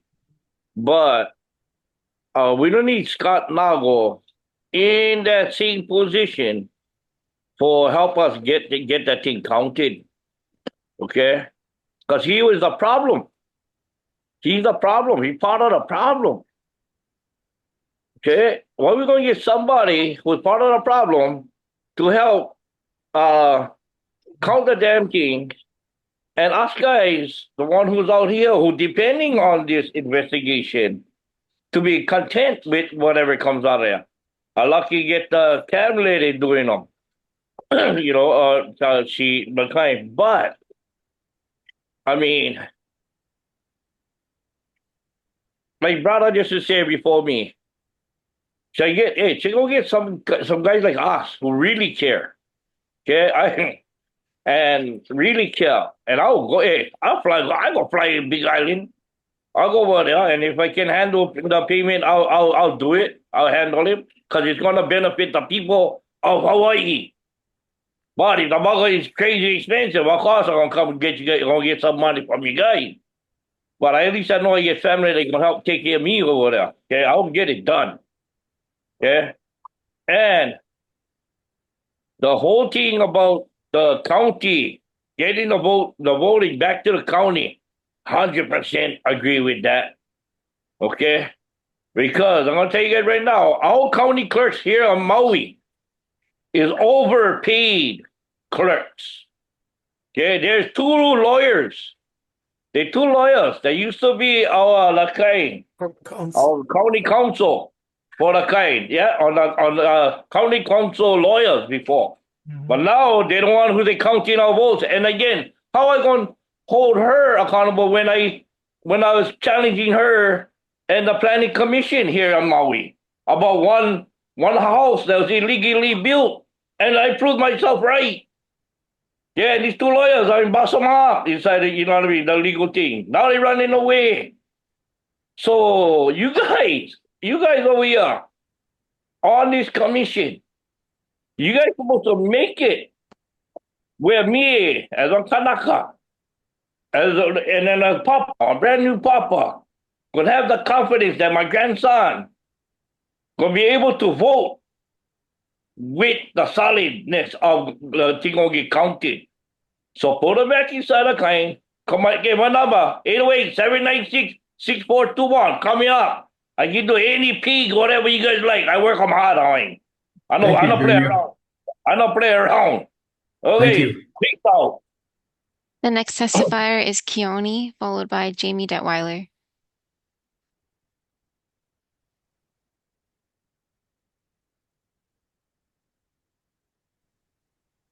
Keone, you're still muted.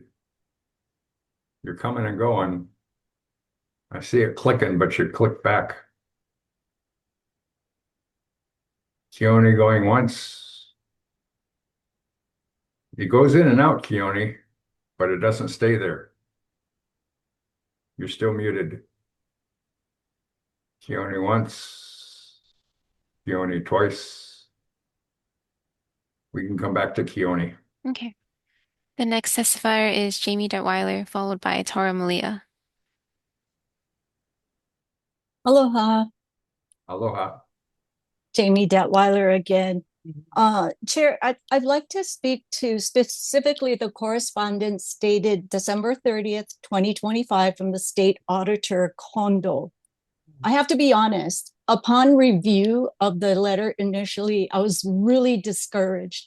I was discouraged that the commission worked so hard to approve an audit, went through the proper steps to request the audit, notified the proper individuals, such as the Speaker of the House, of the request for an audit, only for the audit request to be denied. So upon reading it initially, I was discouraged, but I continued to read. I went back to the letter and I read it again. And he does offer a resolution, and the resolution is for it to be handled by the county auditors. So now that they gave the commission, the auditor gave the commission instructions and advice and says this should be handled by the county auditors. My question to you, Chair, will it be handled by the commission to advise the county auditors to proceed with an audit? Is that a possibility, Chair? We've appointed 2 people to pursue this. To pursue it with the county? The County of Kauai, or County of Hawaii, I'm sorry. Oh, I believe the audit request was for the state, correct? That's correct. So it should go to all county auditors as advised in the letter from the state auditor. So I just want, to recommend to the commission that you take this under review, this recommendation and advisement from the state auditor, and discuss this perhaps in the next meeting, put it on the agenda. I don't want it to drop here, because you could easily see that as, oh, the state auditor said no. But I don't want to drop the ball on this and for it to go to like one county at a time. We need to go to all county auditors at the same time. And as an auditor, internal auditor myself, a previous auditor in the federal government, in my area of expertise, we had a strict rubric to follow. It wasn't what we thought should be audited. It is something that is set up against the regulations, against the laws. Are we compliant with this law? Such as described by Commissioner Cam previously. She went down the list of the HAVA recommendation and it said not met, not met. We need to have a standardized rubric for each county to utilize. And the last thing that I want to say, and I want to emphasize, is decorum. I have spoken about this topic before, and Chair, quite frankly, the decorum hasn't changed from your perspective. You choose what commissioner is acceptable to be saying a certain thing. And then you give grace to other commissioners who are allowed to criticize fellow commissioners. And you allow this to continue to happen. And you do the Thank you, Ms. same, you Detweiler. do the same with us. And I'm tired of the gaslighting. The Thank next testifier is Tara Malia, followed by Aloha Lani Hope. Aloha. You're muted. There you go. All right. Aloha. Can you hear me? Yes. Okay. Yeah. I'm looking at the Tara Malia here again. Thank you for the time to speak.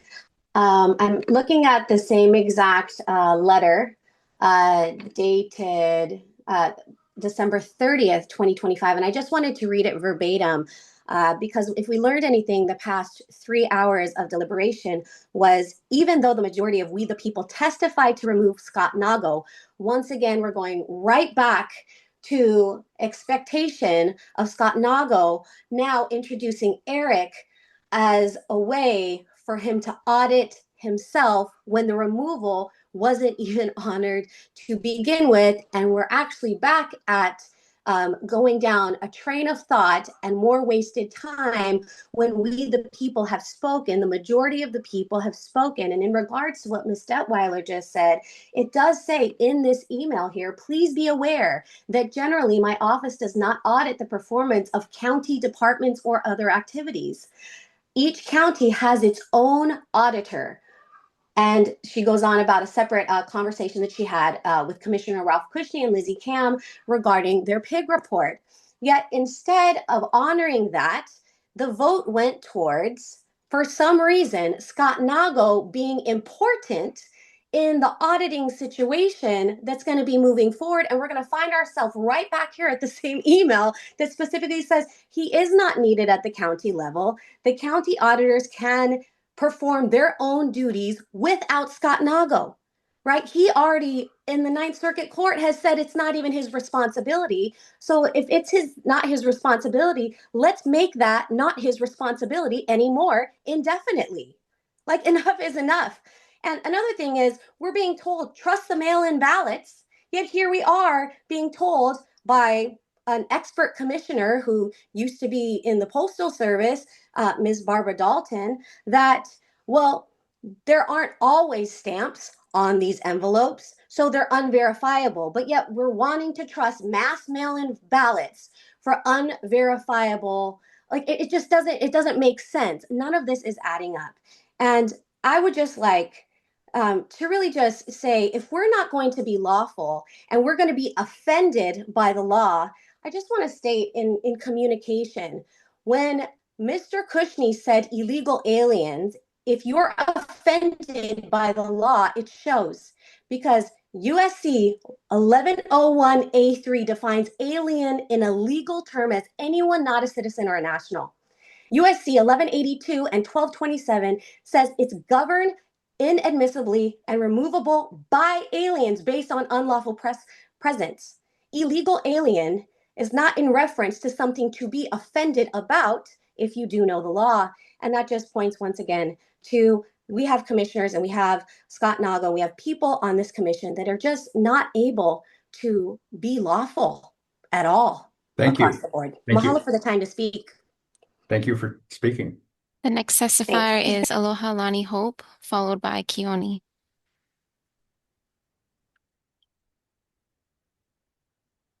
Am I able to be heard? Yep. Yes, ma'am. Aloha again, Chair Curtis. And this last testifier is spot on.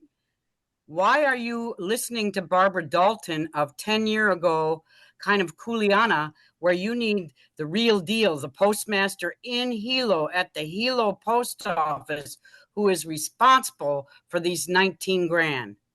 He's the one that needs to be in front of your commission with the right facts, not 10 years ago. And I can't believe she's a commissioner and a past chair for the Democratic Party. But what that Kanaka said about Maui, there are potential 3,000 votes that are missing on Maui. Kauai has possible 3,400 missing, destroyed, hidden votes. Let's do all islands with the county auditor as spoken and have nothing to do with Scott. He needs to be fired. I yield. Thank you, ma'am. The next testifier is Keone. Keone, I hope you can unmute. You go through the unmute, but it comes back to mute. I don't know why.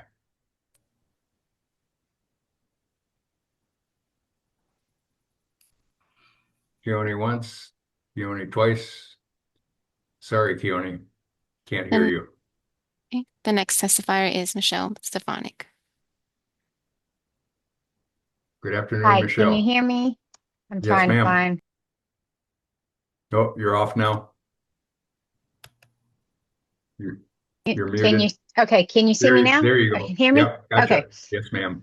I would like to request that one of the commissioners present a motion so that all commissioners have an opportunity to add items to the agenda before it's finalized. First, I just wanted to say that. Then I concur with Jamie Detweiler.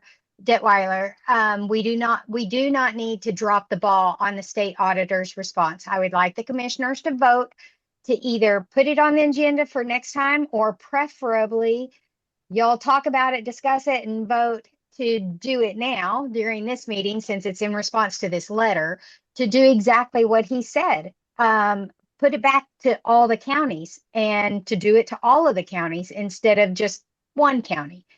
To not just take his letter and then just, okay, we got your letter and be done with it.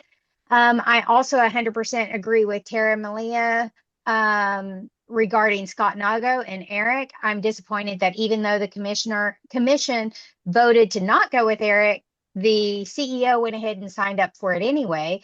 I think there is a conflict of interest with Scott Nago and evidently all of the other CEOs of all the other states being on the board.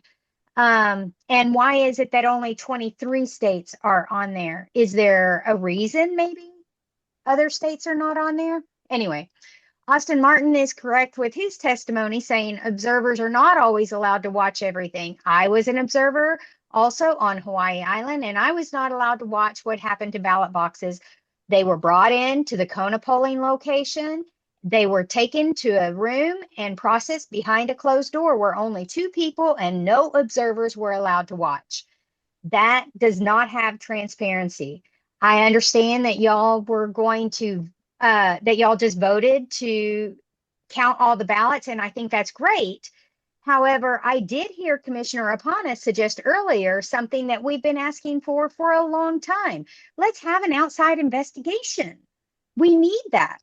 I am also requesting once again for Chair Curtis to step down, or for the commissioners to put it on the ballot not on the ballot, on the agenda for next week for his position as a chair to be reviewed.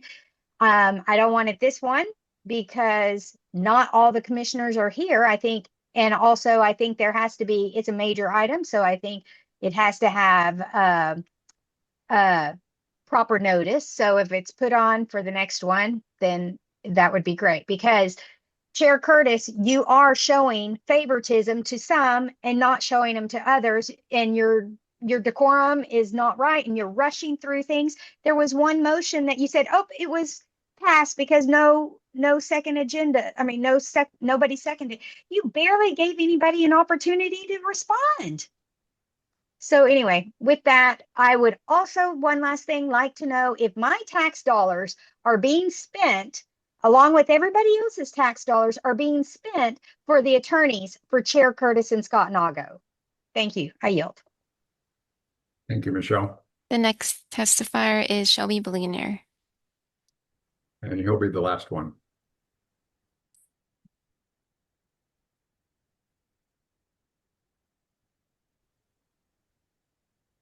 Hello, There you guys. go. Can you hear me? Aloha, Am I yes. coming through, Chair? Oh, Lord. Happy New Year, guys. Sorry I couldn't be you guys in person. But I already sent my testimony talking about corruption, treason. You guys hit the nail on the head, addressing the issues. With the time that I have, I do want to address Article 2, Section 4, of the Constitution of 1978, which is Hawaii State Constitution. You just have a new commissioner in, and I'm not sure if they realize, because I called the Office of Elections and I asked them during the primary, are they going to put the same condition where you have to choose a party first? Usually it's Democrat or Republican. And to me, that becomes political discrimination, because then you can't get onto the general ballot. You have a hard time as an independent or nonpartisan, and it forces people to choose a party. And that's against Article 2, Section 4 of the own Hawaii State Constitution. So if Scott Nago can address that and just remove that, it'll give everyone else a fair shot, because that's something they should address. And yes, I know you guys are hashing things out. You're going to work things out. Yeah. And that's it. That's all I got to say, because I know you guys have to work stuff out. Thank you very much. Thank you. Chair, We'll there give are no Keone- further testify. Oh, do you want to Let's try try Keone one Keone? more time. Okay. Keone, when you unmute yourself, it goes through the unmute, but it comes back to mute. I don't know why. Keone going once. Yeah, you flip through, but you go back. Keone going twice. We'll move on with the agenda. Do the commissioners have any interest in the communications and correspondence? Yes, Chair. Yes, Ralph. So let's start at the first letter, the motion to notify the state auditor. I move that the Elections Commission transmit a formal written notice to the state auditor advising that based on the commission's permitted interaction group reports transmitted on December 12th, 2025, evidence of potential irregular and improper handling of election administration has come to the auditor's knowledge, and requesting written confirmation of compliance with HRS 23-7. Do I have a second? Can't hear you, Dylan. Dylan's seconding. I can't hear him. Dylan? You can't unmute.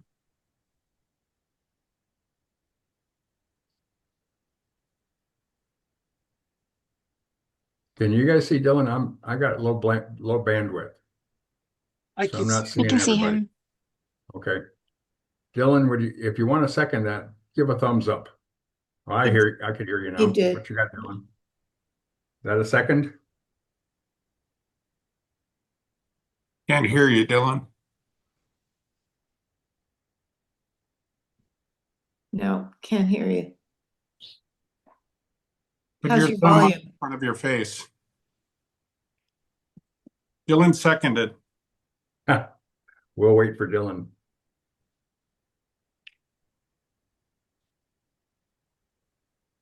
He gave you I- the thumbs up you asked for. Can you hear okay. me? Yeah, now we got you. No. Can you hear me? I'm Kimo Apang. I can hear you, Kimo. I'll second for Dylan. Is that what you want, Dylan? Yes, please. Yes, please. Okay, I'll second for Dylan. Okay, could the secretary read back the motion, please? Sorry, could Commissioner Kushney repeat his motion again? Yes, so I move that the Elections Commission transmit a formal written notice to the state auditor advising that based on the commission's permitted interaction group reports that were transmitted on December 12th, 2025, evidence of potential irregular and improper handling of election administration has come to the auditor's knowledge, and requesting written confirmation of compliance with HRS 23-7. Discussion. Yes, Chair. Go ahead. So HRS 23-7 requires the auditor to report to the legislature and to the governor that something that there's evidence of potential irregular and improper handling. So as part of that statute, he doesn't have to do an audit, but he's required because we have officially notified him through our PIG reports that there are issues that need to be looked into at the Office of Elections. So it's just a formal notification. It's just a follow-up to his letter, and it's just putting it on the record that we're letting him know we have sent him evidence of irregular conduct, improper handling of election administration, and he needs to follow up per HRS 23-7. He already knows that. He acknowledged our letter, including the PIG reports. Mr. Apana. Yeah. Can you hear me? Yeah. I'm going to ask a serious question. Chair, like you, they know why we sent the letter. We said that we don't know. We want to find out. That's why we sent the letter. My question is, what we vote today, will it be used in a future lawsuit? Point blank. Yeah, Ralph's asking for the auditor to put himself on notice that he's aware of irregularities and not doing anything about it. They already know that. So is this I know, he already knows that. Is this being used as an exhibit or something for a future lawsuit? This is not, no. It's just a formal notice that we have notified him of irregularities. Because that's why we sent the letter in the first place. For Yes, this and audit. he acknowledged receipt of our letter and responded. So the next step is for him to notify the legislature and the governor, and we're just putting this on record that. Why don't we notify the legislature that we were That's up to turned down and we have gone to this new direction, which is our PIG, because we want to get to the bottom of this. I mean, it is we the drivers at this point. Yeah, we don't care about the auditor anymore. County auditors. They told us other no. comments. That's all. Thank you. Are there other comments? Discussion. Dylan, we can't hear you. Dylan's trying to speak, but we can't hear him. Try to take your earbuds out. You know, I think Turn before off when your I froze, Bluetooth. Lindsay and Ralph froze, and that's Kauai. So I don't know if Kauai is being frozen. Right now, I'm on my hotspot. I'm not frozen. Lindsay, you're up. You're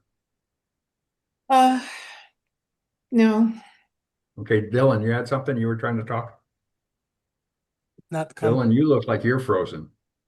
No, he's not. Just can't hear you, Dylan. I can't see him move either. He's going to look in and out is what he's saying. Okay, let's take a 5-minute recess while I reset mines too. I'm on my hotspot. I'd like to go back to Hawaiian Tel if it's stable again. Okay. So Sounds good, if we Chair. could put a 5-minute timer, take a 5-minute recess, and let us all reset our network. Okay, Please and thank you. 5 minutes. Yeah.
Hey, John, can you hear me?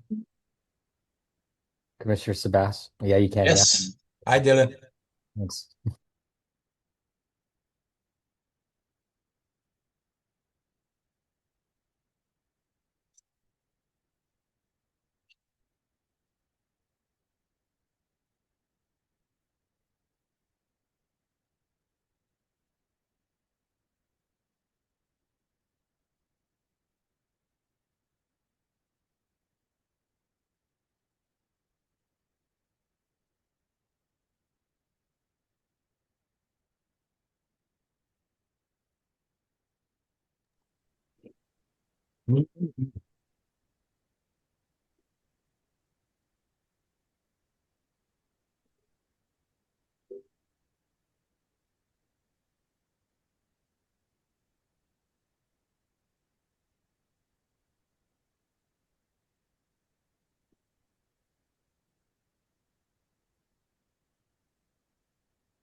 Okay, it's been past 5 minutes. I don't see Chair Curtis here yet.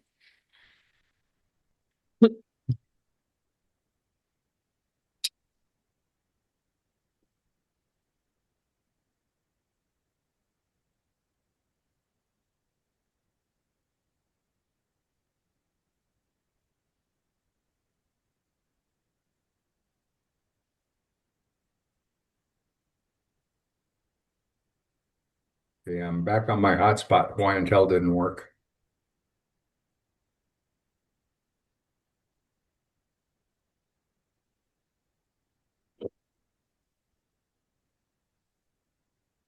Okay, shall we take roll call?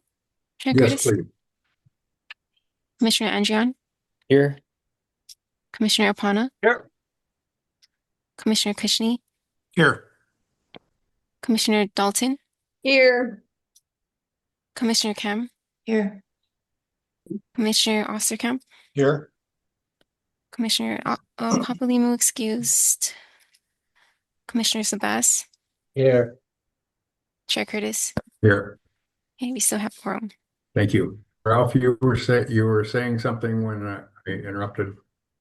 Well, we're just closing the loop on our request to the auditor, and we're doing our due diligence and asking him to finish up the requirements of 23-7 once he's been notified.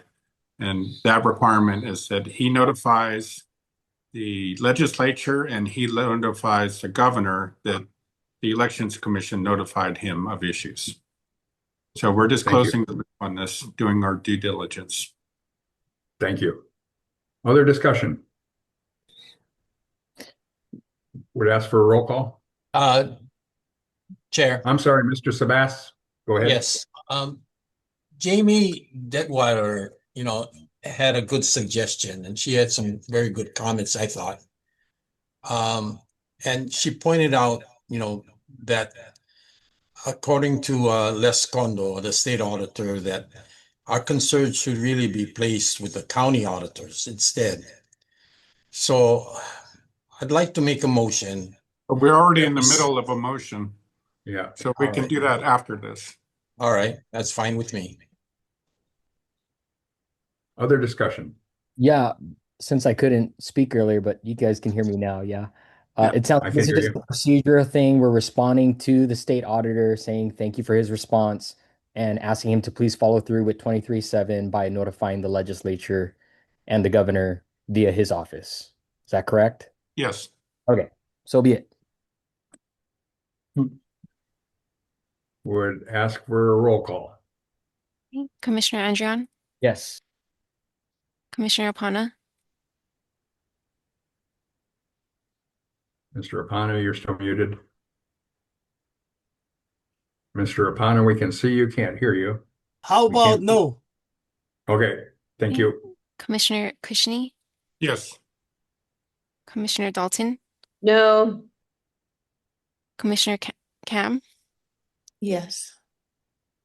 Commissioner Osterkamp? No. Commissioner Papalimou excused. Commissioner Sabas? No. Chair Curtis? No. The motion does not pass. Mr. Sabas, you had something for us?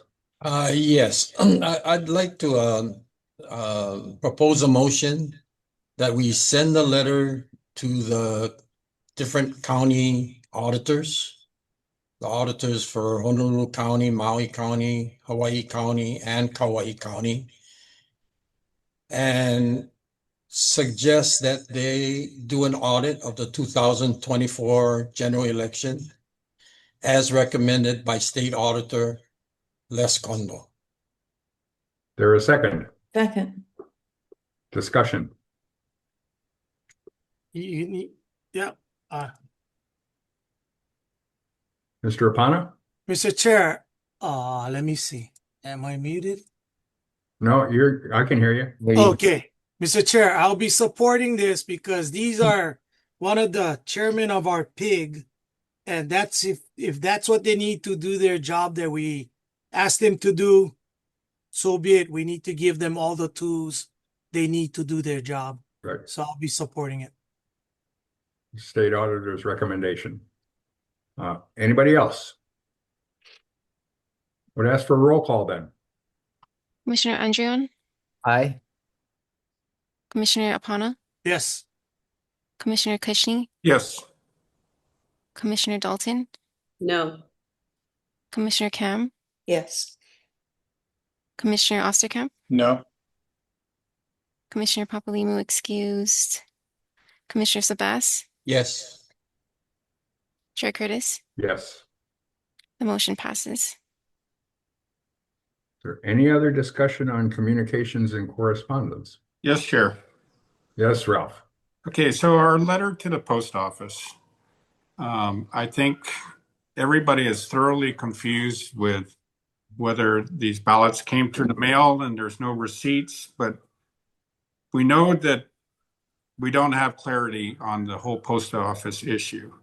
In February 10th of 2021, Scotty Anderson wrote a letter to the legislature and to Scott Nago, and he said that the Elections Commission recommends that the legislature prioritize the following items: verifiable chain of custody of ballots at every stage of transportation and handling, and ensure ballot tracking is in place for the 2022 elections in coordination with the United States Postal Service. So this is a letter in February of 2021. We need to figure out what kind of records the post office, we need clarity on this. And we sent a letter. We did not get a response. So I would like us to bring somebody from the Postal Service to explain this to us. We're being told we have to do elections through mail. Let's bring a representative from the post office and have them explain to us, hopefully in the next meeting, how all of this folds out, and what their roles are, what their responsibilities are. But we just need to get clarity on this moving forward. So you quoted a letter that's not included in today's communication and correspondence. No, so I'm referencing our letter to the post office that we have not received an answer to. And I'm following that up with a letter that was written by Scotty Anderson in 2021 when you were a member of this commission. And there has been no follow-up with the post office by anyone for years. So I'm just asking, let's make a motion. So I move to request to write a letter to the post office to have a representative come to our next meeting so we can ask them about all these questions. And let's get all this stuff clarified instead of just pushing this out and nobody has clarity. It really would help us out for this upcoming election. So I move to have the commission request that the Postal Service send a representative to answer our questions. Is there a second? Second. That was Lindsay, I think, beat Dylan that time. All right, so be it. Discussion. Chair, I guess Ralph and Lindsay should go first. I already did my discussion. Dylan, go ahead. Yeah, I think it's a great idea. I think we all have questions. I think Commissioner Dalton actually helped shed some light on some things that I had questions about. But to her point, she has been retired for quite some time. So to have a representative from the United States Postal Service to come and just answer questions. I don't see any harm in that. And I think it would be good education for the testifiers or the public that would be on the call as well. Lindsay. Yeah, it would be a good education for us as well. It seems like it's a little vague, though. To whom are we writing this letter? That's a great question. I don't know who would be responsible. Somebody or willing. Well, somehow we got to get somebody, a representative, to come and join us. So, I mean, I don't have an answer to that question, but maybe the chair could find out who the letter goes to and send it out, and maybe shotgun it, send it out. Johnson might have a suggestion. Mr. Sabas? Mr. Chairman, may I ask a question of Barbara, please?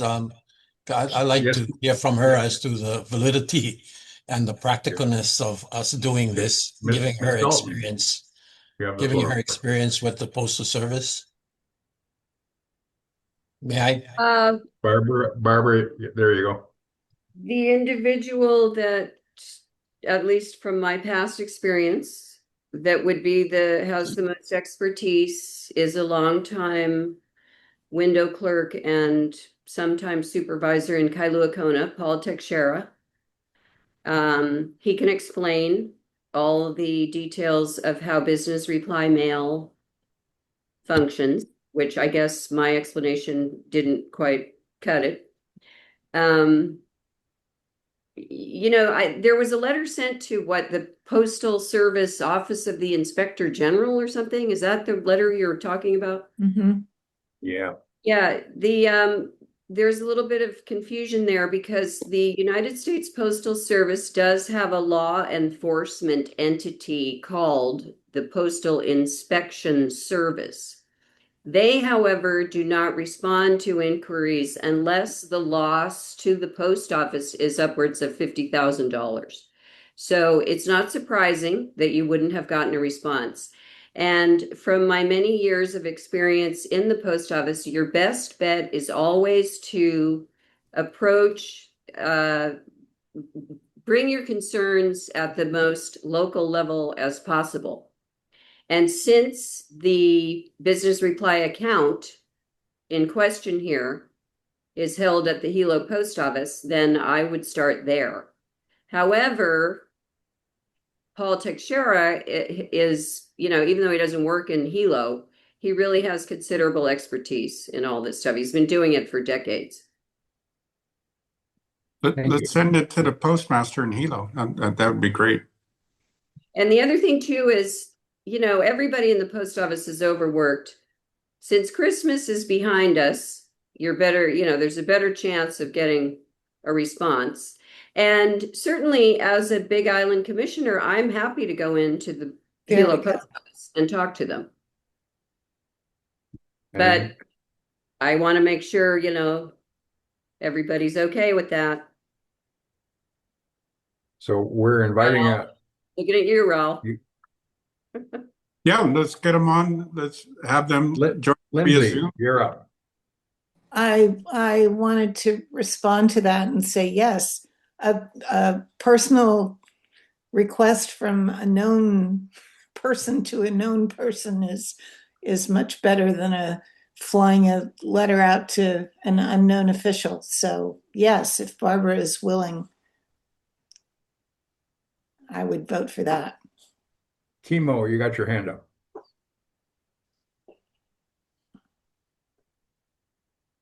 You're still muted. How's that? There you go. There you go. Now we can hear you.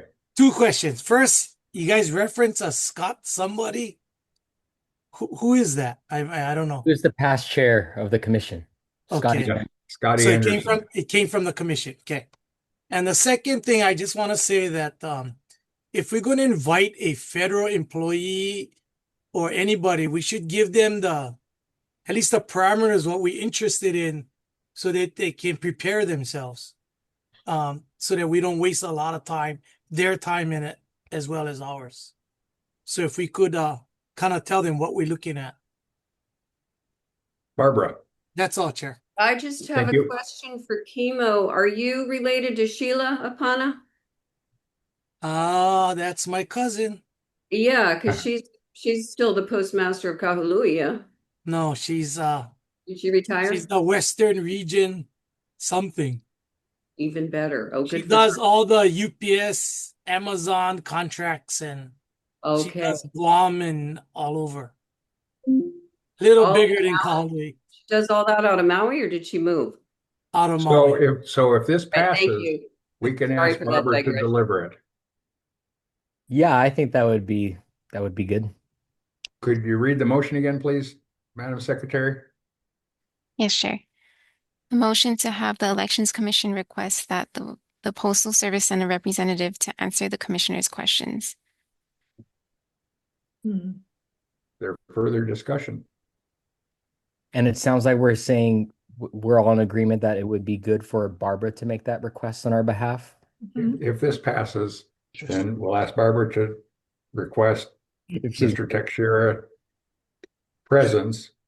But like Barbara mentioned, there has to have to be specifics warning them what's coming at them with their invitation to address us. Mm-hmm. Question. Yeah. Yeah. Who's going to draft the letter? Barbara's going to ask the person Barbara? she knows. Well, no, I'll who's draft. going to draft the letter? I will. No, I'll ask Barbara to do that because she knows Yeah. post office lingo. Good. Well, can we get, we want to find out if the post office would supply us with receipts for the Wait. This motion is to have a post office representative address us. Let's Okay. limit it at that. I thought you wanted specifics. Well, specifics is what Barbara could fill in based on her Send experience her our here questions when or she something. talks to her contact. Yeah. If I they're thought it willing to was address specifics it. about how the process works. Correct. Isn't that? Yeah, Isn't that and the what we're questions we talking have, about? yeah. Should we vote? Okay. Ask for a roll call on this, please. Yes, Chair. Commissioner Andrian, Yes. Commissioner Apana, Yes. Commissioner Kushney, Yes. Commissioner Dalton, Abstain. Commissioner Cam, Yes. Commissioner Osterkamp, No. Commissioner Papalimou excused, Commissioner Sabas, Yes. Chair Curtis. No. The motion passes. Okay, thank you. Other discussion on communications and correspondence. So, Chair, we talked about making sure we can brief the representative on possible questions. Are we saying it's good if should we be sending Barbara our potential questions so that she can let the representative know? Are we sending that to you? Are we sending that to the commission email? I don't think we can all talk to Barbara at the same time. So Barbara, do you have a pretty good idea of what we're looking for? I think so. Well, Or we could do one-on-one emails though, Question. right? Just to give her. Well, she I knows what think we've been there talking are- about. I think there are certain individuals who are looking for a particular response, but my goal is would be to have somebody from the post office basically explain business reply mail and how it works, and if it's valid as a method, as a means of accounting for votes. You're on it, Okay, yeah. as far as I can see. I'm not Lindsay, entirely. did you have something else? An objection to that. Well, I just wanted to say, especially business reply mail, especially as it applies to elections. Yeah, of course. There is no distinction. within Okay. reply mail. Well, except somebody said that for the election, they often don't stamp the envelopes. Wasn't that No, true? that's true of all business reply mail. Oh, I see. They're Okay. not business reply mail, at least back in the days before the entire mail stream was automated. It was often separated out without receiving a cancellation. There's no need to cancel it because there's no stamp on it. Yeah. Okay. So Yes, Chair, I'd like to be recognized. I would like to suggest that we leave it to Barbara to address Mr. Texera or whoever she wants to talk to invite to attend our meeting and answer some of our questions. Chair, I'd like to be recognized. Okay. So Corey Psyche wrote a letter to Kekeilani Ho, a candidate, regarding this issue. And I'd like to have the postmaster address the issue of the letter, which was Corey Psyche said that the post office did not invoice for those. So I would like her to address that letter specifically and have her respond to, yes, this is possible, or, just explain how that could happen and with that letter. And I'll forward that letter to the Office of Elections. And they can forward it to Barbara. Okay. Yeah. That's reasonable. On to Sunshine Appeals. Oh, Lindsay, you had something else? I thought Dylan had his hand up. No. No, I was don't going to make a suggestion that, if we all had other questions, we could give that to the secretary and she could forward that to Barbara, but I think we're good. It's okay. So on to Sunshine Appeals. Mm. Would entertain public testimony now on Sunshine Appeals. Okay. I'm not seeing any hands here on Zoom yet. Otherwise, we have no testimony. Okay, we'll move on to Sunshine Appeals. Oh, I see. Okay, I see a few now. The first testifier is Austin Martin.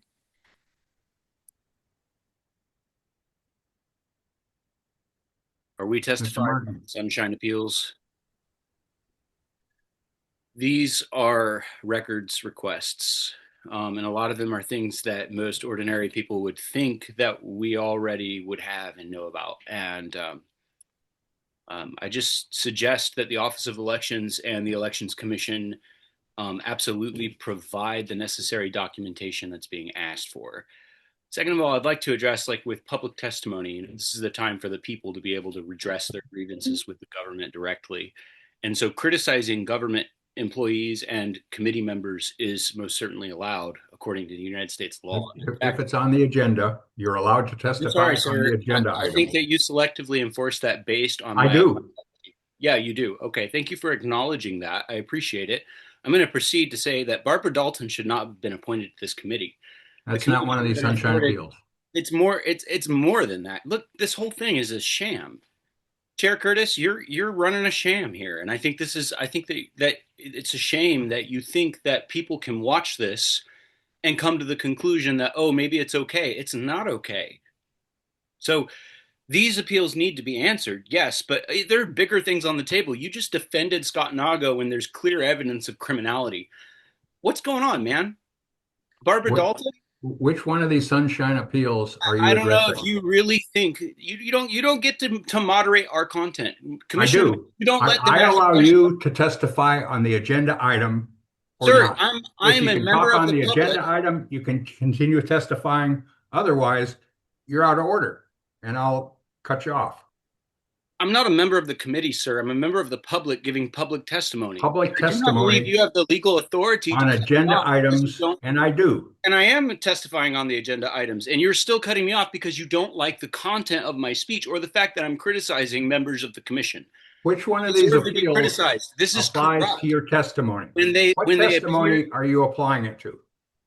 What are you talking about? I just started off by talking agenda. about records requests and it's necessary for you guys to provide these things. Ralph Kushner did the first one. I'd like to see that answered. I'd like to see those things entered of record. I'd like to see those records produced.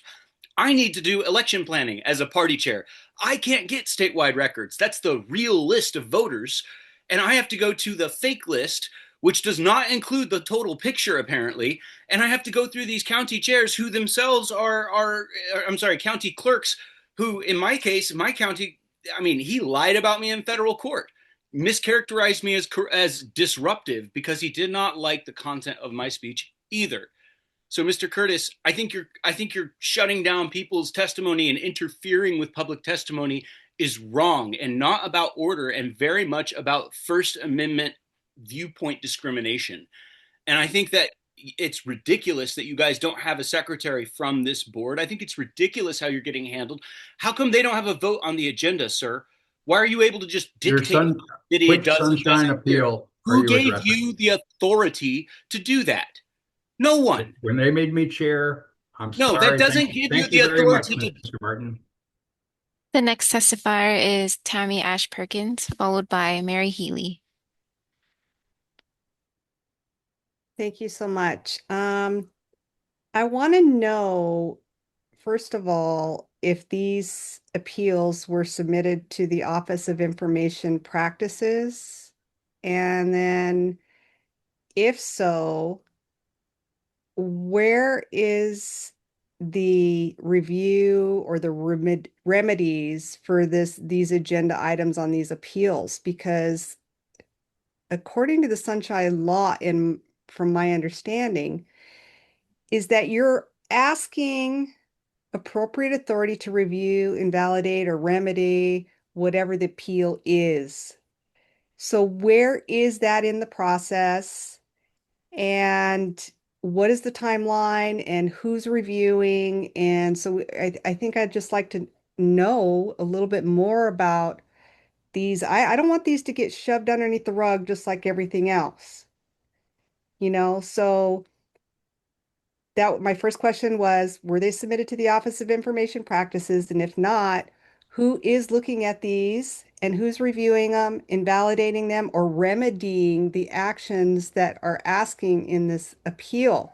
These are very important. We can't just, like I said, sweep them underneath the carpet. So those are my questions. I yield. Thank you. The next testifier is Mary Healy, followed by Jarek Medeiros. Ms. Healy. Aloha, Elections Commission. It's very good to be here. Chair Curtis, thank you for the time, as always. You've known me we're coming up on our 2-year anniversary very soon. I just want everyone to know here, new election commissioners and old, I have been diligently watching all of these meetings, and I'm here to speak about the agenda item, of course. But I would also like to speak about our testifiers' free speech because, I've been here before, Chair Curtis, where you've told me to not make it personal when I accused Osterkamp, the lawyer, of knowing full well where the evidence is leading from the Big Island.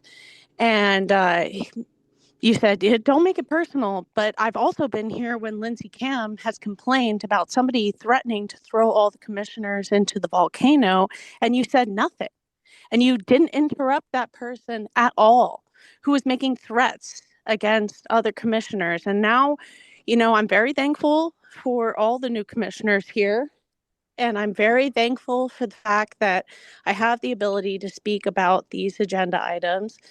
But what I'll say to you is that I can understand where the public's frustration is coming from, because there's a lot of wheel spinning and not a lot of action taking place for the obvious fraud that's happening in the Hawaii election systems. These mail-in ballot systems have to go. They're ripe with fraud. There's a reason why the rest of the world doesn't use these systems, because there is fraud that can be committed very, very easily out of one address or several out into these drop boxes that are unsecure. And at the end of the day, the public understands what's happening. The federal system understands what's happening. Election fraud is not a new thing. Election fraud has been something that's occurred since the beginning of elections. And I look forward to the time where we have people who seriously look at these actions instead of spinning their wheels for their puppet masters. And I thank every single commissioner on here who stuck their neck out and have tried to advocate for the people. And I'm very thankful for the new opinions, but we all know where these cases are leading to. And the obvious, result at the end of this is that mail-in ballot systems are ripe with fraud. We need to change the system immediately. And Scott Nago is a corrupt elections officer, and he needs to be held accountable for the elections that he's been holding. Elections officer.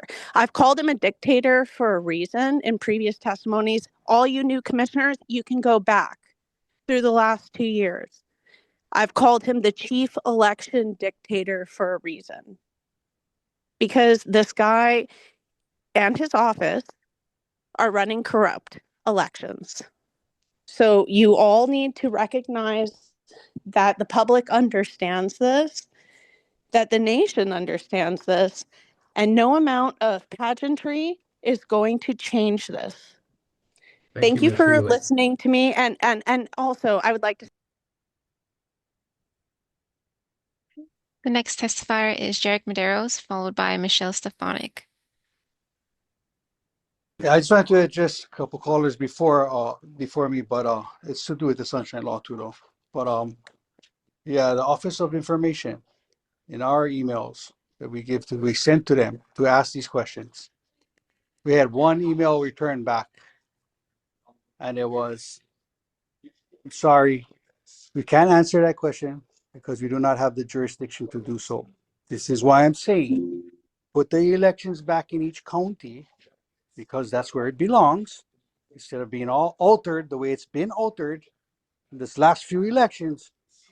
I want my county vote to remain in my county. I don't want the state. The state does not have solutions or remedies. The state only creates problems. Why? For funding. Okay, that's it. We don't need that in our voting. I want to go back to county. That way nobody can blame you guys for anything. We've been blaming you guys this whole time, and you guys been doing nothing about it. Put it back in the county clerk's office, because we do have an office of election at the county level, and let that happen that way. It'll be more secure. They already have a process that, they already have the precincts. This is why we know more precincts, because the state wants to take charge, and then they know more the keys to the precincts, right? So now the counties, put it back there. Put it back in the county's hands. You guys are going to find everything better off. Thank you. Thank you, Mr. Medeiros. The next testifier is Michelle Stefanik. Can you hear me?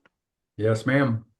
Okay, so this is just going to be short and sweet, but basically I looked over each of these appeals, A through E, and every one of them says to respond within 10 days, including the last one, which I think was dated November 25th. I don't see a response anywhere, unless I'm missing something somewhere, but I don't see a response.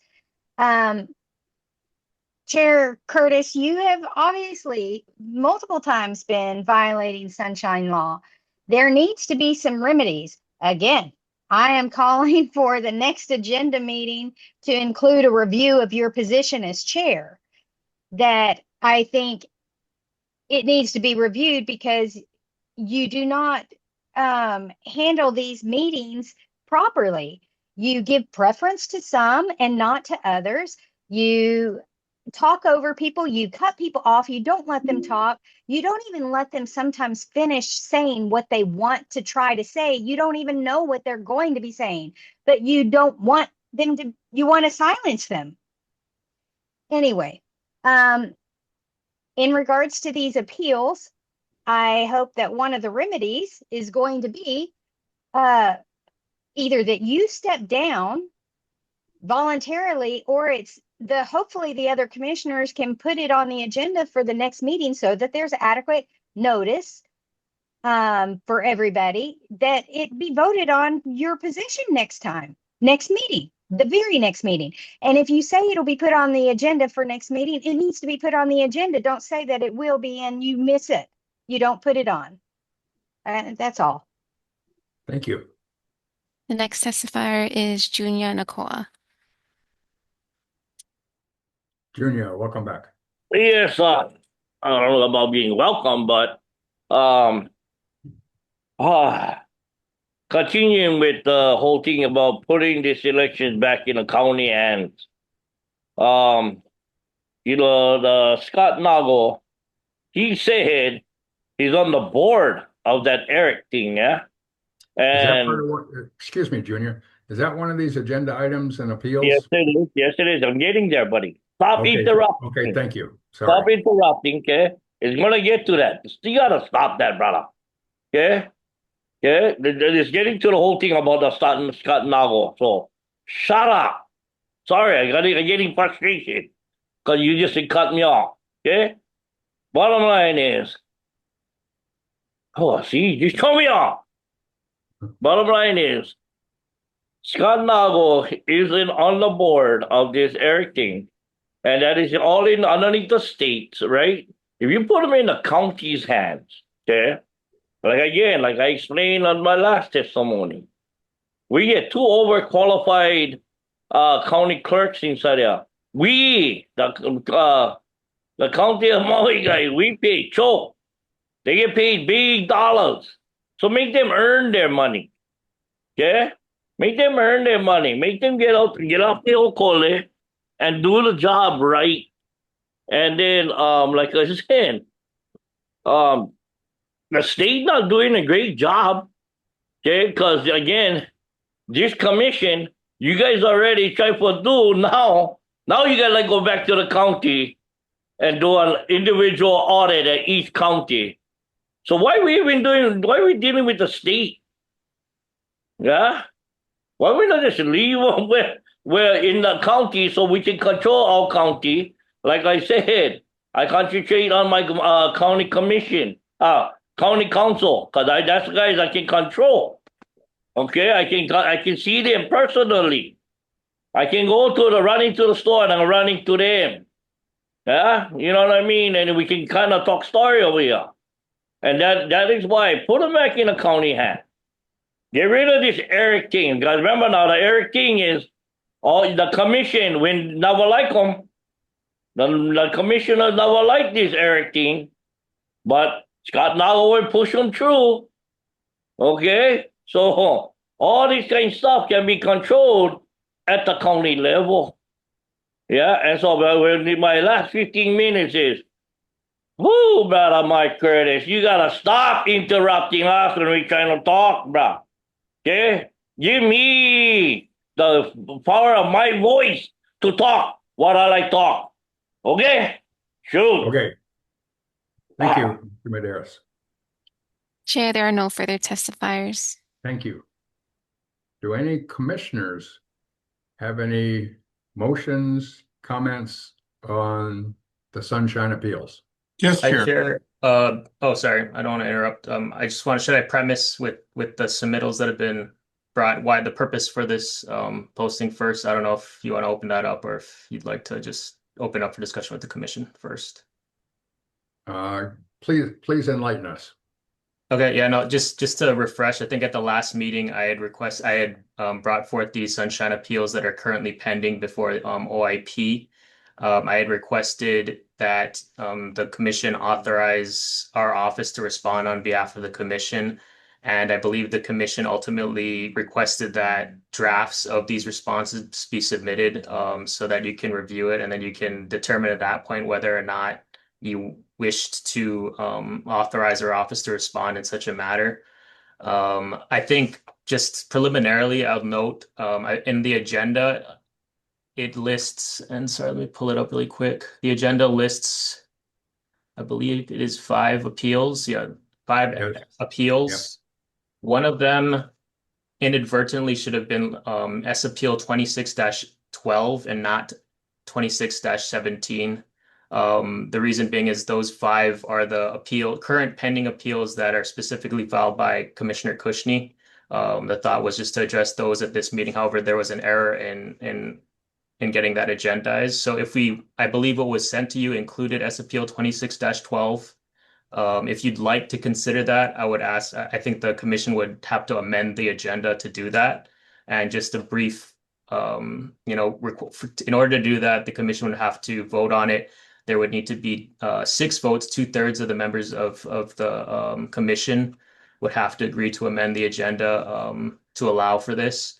Generally, we can only add matters that are not of, I want to use the Not language as used in the law.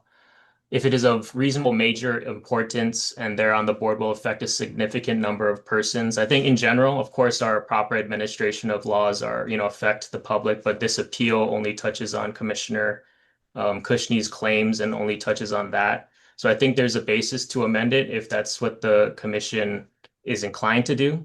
So that's kind of an initial proposition for the commission to consider whether or not to include that. And then from there, if you have any questions on the draft responses, we can discuss that as well. Okay, I'm not sure, did that 5th item make the agenda? Yeah, so 26-12 was not agendized. Instead, 26-17 was agendized. So that was a mistake. So in order for us to consider 26-12, we'd have to amend the agenda to do so. Amend If the not, agenda. yeah. To change 26-17 to 26-12. Or To you want consider 26-12 instead of 26-17, yes. So 26-17 shouldn't be on the agenda. 26-12 should be.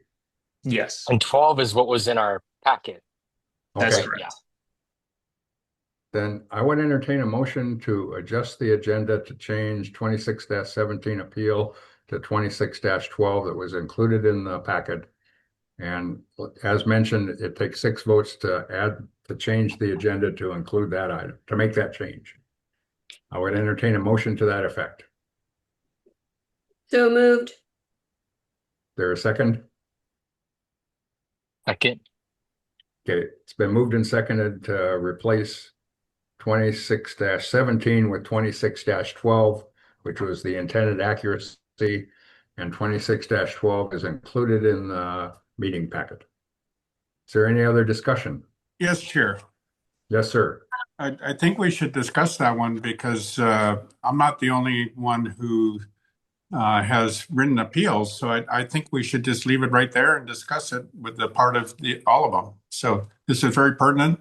I don't agree with the person's testimony, but I do agree with his right to give his testimony. So I think his appeal is pertinent in this case. So you mean 26-17? I will be voting against this because I think everybody's appeal is important. Sorry, can I clarify? We're just adding I can follow you. -12, right? No. Yes. So no, I should respond. So what I'm proposing is to switch 26-12 for -17 because those are the responses that I've drafted responses for. And this isn't to say that 26-17 would not be addressed. It would be, I think it would just have to be addressed at a separate meeting. And that's if the commission, I guess, votes not to authorize me to respond moving forward. So the motion is to replace 26-17 with 26-12. We could amend that to add 26-12 as the 5th appeal item and not remove 26-17. If 17 comes up on the next agenda, I'm good with it, but this person should be heard also. They should be heard for sure. But whether they heard today, replaced by 12, or And heard in I would addition just, to 12. sorry, I would just note too that the responses drafted don't include 26-17. So it may Okay. make sense to, but I mean, that's up to the Okay, commission. then that makes more sense to act on this motion approval and consider 26-17 after you've had a chance to respond to it. Correct. Or offer a response. So if we can amend the motion to put. No, we'll get to next meeting. 26-17 It's fine. when Mr. Ching brings it on, and it'll be at the next meeting. We're not flowing it. It's just that he hasn't had a chance to address that yet, and we don't have a chance to see his address. That's So fine. the motion is to replace 26-17 with 26-12, which is all included in our package. Any other discussion? I would entertain a roll call, please. And this is to replace 2617 with 2612 for Yes, today's agenda. Put 2017 on the next meeting. Yes, absolutely. That's not the next. Yes, my vote is yes. Thank you, Andrea. thank you. Commissioner Apana, Yes. Commissioner Kushney, Yes. Commissioner Dalton, Yes. Commissioner Cam, Yes. Commissioner Osterkamp, Yes. Commissioner Papalimou excused, Commissioner Sabas, Yes. Chair Curtis. Yes. The motion passes. You have any other comments, Jordan, before we address these? Just briefly, so I believe you've been provided the draft responses for the respective appeals. I would say that my recommendation, if you have substantive questions, would be to take it in executive session to the extent that will include attorney-client privileged communications, but that's up to the board whether or not they'd like to do it, but that is my recommendation. Thank you. Lindsay. I just want a clarification. As I recall, the question came up about who replies to complaints, and the answer was Jordan does. And Ralph was saying, but we should review what he says. It shouldn't just go out without us seeing it. And then the determination was, well, we'll review the ones that were on the agenda for the last meeting. But we hadn't established that was the practice forever and ever. That was just the ones that were right in front of us. So I just wanted to clarify, we haven't established that we're always going to approve the complaint responses. We're just looking at these, correct? Correct. We should make a standard operating procedure of reviewing the DAG's response to the OIP appeals. Right. They're But not we really haven't done appeals, that they're yet. complaints, but yes. Okay. And I'll just very briefly add that, I mean, I think the reason being is I believe my predecessor would, I don't know if he'd submit drafts, but I think he would orally set forth it. So I didn't want to just send it without, if that was a process. That's why it's being brought forth. Yeah, and this is our chance to review Jordan's suggested responses and question him. Ralph, you have your hand up? Yes, Chair. I'd like to make a general statement before we continue. So, okay. The purpose of the Elections Commission is to ensure public confidence in our elections through transparency, oversight, and accountability. That means that allowing hard questions to be asked and answered in the open. When I joined this commission 2 years ago, at my very first meeting, I was told by Deputy Attorney General Reese Nakamura that I had to recuse myself for presenting evidence that the chief elections officer and the counties were not maintaining ballot chain of custody documentation. So we're still talking about this right now. During that same meeting, my microphone was muted. Since then, I have been repeatedly muted or cut off for asking uncomfortable questions that go to the very heart of election transparency. And a little over a year ago, I was removed from a meeting on Oahu by 2 undercover law enforcement officers for making a motion to subpoena chain of custody records. Now, we're still talking about chain of custody. That history matters. The reason for these appeals exist is because the public has serious questions about our elections. Yet what the public sees is not open inquiry. They see the chair and the deputy attorney general controlling which questions may be asked, when they may be asked, and who is permitted to ask them. Our elections should be transparent and verifiable. Questions should not be feared or procedurally silenced. Transparency does not require gatekeeping, it requires openness. When questions are muted, deferred, or filtered through procedure, it creates the appearance that the process itself is being protected rather than the public's right to know. So here we are, 2 years later, still talking about chain of custody and all the things you've done to keep me from speaking about this. So I'd like to address these one by one. And I'm going to show you that the Attorney General's office is not interested in upholding the chain of custody documentation. And he Okay, start with number one then, Ralph. 26-16 or 26-10. I'm sorry. Okay, so which one are we on? 2610A. Okay, so in this, the Deputy Attorney General's response improperly narrows the Sunshine Law to a technical discussion on board packets under HRS 92-7.5, while ignoring HRS 92.1 and 92.3, which govern open deliberations and public policy formation. The issue is not a missing document, but the selective sharing of material information with one of the commissioners and withholding it from the others, impairing equal participation and transparent decision-making. The Sunshine Law must be liberally construed to prevent information asymmetry and ensure openness, regardless of whether a formal packet is required, by relying on technical compliance to individual denials rather than addressing whether the commission ensured transparency with equal access. So I believe this was the fact that you gave Commissioner Osterkamp. I had sent a letter to the commission and I asked that it be shared with the entire commission. You shared that letter and the evidence of the Big Island discrepancy, all the records, with only Mr. Osterkamp. And you denied the rest of the commission that information. So when we were deliberating these items in the meeting, only Jeffrey Osterkamp had that. And basically, you violated the Sunshine Law, and we should admit it. So I moved to have the Elections Commission acknowledge that Chair Curtis violated the Sunshine Law, HRS 92.1 and HRS 92.2.5, by sharing a letter sent to the entire commission with only Jeffrey Osterkamp, and these actions or inactions materially prevented the commission from deliberating with the full and equal access to information. Do I have a second?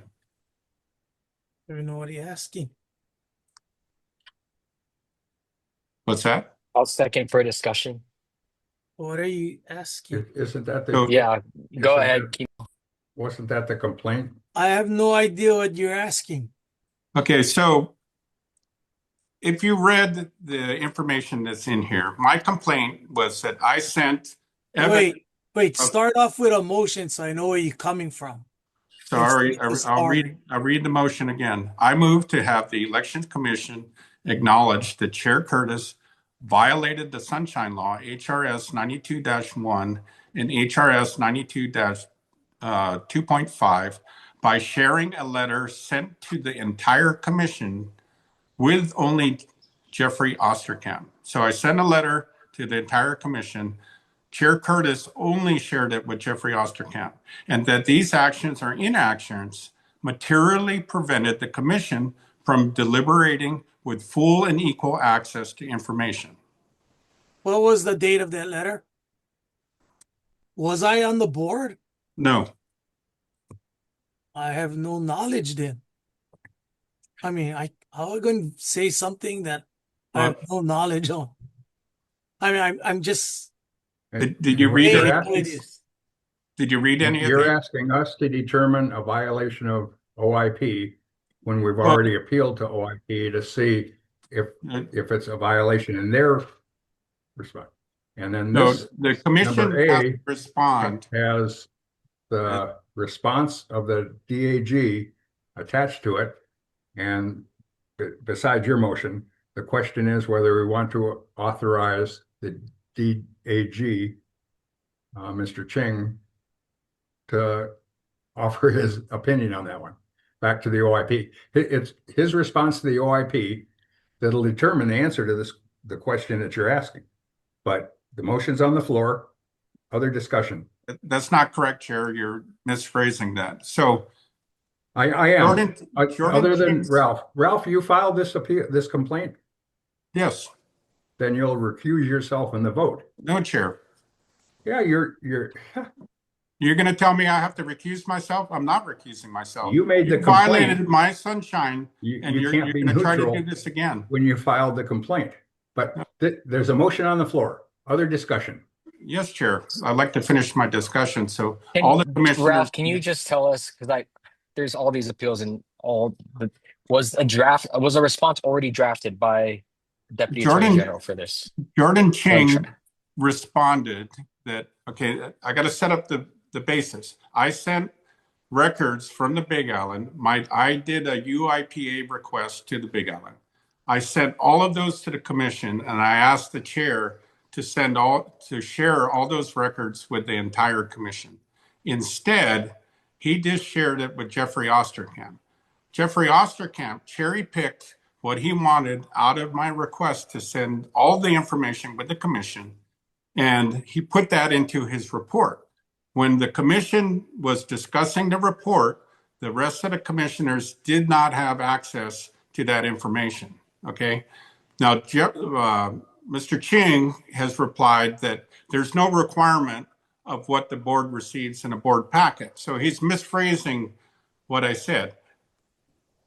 He rephrased it to be a 92-7.5 violation. I'm saying it's a 92-1, and that information was supposed to be shared with the entire commission so that they could deliberate. And I'm saying we need to admit that the chair did this, and it's in the records, and he shared it with Jeffrey Osterkamp and not the rest of the commission. So that is a clear violation of the Sunshine Law. And I'm just asking for the commission to recognize that and have that to be the reply to the OIP, that yes, the Sunshine Law was violated. Other discussion. Yeah. Yeah. Kimo. Is this in reference to the pig from the Big Island report? Yes. Okay, so let me give you an example so I understand it. If all the commissioners send our pig, Dylan, I, and Mr. Sabas, things they want in it, and we pick and choose what we make sense, because maybe two people talking about the same thing, but we feel one is better. So we choose this one. That means the other commissioner going to sue us for not putting theirs one in? Is that what this lawsuit is about? No, you totally got it wrong. Because the pig get to choose what. No, that's not correct. I got UIPA, which is FOIA request records. I sent that to the entire commission to be shared with the entire commission. Chair Curtis only shared those documents with Jeffrey Osterkamp. He can put whatever he wants in the report.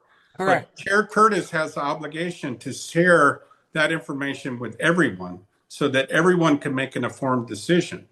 So what Jeffrey Osterkamp did was he cherry-picked what he wanted out of all of those records. And then we had a discussion that not everybody could have nobody had the same information to have a discussion open to the public with all the information. So the problem was that Curtis selectively only shared with Osterkamp. Were you at that meeting when the report was discussed? Yes. Did you have an opportunity to showcase your point of view? That is not the issue. The issue. So what you're saying is that the harm can be relegated later. No. I'm saying that I just was wondering if the commissioners, the commissioners heard your point of view for consideration when they voted on the pig report. So you're saying that the harm can be relegated later? Oh, that's not what I'm saying. Yes, that's what I'm saying. I just want to know how complete their vote was when they voted on the pig. I protested that it wasn't shared, but it wasn't heard or whatever. Okay. So Sabas. I think I'm okay. Mr. Sabas, you have your hand up. Mr. Sabas, are you frozen, or? Yeah, I didn't have my hand up, but if I may ask a question, Please. was this all taking place before I became a commissioner? Yes. Okay, in that case, I'll probably abstain from voting on all of it. Other discussion? Ralph? Yeah, so the point is the chair cannot selectively share information that is sent to the commission email with whoever he feels like it. He has to distribute that information to all the commissioners. So I'm saying that we violated that, and you don't have to have been there to know this. The chair cannot selectively share information with certain commissioners. That's a violation. And Chair, if I may, I just address. Who's that, Dylan? This is Jordan. Jordan, I'm sorry. Go ahead, Jordan. Okay, and if you guys read the responses, I mean, maybe, this applies to, all the appeals, OIP, they're limited in adjudicating violations of the Sunshine Law. And as stated in each letter, the various allegations being made, in our view, in our office's view, were not violations of the Sunshine Law. That's what's being set forth in each respective letter. In the letter that is being, that Commissioner Cushney's addressing, I'll just note that, as OIP stated in the response letter, and as I note in the letter, there's nothing in the Sunshine Law that requires, material or requires or dictates what needs to be distributed to the commission for a public meeting. And there's nothing that even requires a board packet to be prepared. And the only requirement is that if a board packet is prepared, it be made available to the public. So, for that reason, there is no violation to the Sunshine Law, and that's what we're representing to OIP. So I understand that Commissioner Cushney sees it differently. That's why it's his appeal. But that's what our office's response is. So, and that's, I don't know if I don't mean to circumvent it, but that's what all of the draft responses in effect relay, is that there was either a defensible basis. I think there was one letter where we do acknowledge that public testimony wasn't taken, I think, at the end of a meeting, regarding, I think, Commissioner Andreon's pig report. And I think we acknowledged that was improper, but that harm was mitigated at the next meeting when we did the discussion and decision making on the pig, and public testimony was taken. So thank you. Dylan? Thank you, Chair. I think I just want to remind everyone, the Deputy Attorney General's job is to vouch for the commission and is to defend and protect the commission. But I think where Ralph is coming from is this is an opportunity for us to admit where we did fail. And to me, this is pretty black and white. I mean, the difference here between the board packet situation is a commissioner sent material for the whole commission to the chair with confidence that the chair would share it with the entire commission. Instead, the chair, who had that responsibility, chose to share it with one commissioner only. And to me, that goes completely against the transparency, the spirit of the Sunshine Law. So I agree with the motion. I think we should, the response should state that this was a failure on our part. Yeah, and just briefly, just to respond to that, I think the Sunshine Law doesn't allow for dispersal of information or views outside of a duly noticed meeting. And so it would be against the Sunshine Law to distribute it to all, to the extent that it may invite conversation, especially if it's outside of a duly noticed meeting. So I would just note that in response. So, and again, there's nothing in the Sunshine Law that requires any, or dictates. So, I understand that we all have one at a time, but Mr. I understand we have all our views, but the Sunshine Law, OIP is only here to, adjudicate sunshine complaints. And as I say, we may not agree on every decision that's made, but the relevant question here is what is permissible or illegal under the Sunshine Law. And what these responses set forth is that, the allegations that Commissioner Cushney raises are not, they're not illegal under the Sunshine Law. So this gets to my broader point that I've been asking about chain of custody for 2 years. You've muted my microphone. Let me appeal. speak, Chair. You muted my microphone and you removed me from. And I'll do it again if you get off topic. We're talking about on sunshine appeals. We're talking me about speak, number Chair. 1, 26-10. Please keep your comments to that.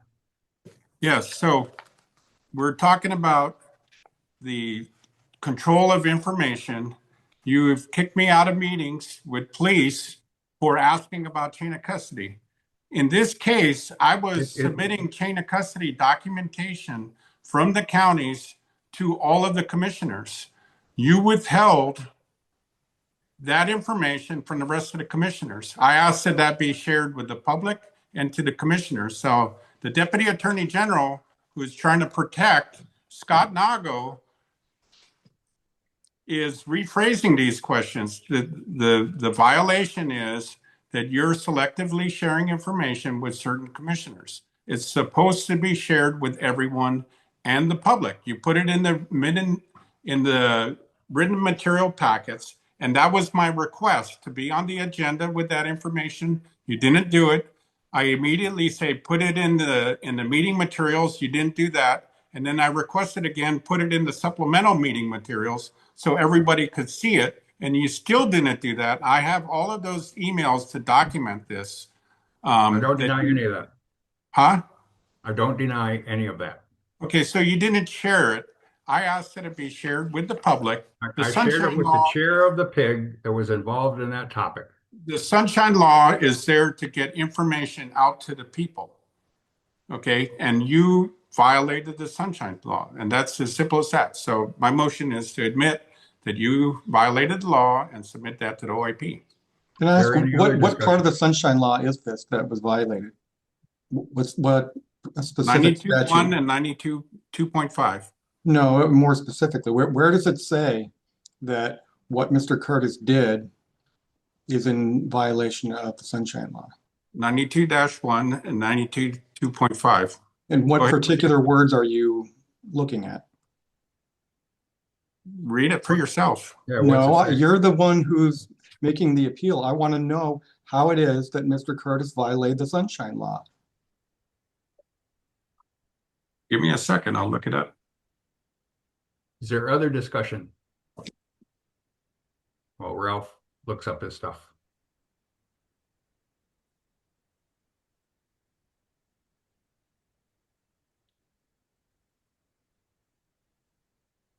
May I ask a question? Me and Lindsay. A question for the Deputy Attorney General. So is what Ralph was attempting to do, distribute information to all the commissioners, is that legal or is that illegal? Generally, any discussion on board business outside of a duly noticed meeting with more than, just one-on-one conversations is against the Sunshine Law, unless it falls in the scope of a permitted interaction. And, just generally speaking, if you guys all just emailed, each other just now, like any report, that is a violation of the Sunshine Law. I mean, I guess a report that pertains to board business, that would be a violation to the Sunshine Law. Well, again, you're I'm sorry, can I finish? Is distributing information considered a discussion? I believe that OIP, like email, to the extent that if you send emails, it invites discussion. And I think that like reading it, I believe, I can't quote, OIP opinions, but I think email communications would include discussion. Okay, so if he did that in good faith, like I collected this data and I want everybody to see it, and that was not okay, then you would think that he would get a response that says, sorry, we can't do that because it's against the Sunshine Law. You have to wait for the meeting. You have to put it on the agenda or whatever. You can't just send out an email to everybody. Am I understanding that correctly? And why wouldn't somebody, you or the chair, say, sorry, we can't do that. It's against the Sunshine Law when it happened. I can't speak to the exact circumstance when it happened. That would be appropriate, I think, if it was against the Sunshine Law. Okay, I'm just trying to understand what is and isn't okay. Thank you. Thanks, And Lindsay. Can I just say something, Chair? Maybe it'd be good for us, the different boards and commissions I've been on, at least one of our meetings, we get sunshine law training. It sounds like we probably need that, and maybe we should schedule that. I know we have a bunch of other stuff on our agenda always, but seems pertinent.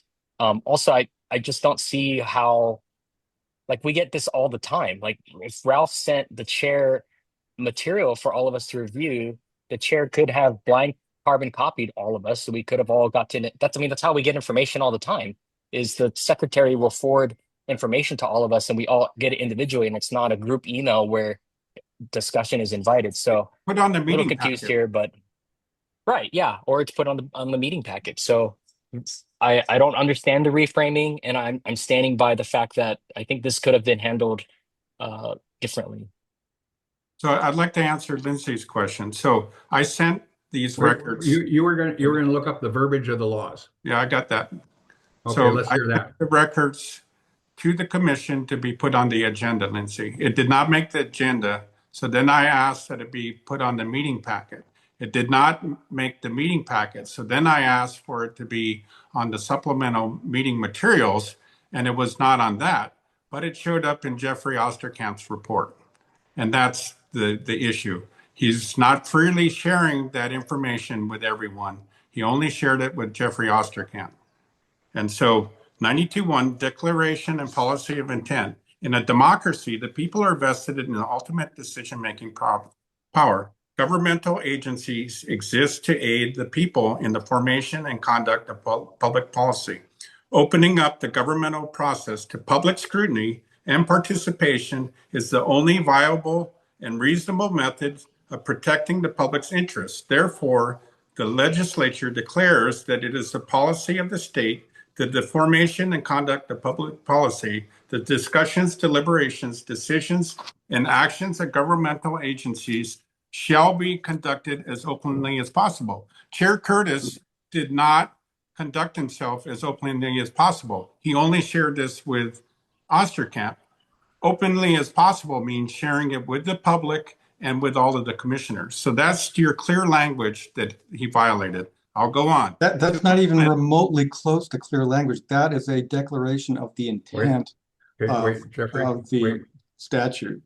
There's Yeah, nothing in there. openly as Jeffrey, possible. Jeffrey, It's Jeffrey, pretty clear you'll get that your wasn't chance. open. Right now, Ralph has the floor. It is the intent that this part to protect people's right to know. The people had the right to know the information that I was sending to the public and the commission. The chair did not put those items onto the agenda. He could have put them on the meeting packet, supplemental meeting packet, or the agenda. He only shared it with you, Jeffrey. The provision requires open meetings shall be liberally construed, and the provision providing for exceptions to the open meeting requirements shall be strictly construed against closed meetings. So you gotta justify why you only shared this with Mr. Osterkamp to show that you didn't violate the Sunshine Law. So if you can shared justify information with that, me that was relevant to Mr. Osterkamp's bid. I forwarded your information to him. I did not take your instruction to give it to everybody. I don't answer to you. I thought Mr. Osterkamp for that's why you benefit from violated your 90 information. That's why you violated 92-1. This is It's crazy open as town, possible. Ralph. This is complete crazy town. Jeffrey, There's you have the nothing floor. in the statute that supports you on this. Just drop it. Wait, What does openly as possible mean? we'll let OIP rule on this. And the question today is whether we're gonna allow Mr. Ching's response our support. You have a motion on the floor? I'm sorry, Barbara, go ahead.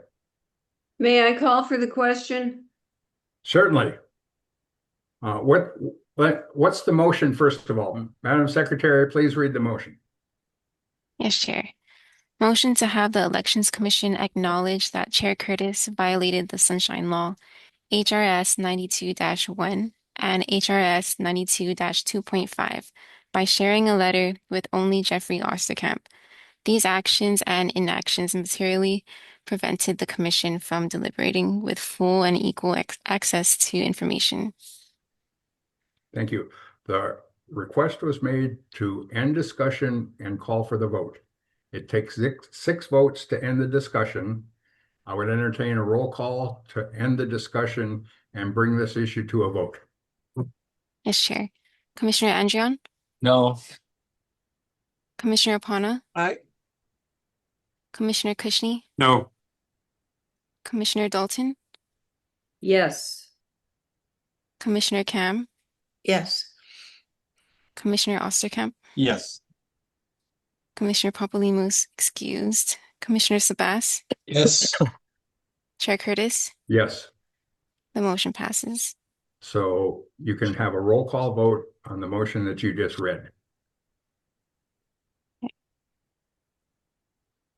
Commissioner Andrion, Yes. Commissioner Opana, Abstain.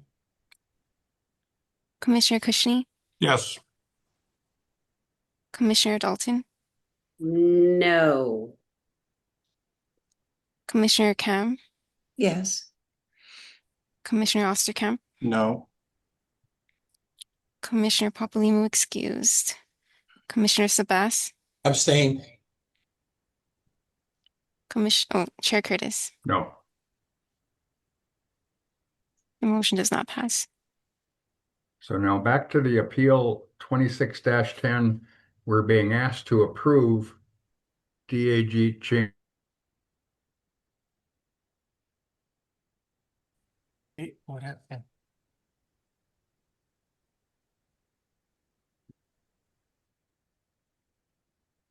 Uh-oh.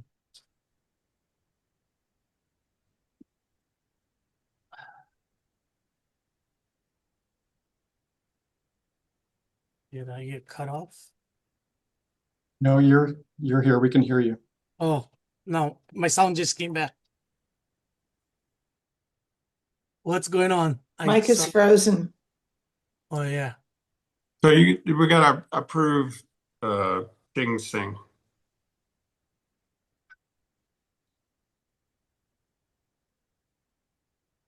You're muted, Mike. Okay, I think I'm back. So this agenda item is to approve DAG Ching's response to that appeal. Is there a motion to that effect?